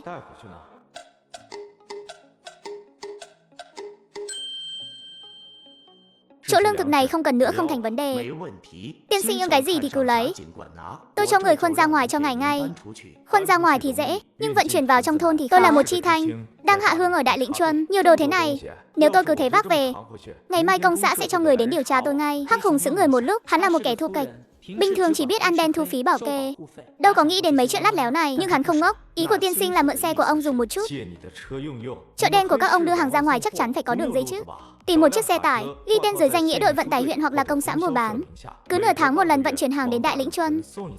Còn là dưới danh nghĩa gì thì ông tự xem mà làm thủ tục đi. Phải làm cho đầy đủ chứng từ, phải đóng dấu, vỏ đỏ lòng trắng, ông hiểu không? Hiểu quá hiểu luôn, chuyện này dễ giải quyết thôi. Tôi có mấy người anh em kết nghĩa đang lái xe ở đội vận tải. Trên thân xe đều có phun chữ phục vụ nhân dân. Thủ tục chứng từ tôi sẽ cho người đi làm, đóng dấu của tôi vào là xong. Đúng là món nợ ân tình tự tìm đến cửa mà. Hắc Hùng đang lo không biết làm sao để làm thân với vị thần y này. Chỉ cần đường dây đưa hàng này không đứt thì mối quan hệ giữa hắn và Tiểu Cửu sẽ không bao giờ dứt được. Vậy thì quyết định như thế đi. 2 ngày nữa ông cho người chở một xe 11 măng và gạch đỏ, tiện thể mang theo 500 cân gạo, 2 thùng dầu đậu nành đến bộ đại đội Đại Lĩnh Chuân. Tiền lát nữa sẽ đưa cho ông thôi kìa. Tiên sinh ngài chọn xong rồi sao? Chút đồ này thì đáng bao nhiêu tiền đâu. Coi như là tôi hiếu kính ngài đấy. Ngài mà đưa tiền thì chính là đang vả vào mặt Hắc Hùng tôi đấy. Tiểu Cửu không tranh cãi với hắn. Ân tình cái thứ này có qua có lại mới tọa lòng nhau. Dù sao thì cái ân tình này cuối cùng vẫn phải dùng y thuật để trả thôi. Vậy thì tôi không khách sáo nữa. Buổi điều trị hôm nay vẫn chưa xong đâu. Cổ tay Tiểu Cửu khẽ lật, kim bạc lại xuất hiện lần nữa. Lần này đâm vào huyệt đàn trung của Hắc Hùng. Lần này không có cảm giác khoang miệng và não bộ chấn động đó nữa, mà là một luồng khí mát rượi theo đầu kim chảy khắp toàn thân. Mũi kim này có thể áp chế cơn đau của ông trong 7 ngày. Sau 7 ngày luồng khí đó sẽ tan đi. Toàn lúc đó nếu không tiếp tục châm cứu thì sẽ đau đớn hơn cả lúc trước đấy. Đây chính là cái móc câu nắm giữ mạng sống trong tay, còn dễ dùng hơn bất kỳ cái đạo nghĩa giang hồ nào. Hắc Hùng dùng mình một cái, cảm giác thoải mái lúc nãy lập tức biến thành sự kính sợ, lập tức quỳ xuống đất dập đầu một cái. Tiên sinh yên tâm, sau này ngài chính là cha ruột của tôi. Ngài cứ coi như tôi là đồ đệ của ngài đi. Chuyện đưa hàng này nếu xảy ra nửa điểm sai sót, tôi xin tự đăng xuất để tạ lỗi. Từ chợ đen đi ra, từ chối lời đề nghị cho người hộ tống của Hắc Hùng. Trong tay xách một cái bao tải, bên trong đựng một ít đồ lặt vặt để làm màu. Vừa mới rẽ vào một con hẻm nhỏ vắng vẻ, trong đầu bức màn niệm lực vô hình kia đã cảm nhận được rồi, có người đang bám theo sau anh hừ. Trong cái chợ đen này của nhiên là hạng người nào cũng có. Chân trước vừa được Hắc Hùng cung kính mời ra ngoài, chân sau đã có kẻ không có mắt muốn đến ăn đen rồi. Đã đến rồi thì đừng đi nữa. Hiện thể thử nghiệm thực chiến của niệm lực này xem sao. Tiểu Cửu vẫn thong thả bước đi như không có chuyện gì, dẫn dụ kẻ đó vào con hẻm cụt phía trước. Chính là nơi thích hợp để tác động vật lý vào cướp bóc này đây. 3 mét 2 mét mê mơ. Người đâu rồi, rõ ràng lúc nãy thấy người đi vào rồi mà. Sao chớp mắt một cái đã biến mất tiêu rồi. Tìm tôi sao ai đó?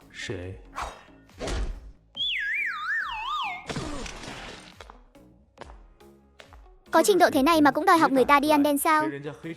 Kỹ năng nghiệp vụ kém quá. Đang muốn cướp của người khác thì phải chuẩn bị tâm lý bị người khác cướp lại đi. Đây gọi là có qua có lại. Con dụng cụ này cũng khá đấy, giữ lại để gọt táo. 23 tệ 5 hào mấy tờ tem lương thực tem bù, 2 tờ phiếu công nghiệp, có bấy nhiêu thôi sao, đúng là nghèo rất mồng tơi. Tiểu Cửu lại lục lọi trên người kẻ đó thêm một lượt nữa, xác định không còn sót lại gì, đứng dậy rồi quay đầu rời đi không thèm nhìn lại. Con kẻ này là sống hay hẹo thì cũng chẳng liên quan gì đến anh cả. Hàng hóa tuần này đã làm mới. Video ghi mở trang chủ còn mấy tập nữa nhé. Vừa mới xử lý xong tên du côn Tiểu Cửu, tạm thời đã nhận được thông báo là mới vật phẩm. Anh liền không thể chờ đợi thêm được nữa mà chìm vào không gian ý. Vật phẩm thứ nhất, dược dịch trí nhớ sơ cấp, tái tạo cơ thể toàn diện, loại bỏ tạp chất. Thoát thai hoàn cốt. Quá trình cực kỳ sung sướng. Vui lòng tự chuẩn bị tư thế nằm ngửa. Vật phẩm thứ 2 Lục Vị Đế Hoàng Hoàn phiên bản tăng cường. Một lần bổ thận trọn đời là chạm xăng của đàn ông. Ai dùng người đó biết nhé. Hệ thống tôi chỉ là suy dinh dưỡng thôi, chứ không phải thận hư. Đưa thứ này cho tôi có tác dụng gì chứ? Vật phẩm thứ 3 một mẫu linh điền. Tự có ánh sáng và nhiệt độ ổn định. Tốc độ sinh trưởng của cây trồng cực nhanh. Có thể trồng bất kỳ loại thực vật nào nhé. Đây mới thực sự là hàng thật giá thật mua hết. Thứ này dùng có vẻ sung sướng đây. Xem ra mình phải tìm một nơi trốn thật tốt để sử dụng loại dược dịch này. Chính là chỗ này rồi. Sung sướng sao hình như cũng chẳng có cảm giác gì nhỉ. Chỉ là giây tiếp theo, khoảnh khắc chất lỏng đó trôi xuống họng, cứ như biến thành một khối da thịt nóng bỏng. Thậm chí là mạch máu điên. Cuồng co bóp không phải là loại cỏ rác làm tổn thương da thịt, mà là những khúc xương như nổ tung từ tận sâu trong tủy. Tiểu Cửu nghiến chặt răng, móng tay cắm sâu vào nền đất cứng không được kêu thành tiếng. Chỗ này tuy hẻo lánh, nhưng cũng không phải là tuyệt đối an toàn. Chỉ cần không hẹo, chút đau đớn này tính là cái quái gì. Thời gian như bị kéo dài ra vô tận. Anh cảm thấy mình như một mảnh sắt vụn bị ném vào lò luyện thép, đập không ngừng nghỉ. Sau khi ý thức bắt đầu, trước mắt từng đợt tối sầm lại. Không biết đã trôi qua bao lâu, luồng nước lũ càn quét đó cuối cùng cũng bình lặng lại. Thay vào đó là một sự thân thiết chưa từng có. Một luồng sức mạnh vô hình bao phủ toàn thân. Cả người thay đổi hoàn toàn mới. Làn da từ kiểu trắng bệnh tật biến nên ấm áp, có độ bóng và dẻo dai như miếng da bò thượng hạng đã được xử lý xong. Ôi nhất định phải thử mới được. Tiểu Cửu nhìn cái bàn đá xây bỏ hoang bên cạnh. Ít nhất cũng phải nặng 300-400 cân chính là mày rồi.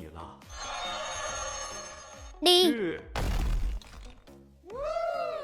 Lợi hại thật đấy, cái nhiệm lực này đúng là một cái cần cầu hình người mà. Bây giờ phạm sáu mở rộng đã tăng lên đến 40 mét. Tốt quá rồi, Tiểu Cửu tâm trạng cực tốt. Chuyển hướng sự chú ý sang không gian hệ thống. Vẫn còn một mẫu linh điển nữa, để mình thử xem sao. Anh đem mấy củ khoai tây đã mua ở xã mua bán ném vào trong đó. Trong ý niệm có thể cảm nhận được củ khoai tây đó đang điên cuồng hấp thụ chất dinh dưỡng. Cái đà sinh trưởng tràn đầy sức sống đó thật là đáng sợ. Tốc độ sinh trưởng gấp 10 lần. Điều này có nghĩa là bên ngoài trồng một vụ mùa, ở đây có thể thu hoạch được 10 vụ. Hơn nữa không gian luôn giữ nhiệt độ ổn định, không cần phải nhìn sắc mặt ông trời mà sống. Sau này nếu kiếm được ít hạt giống nhân sâm, linh chi hay bào tử gì đó trồng vào trong thì đúng là một cái trọng tụ bảo. Hay thu dọn xong xuôi, Tiểu Cửu đi theo đường cũ quay về nhà khách. Vừa vặn là 3 giờ sáng. Anh nằm lên giường, trong tay có thêm một chiếc bình gốm nhỏ màu nâu. Lục vị địa hoàng hoàn, đồ tốt thế này không thể lãng phí được. Thời buổi này đàn ông trung niên ai chẳng có nỗi khổ tâm khó nói. Chỉ cần thay đổi bao bì này đi, dán nhãn bí phương cung đình hay thần dược gia truyền gì đó, thì đó chính là công cụ hạt nhân để đi tặng lễ.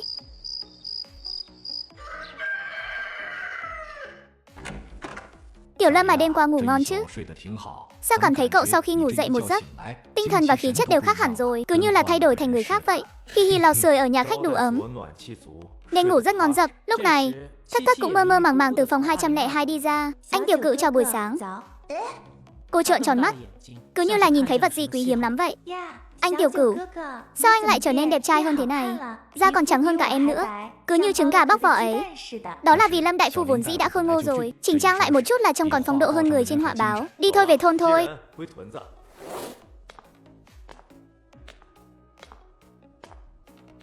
Chuyến tàu này cũng thật là bảo là buổi sáng đến, mà giờ sắp hết buổi sáng rồi vẫn chẳng thấy bóng dáng đâu. Ba người đã đến ga tàu từ sớm. Kết quả đợi 3-4 tiếng đồng hồ vẫn không thấy tàu vào ga. Tiểu Cửu từ trong không gian lấy ra một nắm kẹo sữa thỏ trắng, bóc một viên rồi trực tiếp ném vào miệng. Thất Thất hít hít mũi giống như một chú cún con vậy, lập tức khóa chặt mục tiêu. Đôi mắt to tròn đó nhìn chằm chằm vào tay của Tiểu Cửu. Cổ họng rõ ràng là đã nuốt nước bọt một cái. Há miệng nào, viên kẹo nhanh chóng vào miệng. Đôi mắt của cô nhóc lập tức cong lên thành hình trăng lưỡi liềm. Còn muốn ăn nữa là sâu răng đấy. Nói xong anh bóc 4-5 viên đưa cho bác Từ Lão Sơn. Ăn một viên cho đỡ đói bác ơi. Ai cha thứ quý giá này. Từ Lão Sơn cũng không khách sáo, đón lấy rồi bóc một viên bỏ vào miệng. Vị ngọt đó thấm tận vào trong tim. Đưa cậu nhóc này đi cùng đúng là quyết định sáng suốt. Đến rồi, rất nhanh sau đó cửa sắt lớn ở lối ra được kéo mở. Dòng người đông đúc tràn ra. Đại lĩnh Chuân, thanh niên trí thức về Đại lĩnh Chuân hạ hương đâu? Vừa nghe thấy 3 chữ Đại lĩnh Chuân, 7-8 người trẻ tuổi đi tới. Cách ăn mặc vô cùng nổi bật, đặc biệt là người đàn ông đi đầu. Cái phong thái của con em đại viện đó được thể hiện vô cùng rõ nét. Mọi người là thanh niên trí thức đến Đại lĩnh Chuân phải không? Tôi là bí thư Từ Lão Sơn. Trung Kiến Quốc đánh giá Từ Lão Sơn từ trên xuống dưới một lượt, lông mày khẽ nhíu lại một cách khó nhận ra. Ông là bí thư sao? Xe đang gửi ở trạm xe ngựa ấy. Cách đây không xa đâu, chúng ta phải đi bộ. Vài bước qua đó, đi thôi, dẫn đường đi. Một nhóm người hùng hổ đi tới trạm xe ngựa. Khi Trung Kiến Quốc nhìn thấy chiếc xe lờ rách nát trải đầy rơm khô kia, sắc mặt lập tức tối sầm lại. Bí thư Từ, ông định để chúng tôi ngồi cái thứ này về sao? Đây là sự không tôn trọng đối với thanh niên trí thức. Chúng tôi đến để xây dựng nông thôn, chứ không phải đến để chịu khổ. Cái xe này vừa bẩn vừa hôi, ngồi thế nào được? Đúng vậy đó, trời lạnh thế này mà ngồi xe mui trần chẳng phải là sẽ lạnh đến đăng xuất sao? Tôi thấy các công xã khác đều có xe máy cày đến đón. Sao đại lĩnh Chuân của chúng ta lại lạc hậu thế này? Nụ cười trên mặt Từ Lão Sơn thu lại vài phần. Các đồng chí điều kiện hiện tại chỉ có thế thôi. Thôn của chúng ta nghèo, không có xe máy cày. Chiếc xe lừa này còn là công cụ duy nhất của đại đội đấy. Bình thường chở phân còn chẳng nỡ dùng. Hôm nay đặc biệt trải thêm rơm cho các cô cậu rồi. Không được, ông đi gọi điện thoại cho huyện hoặc tìm công xã đi. Bắt buộc phải phái một chiếc xe tải tới. Chúng tôi có nhiều hành lý thế này. Cái xe lừa này căn bản là không chở hết được. Đang nói thì tầm mắt của Trung Kiến Quốc đột nhiên dừng lại trên người Tiểu Cửu đang tựa vào cạnh xe. Chính xác mà nói là dừng lại trên chiếc áo đại y của Tiểu Cửu. Cùng một kiểu dáng, mặc đồ giống nhau không đáng sợ. Ai xấu người đó mới ngại. Cơn giận trong lòng Trung Kiến Quốc bùng lên ngay lập tức. Một tên nhà quê thô kệch, dựa vào đâu mà mặc đồ còn đẹp hơn cả mình? Cậu là ai? Thuộc đơn vị nào? Một người dân thường như cậu lấy đâu ra cái này? Có phải là hàng lậu do đầu cơ trục lợi mà có không? Câu nói này vừa thốt ra, xung quanh lập tức yên tĩnh lại. Ở thời đại này, đầu cơ trục lợi là một cái tội rất lớn, là phải đi bóc lịch đấy. Tiểu Cửu thậm chí còn chẳng buồn chớp mắt lấy một cái. Bác ơi đi không? Không đi nữa là lát nữa trời tối hẳn đấy. Hoàn toàn phớt lờ Trung Kiến Quốc. Cảm giác giống như một cú đấm đánh vào bông còn vậy. Cảm giác nhục nhã vì bị coi thường khiến hắn run lên. Tôi đang hỏi cậu đấy, cậu có thái độ gì thế? Có bệnh thì đi mà chữa. Người này sức lực lớn đến vậy sao? Đồng chí nhỏ này đừng hiểu lầm. Đây là Lâm đại phu của thôn chúng tôi, cũng là thanh niên trí thức, đến sớm hơn các cậu vài ngày. Bộ quần áo này là cậu ấy mua ở cửa hàng cung ứng. Thủ tục đầy đủ cả. Cái xe lừa này tôi không ngồi, hôm nay bắt buộc phải phái xe tới. Tiểu Cửu nhảy lên xe, đón lấy roi ra từ tay Từ Lão Sơn. Bác ơi, lên xe đi, cháu đã hứa rồi, lúc về để cháu đánh xe. Từ Lão Sơn hì hì cười một tiếng, nhanh nhẹn leo lên, tiện tay kéo cả Thất Thất còn đang ngẩn ngơ lên theo. Xe quá nhỏ không chở được hết bấy nhiêu người đâu. Hành lý để trên xe, người thì đi bộ theo sau, hoặc là người lên xe thì vứt hành lý lại. Chọn một trong hai đi. Cậu cố tình tìm chuyện phải không? Tiểu Cửu hoàn toàn không quan tâm đến sự tức giận của Trung Kiến Quốc. Không muốn đi chứ gì? Vậy được thôi, các người cứ ở lại đây đi. Dù sao thì chúng tôi đi trước đây. Giá. Chờ đã, chúng tôi để hành lý lên. Chúng tôi đi bộ là được chứ gì? Mấy thanh niên trí thức vội vàng ném hành lý lên xe, chạy lạch bạch theo sau xe. Trung Kiến Quốc đứng tại chỗ, nhìn chiếc xe lờ dần đi xa. Mặt đen như nhọ nồi, đây đâu phải là dằn mặt chứ. Đây rõ ràng là dẫm nát thể diện của hắn dưới đất. Anh Trung, giờ tính sao đây?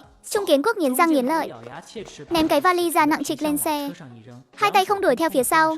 Xe lừa đi không nhanh, nhưng đối với những người đi bộ theo sau mà nói, tốc độ này vừa đủ để khiến người ta mệt đến đứt hơi. Đi chưa đầy 2 dặm đường, đám thanh niên trí thức mới này đã mệt đến thở không ra hơi. Trung Kiến Quốc cũng không còn cái vẻ kiêu ngạo lúc nãy nữa, nhưng cái miệng vẫn không chịu để yên. Các đồng chí, chúng ta đây là đang tiến hành cuộc hành quân kiểu vạn lý trường chinh. Đây là thử thách đối với ý chí cách mạng của chúng ta, không giống như một số người ham mê hưởng lạc, xa rời quần chúng, ngồi trên xe làm ông tướng.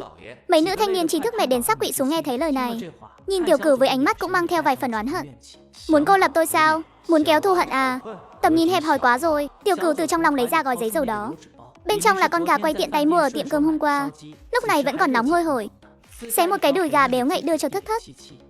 Đùi gà. Cô nhóc chộp lấy rồi cắn một miếng thật lớn. Mỡ gà chảy ra theo khóe miệng, tỏ ra một sức hấp dẫn. Đội ngũ thanh niên trí thức phía sau vang lên, tiếng bụng kêu ục đồng thanh. Cái này đúng là quá xé thêm một miếng ức gà, đưa cho bác Từ Lão Sơn bên cạnh. Ăn một chút đi bác. Cười sướng thế này. Đi theo Lâm đại phu đúng là có lộc an. Tiểu Cửu, cậu cứ đợi đấy cho tôi. Đến đại lĩnh Chuân tôi sẽ cho cậu biết ai mới là đại ca thật sự. Video ghi ở trang chủ còn mấy tập nữa nhé. Lúc quay về trên đường gặp đàn sói. Khi Tiểu Cửu quất roi, một con sói, hai con chuột gặp nhau lại vội vàng đi. Động vật nhỏ sao? Xe lừa lại đi thêm gần 1 tiếng đồng hồ nữa. Dừng xe lừa lại ở nơi tại chỗ nửa tiếng rồi xuất phát. Ai muốn ăn cơm thì tranh thủ đi, ai muốn đi vệ sinh thì cút ra xa một chút. Quá giờ không đợi đâu. Lời vừa dứt, đám thanh niên trí thức phía sau vốn đã thi nhau gục xuống trên tuyết. Nước, có nước không? Nước đều đóng băng hết rồi. Gặm lương khô đi. Trung Kiến Quốc từ trong lòng lấy ra bánh ngô cứng như đá. Hắn cắn một miếng, lập tức ôm lấy quai hàm, đau đến mức nước mắt xiết rơi ra. Anh Tiểu Cửu, uống nước đi ạ. Thất Thất giống như dâng bảo vật đưa bình nước không nổi đầu uống một ngoa. Cảnh tượng này khiến đám thanh niên trí thức ở dưới nhìn mà đỏ mắt. Xa rời quần chúng một cách nghiêm trọng. Sao thế này?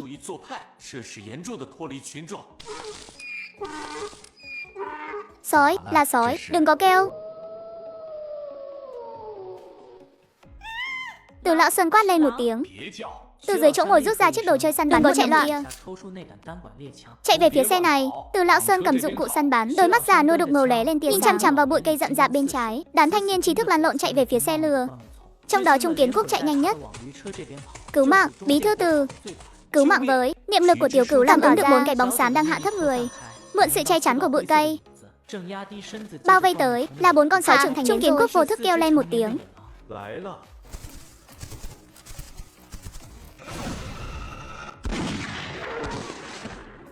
Nhưng giây tiếp theo, tiếng kêu của hắn nghẹn lại trong cổ họng. Đây là dụng cụ săn bắn một nòng. Bắn xong một phát phải nạp đạn lại. 3 con sói còn lại đã lao tới. Một con vồ về phía Từ Lão Sơn đang cúi đầu nạp đạn. 2 con khác vồ về phía Thất Thất và Tiểu Cửu trên xe. Tiểu Lâm tránh ra. 3 mét, 2 mét. Chính là lúc này. Ha ha ha. 3 con sói bị quất bay đi xa 4-5 mét, rơi xuống đất liền bay màu. Tiết trắng xóa bị nhuộm thành màu, tất cả mọi người dường như đều ngưng trệ, há hốc mồm nhìn xác sói dưới đất. Đây là chuyện con người làm được sao? Tôi đi săn cả đời rồi, đã thấy người dùng súng, dùng dao, thậm chí thấy người dùng thòng lọng, chưa bao giờ thấy ai có thể ngồi im bất động.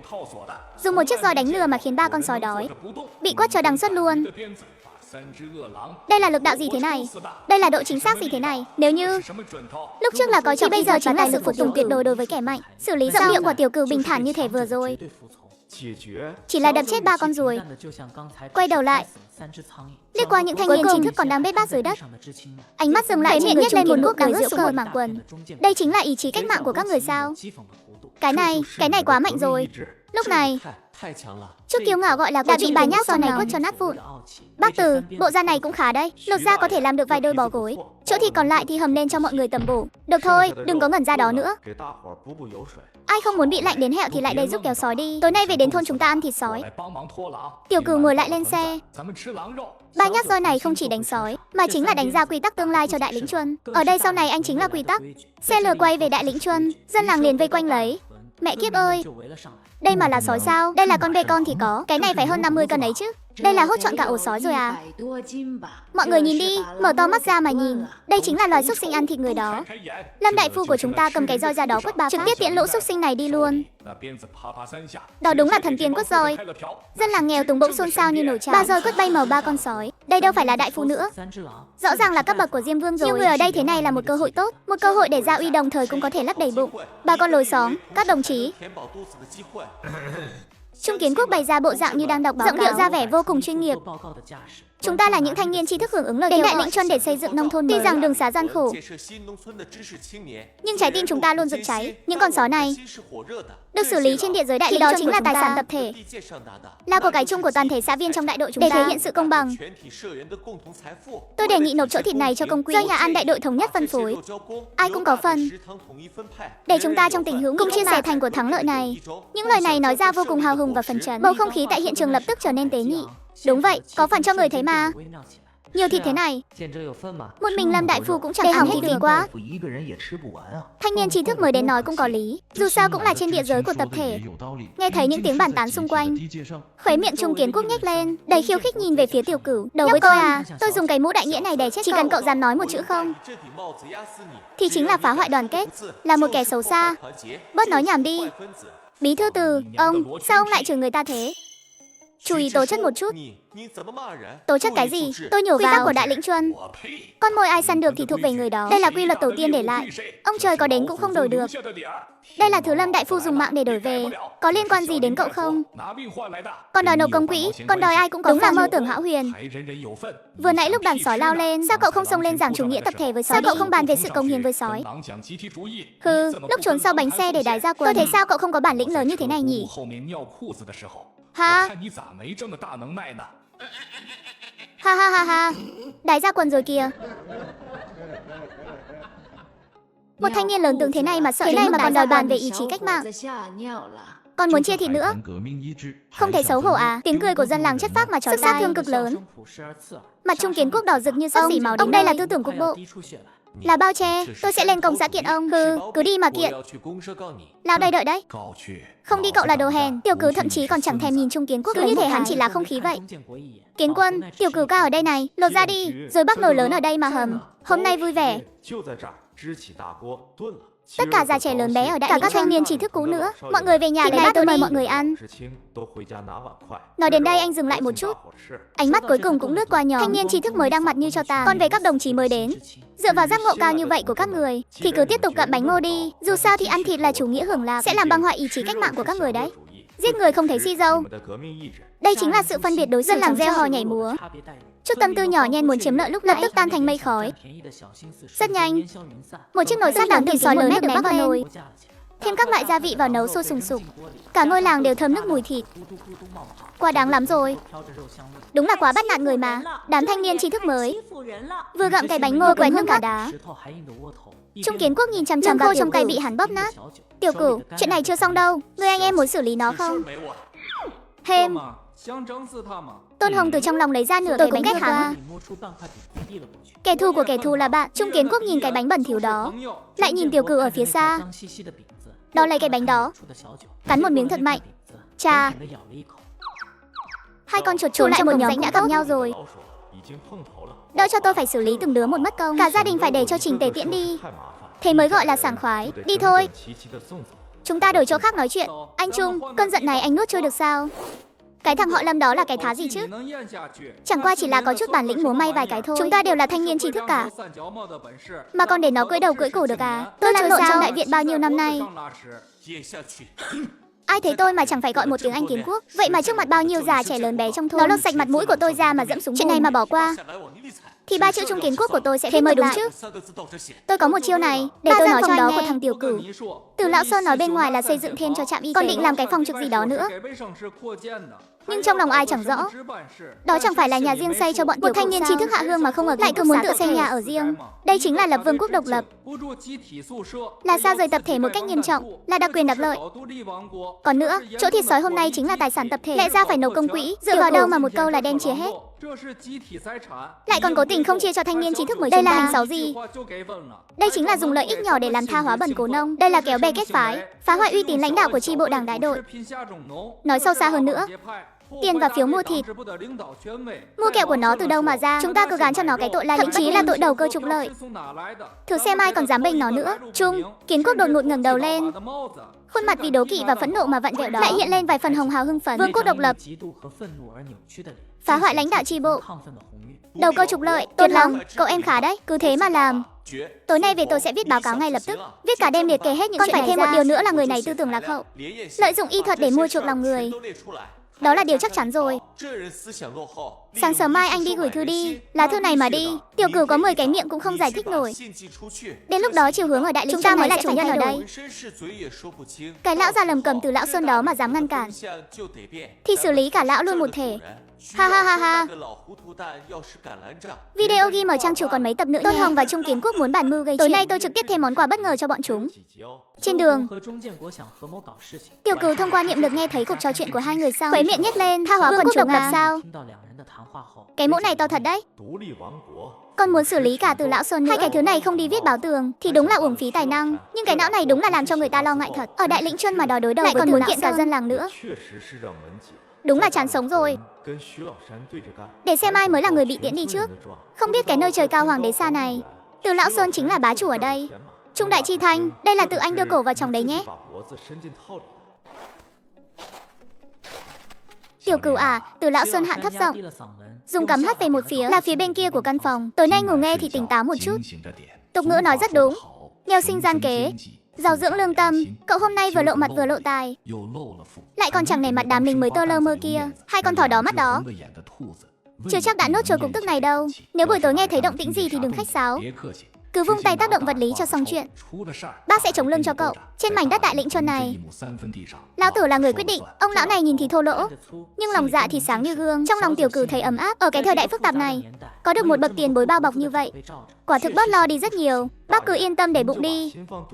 Mấy con chuột nhắt trốn trong cổng rãnh thôi mà, chẳng gây ra được sóng gió gì đâu. Bác nghỉ ngơi sớm đi, ngày mai còn phải dẫn mọi người đi làm công phân nữa. Vậy bác về trước đây. Ăn no uống say, trên sân đập lúa, các xã viên cũng lần lượt tản đi. Tiểu Cửu cũng dẫn theo Vương Kiến Quân cùng chị em nhà họ Phương đi về. Anh Tiểu Cửu ơi, ngày mai còn thịt sói để ăn không ạ? Ăn, lúc nào cũng chỉ biết ăn. Em là heo à? Heo thì sao chứ? Heo có thịt ăn thì hạnh phúc biết bao. Thất thất lý lẽ hùng hồn cãi lại. khiến Phương Tình nghẹn lời chỉ biết đảo mắt trắng dã. Tiểu Cửu nghe cặp đôi giờ hơi này đấu khẩu, tâm trạng khá tốt. 2 giờ sáng, Đại Lĩnh Chuân hoàn toàn chìm vào giấc ngủ. Tuy nhiên trong khu trì thành vẫn còn 2 người chưa ngủ. Trung Kiến Quốc siết chặt quần áo trên người, nghĩ đến bài tố cáo viết về Tiểu Cửu, trong lòng không kìm nén được sự hưng phấn. Đã không muốn ngủ, vậy thì đều đừng ngủ nữa. Tiểu Cửu búng tay một cái, trên xà nhà xuất hiện một đống hỗn độn, lòi ra một cái xác rồi dính mạng nhện, hỗn hợp phân chuột và cho bụi tích tụ cả năm. Thêm món phụ nhé. Trung đại chi thành. Một tiếng vang kỳ lạ. Đang lúc há miệng, Trung Kiến Quốc bỗng trợn tròn mắt, cổ họng bị nghẹn lại, một mùi vị khó tả bùng nổ trong khoang miệng, lan ra.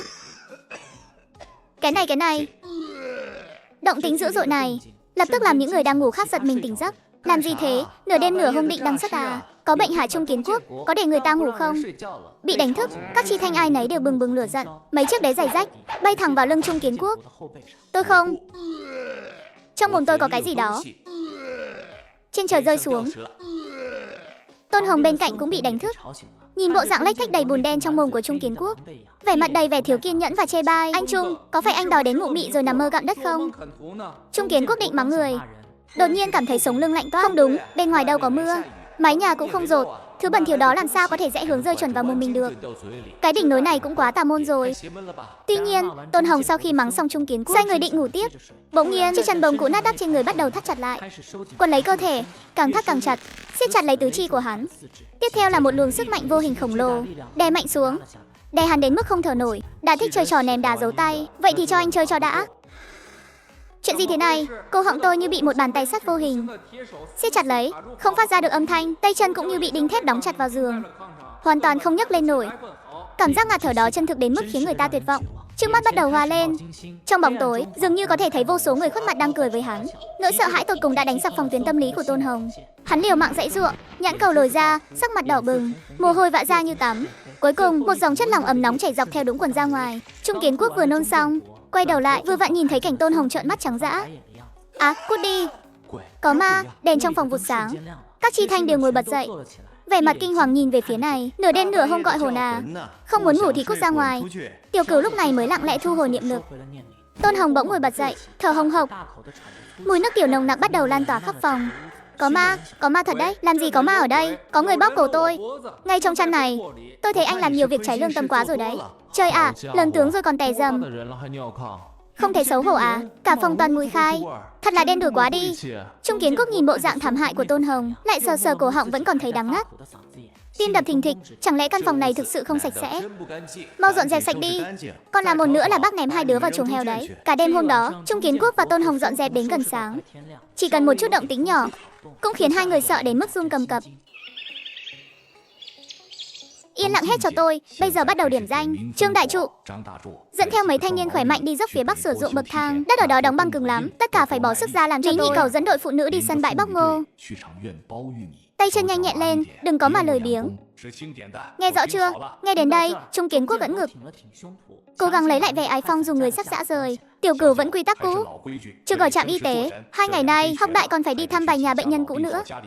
Phương Tình dạy học ở trường tiểu học, Thất Thất làm phụ tá cho Tiểu Cửu, Kiến Quân trông coi kho hàng, nếu rảnh thì ra xưởng xay sát giúp một tay. Hừ, đây mà là hạ hương cái gì chứ? Đây rõ ràng là đến Đại Lĩnh Chuân để nghỉ dưỡng thì có, không phải ra đồng, không phải chịu gió lạnh, ngồi trên giường ấm mà vẫn có công phân. Đúng thế, nhất là cái con bé Thất Thất ngốc nghếch kia, nói là làm phụ tá, thực chất là đi theo Tiểu Cửu ăn trực uống trực. Cuộc sống này còn sướng hơn cả địa chủ. Dựa vào cái gì chứ? Các nam trì thành còn lại phụ trách gánh nước cho các hộ gia đình, phải đổ đầy lù nước. Tôi đến thì đi thái cỏ, nữ chi thanh đi quét dọn chuồng heo cho heo ăn. Trung Kiến Quốc nói tôi không phục. Sao thế? Chê việc nhẹ à? Ông đang nhắm vào chúng tôi. Dựa vào cái gì mà bọn Tiểu Cửu không phải làm việc nặng, còn chúng tôi phải đi gánh nước thái cỏ? Chúng tôi cũng là chi thanh, cũng đến để xây dựng nông thôn. Tại sao lại có sự đặc cách như thế? Đây là sự bóc lột đối với đồng chí mới. Đây là không công bằng. Đây là phân biệt đối xử con người. Tôi sẽ báo cáo lên công xã. Tôi sẽ tố cáo tác phong quân phiệt cũ này. Từng cái mũ tội danh cứ thế được chụp xuống. Nếu là một cán bộ thôn nhát gan thì lúc này chắc đã hoảng sợ rồi. Từ lão Sơn xa sầm mặt, vừa định mở miệng mắng, Tiểu Cửu đã quay người nhìn về phía Trung Kiến Quốc. Không phục sao? Dựa vào cái gì à? Câu hỏi này hay đấy. Dựa vào việc tôi biết chữa bệnh cứu người, anh biết không? Dựa vào việc hôm qua tôi xử lý 3 con sói, chia thịt cho cả thôn, anh dám không? Anh biết gánh phân hay biết sử dụng bậc thang? Đến cái cuốc còn cầm không vững mà cũng đòi công bằng. Đại lĩnh Trơn không nuôi kẻ nhàn rỗi. Muốn ăn thịt à? Muốn thành thơi thì anh phải có cái bản lĩnh đó đã. Đúng vậy, Lâm đại phu là người có tài. Cậu có gì mà không phục chứ? Cậu mà có thể chữa khỏi cái chân đau khớp của lão già này thì đừng nói là không làm việc. Tôi sẵn sàng có cậu đi làm mỗi ngày. Tôi thấy mấy người mới đến này là bị bệnh ghen ăn tức ở rồi. Chẳng biết làm gì, mà chuyện thì nhiều vô kể.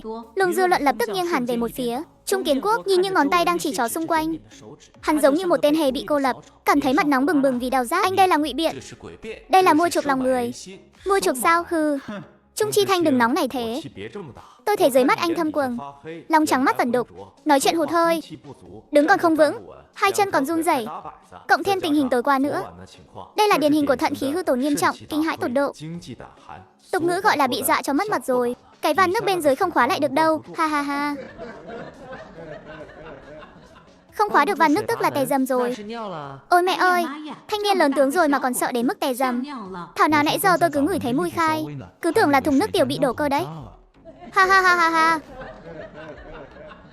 Mặt Trung Kiến Quốc đỏ gay, tức đến mức toàn thân run rẩy, hai tay siết chặt lấy quần. Làm sao để giải thích cái mùi đó đây? Ngay cả chính hắn cũng ngửi thấy rõ mồn một. Đúng là nên đi thái cỏ thì tốt hơn. Còn phải gánh nước để vận động nhiều cho bổ dương khí. Tôi là đại phu, lời dặn này anh phải nghe.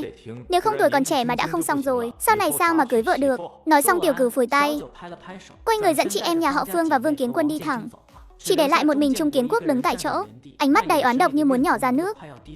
Được lắm Lâm tiểu cửu, món nợ này chúng ta cứ từ từ tính. Gánh nước suốt cả buổi sáng, đến giờ nghỉ trưa. Trung Kiến Quốc nằm vật ra giường, lòng bàn tay toàn là vết phồng rộp do gánh nước. Đau đến thấu xương, hắn lấy ra bức thư đã thức nửa đêm, viết ra bức thư tố cáo. Lâm tiểu cửu, lão tử chưa xong với mày đâu. Anh Trung, tranh thủ lúc đám Chi Thanh Cũ đang mệt lử, mau đi gửi đi. Em vừa nghe thấy tiếng gọi ở đầu thôn, đoán là lão Lưu đi lừa sắp đến rồi. Cần đến rồi tiểu cửu. Chỉ cần bức thư này của tao được gửi đi thì ngày đăng xuất của mày đã định rồi. Trung Kiến Quốc gật đầu, lén lút lẻn ra khỏi khu Chi Thanh. Đồng chí dừng bước. Đồng chí Biêu tá. Video game trên trang chủ còn mấy tập nữa đấy. Lợn rừng trên núi bỗng nhiên đỏ mắt phát cuồng, sắc mặt trắng bệch, thất khiếu. Tiểu Cửu thuyết phục Từ Lão Sơn cùng lên núi xử lý lợn rừng để tìm hiểu thực hư. Lại chưa kìa, đây chẳng phải là cậu Chi Thanh mới. Không quá sợ đến mức tè ra quần sao? Đang làm gì thế? Thấy lão Lưu mà cứ như thấy cha đẻ vậy. Làm lễ lớn thế cơ à? Chật chật, người thành phố đúng là yếu ớt. Đi đường bằng cũng ngã lộn nhào, nhìn là biết thận không tốt rồi. Ha ha ha, tiếng cười nhạo như kim châm vào lòng. Trung Kiến Quốc không màng tới đau đớn, lông công bò dậy chặn lão Lưu lại. Lão Lưu nhíu mày nhìn, cậu Chi Thành tát ra mùi hôi hám sau một đêm, trong mắt đầy vẻ chê bai. Gửi thư à? Gửi khẩn cấp. Bức thư này rất quan trọng, nhất định phải gửi đến nơi. Đây là chuyện lớn liên quan đến đấu tranh tích cực đấy. Bị thần kinh à? Lão Lưu bỏ thư vào túi, nhấn bàn đạp đi thẳng không thèm quay đầu lại. Trung Kiến Quốc lúc này mới thở phào nhẹ nhõm. Xong rồi, chỉ cần thư đến huyện, không quá 3 ngày, trên đó sẽ cử đoàn điều tra xuống. Đến lúc đó, thịt đã ăn và sẽ phải nhả ra cả vốn lẫn lời. Nhà mới xây xong sẽ bị tịch thu, còn phải đi bóc lịch. Tiểu Cửu, để xem mày còn ngông cuồng được bao lâu. Ha ha ha ha ha. Tự ý xây nhà lầu, mua chuộc lòng người. Hừ, Trung Đại Chi Thanh, cái tầm nhìn của anh cũng chỉ xứng đáng quẫy đạp trong cổng rãnh thôi. Nếu anh đã muốn chơi trò tố cáo, thì tôi sẽ cho anh thấy thế nào gọi là gậy ông đập lưng ông.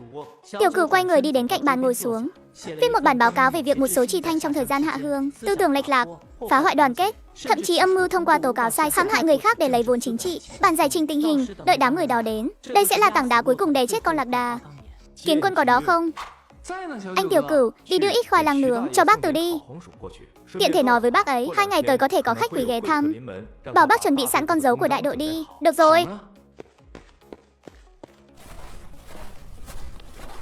Lâm đại phu, cứu mạng, mau cứu mạng với. Mấy dân làng khiêng một chiếc cáng đơn sơ tới.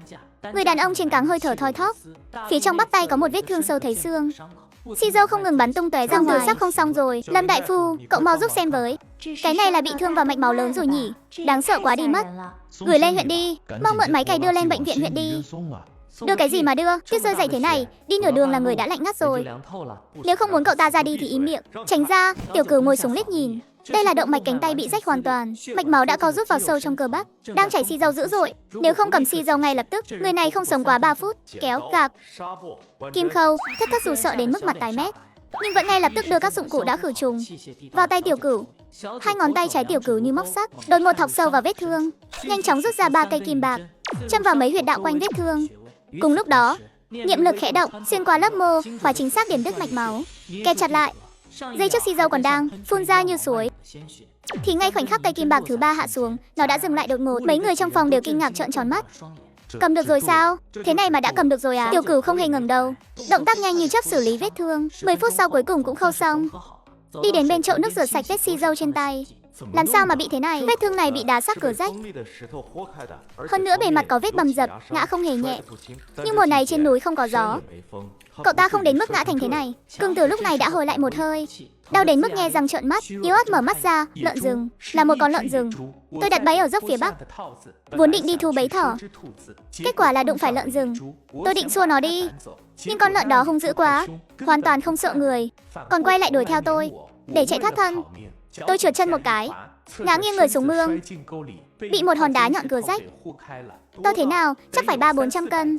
Đó là một con lợn rừng đực, răng nanh phải dài cả găng tay, hơn nữa mắt nó đỏ rực, cứ như là thành tinh rồi ấy. Lúc nó nhìn chằm chằm người ta khiến ai cũng thấy lạnh sống lưng. Lợn rừng mắt đỏ, thú hoang bình thường thấy người đa số sẽ chạy. Con lợn này không những không chạy, mà còn chủ động tấn công, thậm chí còn muốn truy sát, có chút bất thường đấy. Lúc này, Từ Lão Sơn cũng bước những bước dồn dập và nặng nề. Bước vào phòng, gương mặt già nua nhăn nhèo căng chặt lại. Thấy Cương Tử tỉnh lại thì thở phào một cái. Sau đó nhìn Tiểu Cửu với ánh mắt vừa kinh ngạc vừa an lòng, lại xen lẫn một chút kính nể sâu sắc. Tay nghề của Tiểu Cửu thật tuyệt, lũ xúc sinh này quá quát thật. Còn chưa đến lúc Tuyết Phủ kín núi mà đã dám xuống núi hại người rồi. Cứ tiếp tục thế này, lương thực và trẻ con trong thôn đều không an toàn. Bác dự định sáng mai sẽ dẫn dân binh và thợ săn vào rừng xử lý con xúc sinh này. Đàn ông đại lĩnh cho chúng ta không thể để một con thú vật dọa cho mất mặt được. Dân làng có mặt nghe nói sắp vào rừng săn bắn, vừa hưng phấn vừa lo lắng. Thịt lợn rừng là thứ tốt, nhưng thứ này cũng thực sự lấy mạng người như chơi. Cho cháu một suất với. Cũng vừa hay cháu đang muốn ăn thịt lợn rừng. Thịt ba chỉ của thứ đó hầm với dưa chua là ngon nhất.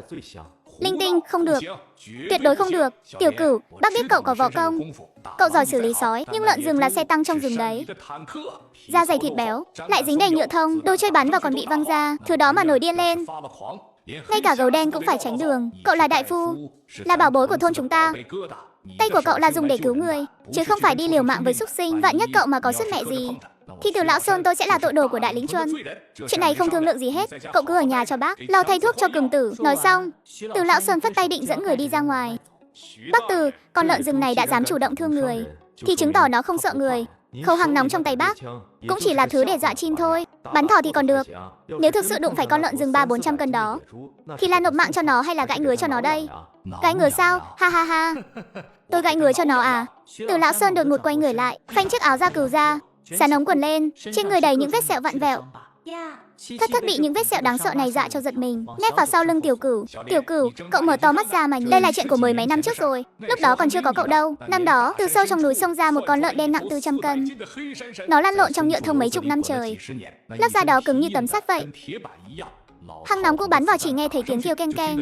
Cuối cùng nó mất. Lão tử thì sống sót, dù bị hỏng một chân, nhưng đây là huân chương, là thứ lão tử dùng mạng đổi về đấy, để đại lĩnh Chuân được bình an. Lúc đó chúa tể rừng xanh tôi còn xử lý được, nay con này thì thấm tháp gì. Cậu ở nhà cho tôi, chuyện này không đến lượt cậu xen vào. Đừng tưởng biết vung mấy nhát roi mà đã không biết trời cao đất dày là gì, đó là trước kia. Hừ hừ hừ. Tiểu Cửu giọng bình thản, đôi mắt nhìn thẳng vào Từ Lão Sơn. Đó là Từ Lão Sơn của mười mấy năm trước. Lúc đó tay chân bác nhanh nhẹn, huyết khí phương cương, phản ứng nhanh đến mức có thể bắt được ruồi đang bay. Còn bác của bây giờ ấy à, mỗi khi trời mưa gió, cái chân này lại đau thấu xương, đi lại còn phải lê lết. Dù cháu đã châm cứu điều trị cho bác nhưng bác già rồi, mắt bác đã mờ rồi, tay cầm hàng nóng cũng không còn vững như trước nữa, phản ứng chậm mất nửa nhịp. Ở trong rừng, nửa nhịp này chính là khoảng cách giữa sự sống và cái đăng xuất. Từng chữ thấu tận tâm can, đâm trúng tim đen của bác Từ, phá tan cái vẻ ngoài không chịu ra của bác. Bác ấy muốn phản bác nhưng lại không thốt nên lời. Và lại khi nãy Cương Tử còn nói con lợn đó là loài động vật mắt đỏ. Mắt đỏ một là bị dại, hai là đã phát điên rồi. Gia thú trong trạng thái này không biết đau đớn, càng không biết sợ hãi là gì. Nó không còn là Hắc Sơn thần năm xưa nữa, nó là một con điên. Liều mạng với nó chỉ có nước đăng xuất thôi. Đại lĩnh Chuân giờ đã không còn như trước. Một thợ săn lão luyện không thể liều lĩnh như vậy. Trong căn phòng thứ hai không khí im lặng như tờ, nhuệ khí hừng hực lúc nãy vị gáo nước lạnh của Tiểu Cửu dội cho tỉnh cả người. Từ Lão Sơn vừa thẹn vừa giận nhưng cũng bất lực. Anh, cái thằng nhóc này muốn chọc cho tôi hẹo sớm đúng không? Cháu lại đang cứu bác mà. Với lại bác Từ à, bác không cản được cháu đâu. Chân là mọc trên người cháu. Nếu bác không đồng ý cho cháu vào đội săn thì cũng được thôi. Đợi lúc các bác vừa chân trước vào núi thì chân sau cháu cũng tự lèn vào một mình. Bác cũng biết cháu là đứa mù đường mà. Đến lúc đó bị lạc trong rừng, hoặc là đụng độ con lợn rừng đó, cháu có heo hay còn sống cũng chẳng ai hay. Lúc đó chỉ còn biết phó mặc cho y chơi. Lỡ như cháu bị lợn húc cho bay màu thì bác cứ tự xem mà tính đi. Sao? Mắt Từ Lão Xuân trợn ngược lên ngay lập tức. Bác ấy vất vả là mới mong được một báu vật như này. Nếu xảy ra chuyện gì thì làm sao gánh nổi? Thằng nhóc này lại dám lấy mạng mình ra để uy hiếp bác ấy. Từ Lão Xuân định giơ tay lên đánh. Anh đánh đi, tác động vật lý cho cháu hẹo luôn đi. Thì Tiểu Cửu bày ra cái vẻ mặt lợn chết không sợ nước sôi. Bác cứ thử mà xem. Tiểu Cửu cháu nói lời luôn giữ lấy lời. Tiểu Cửu thu lại vẻ mặt cợt nhả, ánh mắt trở nên kiên định. Cháu sẽ đi cùng mọi người. Cháu có y thuật có thể cứu người. Để cháu đi một mình thì chẳng khác nào đi đằng suốt. Bài toán này bác là người làm bí thư cả đời, chắc chắn phải tính toán rõ hơn ai hết chứ. Bác, Hesi, cái thằng nhãi danh nhà anh đúng là lì lợm thật đấy. Con khó nhằn hơn cả con lợn rừng kia. Được rồi, đưa anh đi theo cũng. Nhưng có một điều kiện, vào núi rồi mọi hành động phải nghe theo chỉ huy. Bảo anh nằm im thì cấm được nhúc nhích. Dù trời có sập anh cũng phải nằm im đó cho tôi. Bảo anh chạy thì dù có rơi cả giày cũng phải cắm đầu mà chạy. Nếu dám tự ý hành động, muốn làm anh hùng cá nhân, lão già này dù có quề chân cũng phải trói anh mang về. Thậm chí sau này không làm bí thư nữa, tôi cũng phải đánh gãy chân anh. Nghe rõ chưa? Tuân lệnh đồng chí bí thư. Nhị trụ tử đi mau, lấy mấy cây hàng nóng ngũ, lục bán ra đây cho tôi. Mang theo cả số kẹo đồ chơi còn sót lại từ năm kia nữa. Tiểu Cửu đợi một chút, anh đi với tôi một chuyến. Mê mơ. Video ghi mở trang chủ còn mấy tập nữa đó.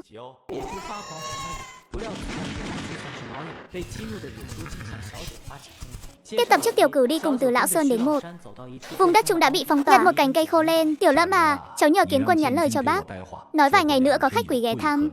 Con bảo bác chuẩn bị sẵn con dấu công tác. Có phải là hai cái thằng nhãi danh đó viết thư tố cáo cháu không? Tiểu Cửu không nói gì. Sự im lặng chính là lời xác nhận. Mẹ kiếp nó chứ. Hai cái thằng ăn cháo đá bát đó mới đến được mấy ngày.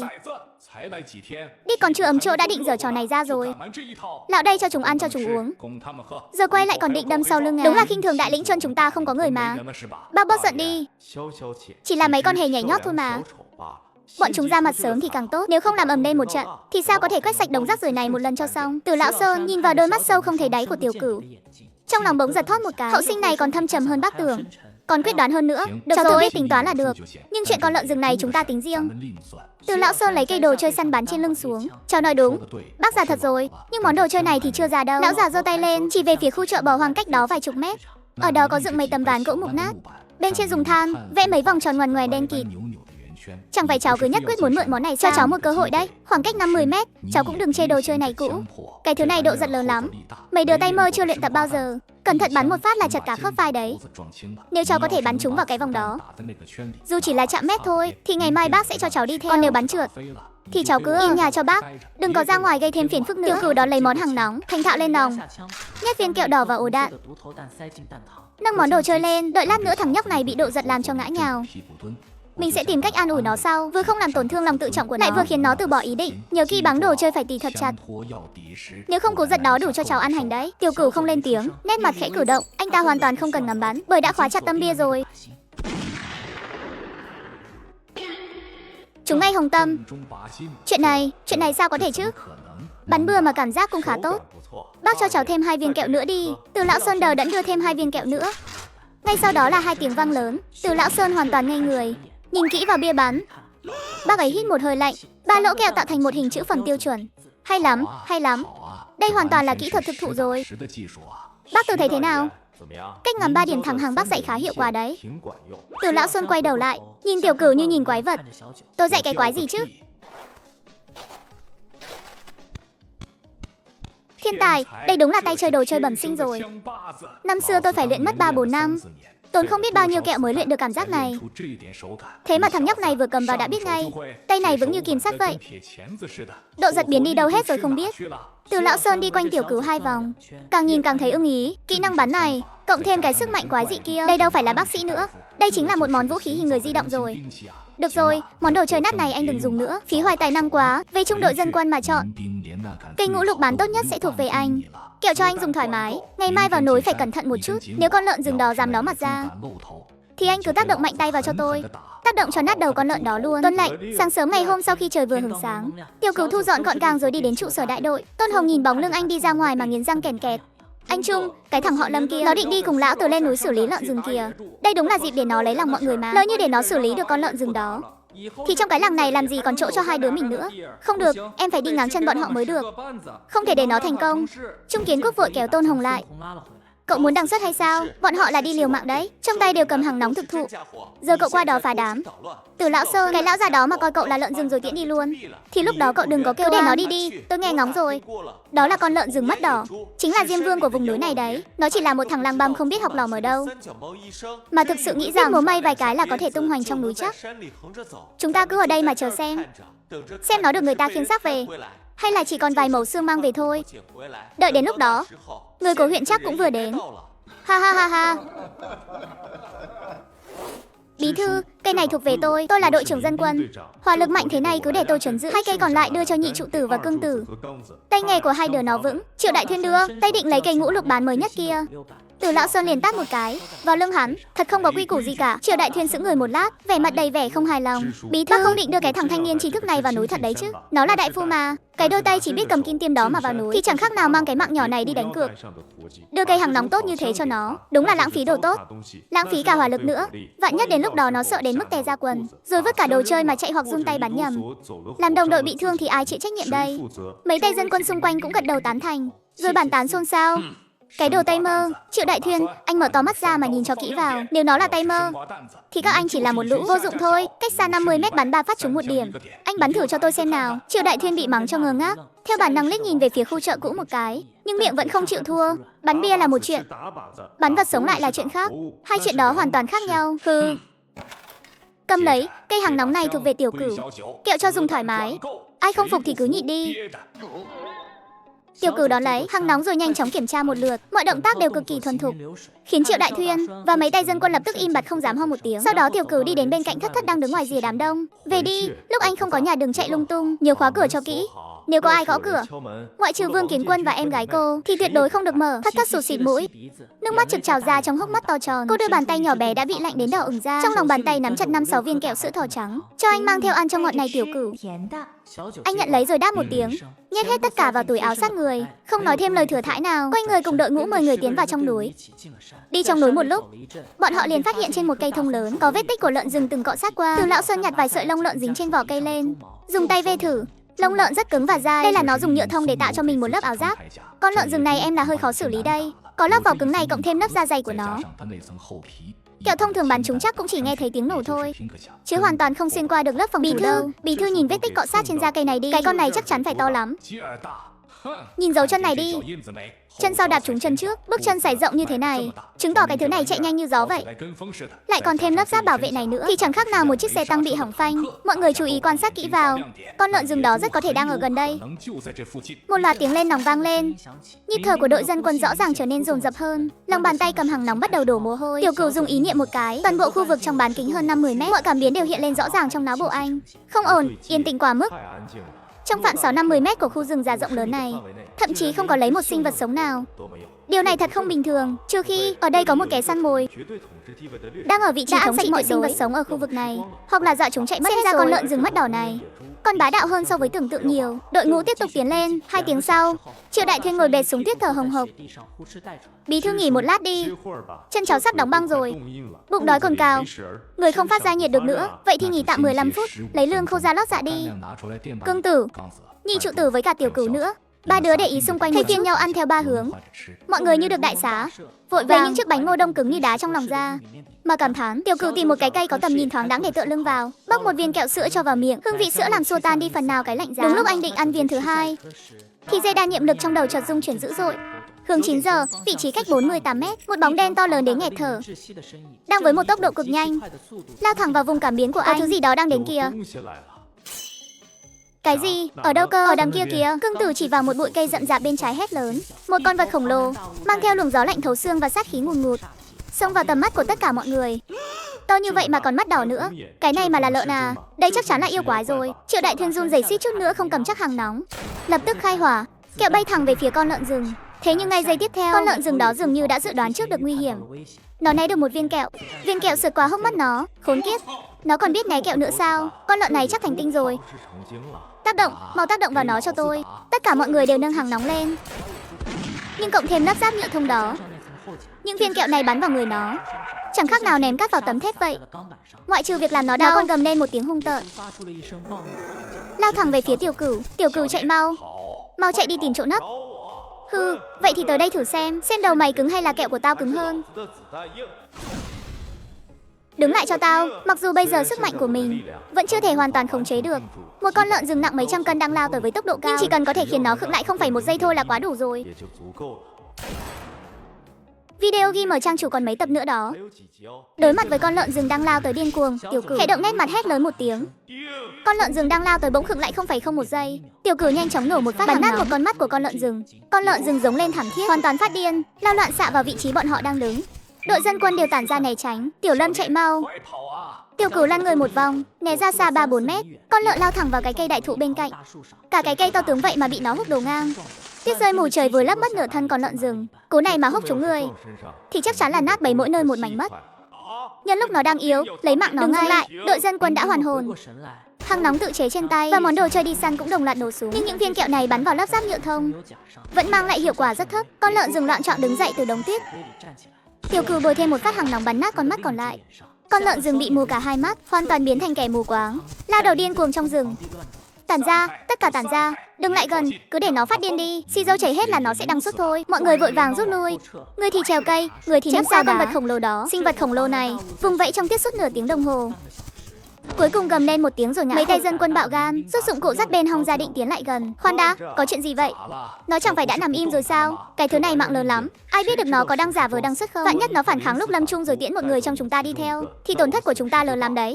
Đúng, nghe lời Tiểu Lâm đi, lùi lại hết. Tiểu Cửu tiến lên phía trước, nhằm vào mắt lợn rừng, bắn thêm 3 phát. Con lợn vốn tưởng đã đăng xuất hẳn, bỗng 4 chân giật này lên mấy cái, thậm chí còn cố gắng ngóc đầu lên. Mồ hôi lạnh trên trán Triệu Đại Thuyên chảy ròng ròng.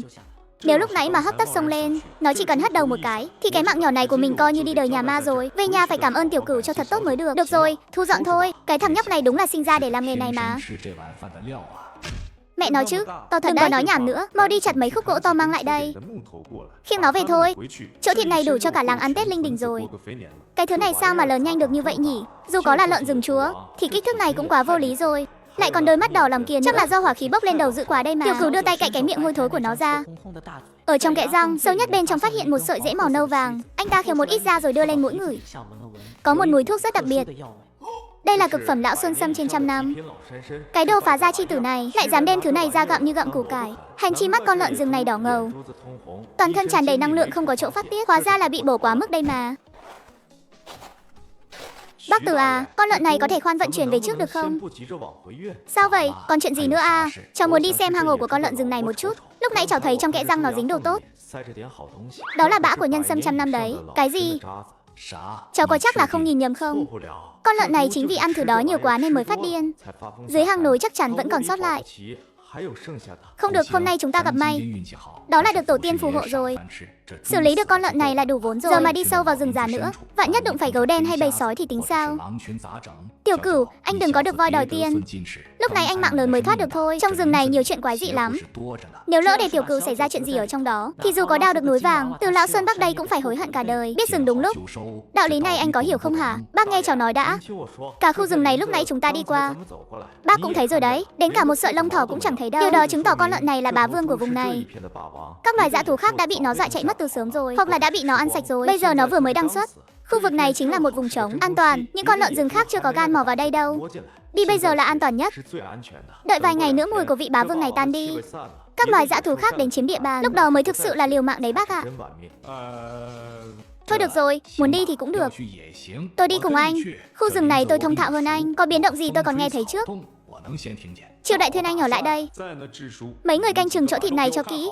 Thiếu một lạng thịt hay dụng một sợi lông lợn thôi là tôi lột ra các anh đấy. Cứ ở đây mà đợi, gặp tình huống gì thì cứ nổ hàng nòng báo hiệu. Bác yên tâm đi, chúng cháu sẽ lấy mạng mình ra mà giữ. Sau khi sắp xếp xong, hai người lần theo hướng con lợn rừng lao tới, tiến sâu vào trong núi rừng. Hai người đi được khoảng 20 phút thì dừng lại ở một đống đá lộn xộn. Chính là chỗ này rồi. Thằng nhãi danh này, đôi mắt của anh nhìn kiểu gì vậy? Chỗ này mà cũng phát hiện ra được. Tiểu Cửu đi đầu chui vào trong. Cái hang không sâu lắm, càng đi vào trong càng cảm thấy ấm áp. Ở sâu trong hang có một mạch nước ngầm nhỏ cơ ngón tay. Bên cạnh con suối có hai bụi thực vật mọc lên trong làn hơi nóng đỏ, chúng trông vô cùng linh động. Mẹ nói chứ. Đây là sâm sảo lá. Không đúng, cái này phải bao nhiêu năm tuổi rồi. Tiểu Cửu ngồi thụp xuống nhìn kỹ. Bên cạnh có một hố đất lớn, xung quanh rơi vãi vài sợi rễ sâm. Đó là cây thứ 3 bị con lợn kia ủi rồi. Để bác ra tay cho nào, hay cẩn thận chút, đừng làm hỏng rễ. Thứ này có linh tính đấy. Nghe nói nó biết chạy. Tiểu Cửu cầm trong tay một dụng cụ nhỏ, động tác nhanh thoăn thoắt nhưng cực kỳ chuẩn xác. Lực bới đất men theo thân cây thấm vào lòng đất, lần theo từng sợi rễ nhỏ xíu, đều cảm nhận được rõ một một. Chưa đầy nửa tiếng sau, 2 cây lão xuân sâm nguyên vẹn đã được đào lên. Phát tài rồi, lần này phát tài thật rồi. Thứ này mỗi người một cây. Nói Sam, cái này là cậu phát hiện ra mà. Lợn cũng là cậu hạ, nếu không có cậu, thân già này của tôi hôm nay chắc phải ra đi ở đây rồi. Hơn nữa tôi cần thứ này làm gì chứ? Chôn xuống đất hay là chờ mất? Lão già tuy tham tiền, nhưng cái cân trong lòng lại chuẩn hơn bất cứ ai. Thứ này quá bỏng tay, ông ấy giữ không nổi. Vậy cháu xin nhận trước. Sau này nếu bác thấy trong người không khỏe, cháu sẽ thái lát cho bác dùng để bồi bổ. Anh Trung, anh nói xem lâu thế rồi mà chưa thấy động tĩnh gì, có phải là hẹo thật rồi không? Con lợn rừng đó đâu có dễ chọc vào. Lão già từ lão Xuân đó cứ thích thể hiện, dẫn theo một gã bác sĩ nửa mùa đi chịu tác động. Ước chừng giờ này đến xương cũng bị nhai nát rồi. Chúng ta cứ ở đây chờ đi, chờ họ khiêng cáng về, hoặc là khóc lóc thảm thiết mà về.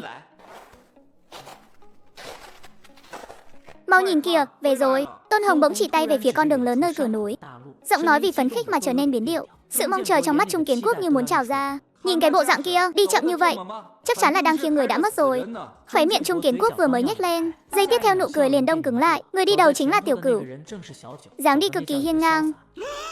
Tiểu Cửu, cậu ta chưa mất, còn vác theo cả con lợn rừng kia về nữa. Anh Trung, chúng ta phải tính sao đây? Tôn Hồng đứng bên cạnh run rẩy. Nếu bị Tiểu Cửu biết họ đứng sau giở trò đồi bại, hai người cộng lại liệu có đủ cho Tiểu Cửu dằn mặt không?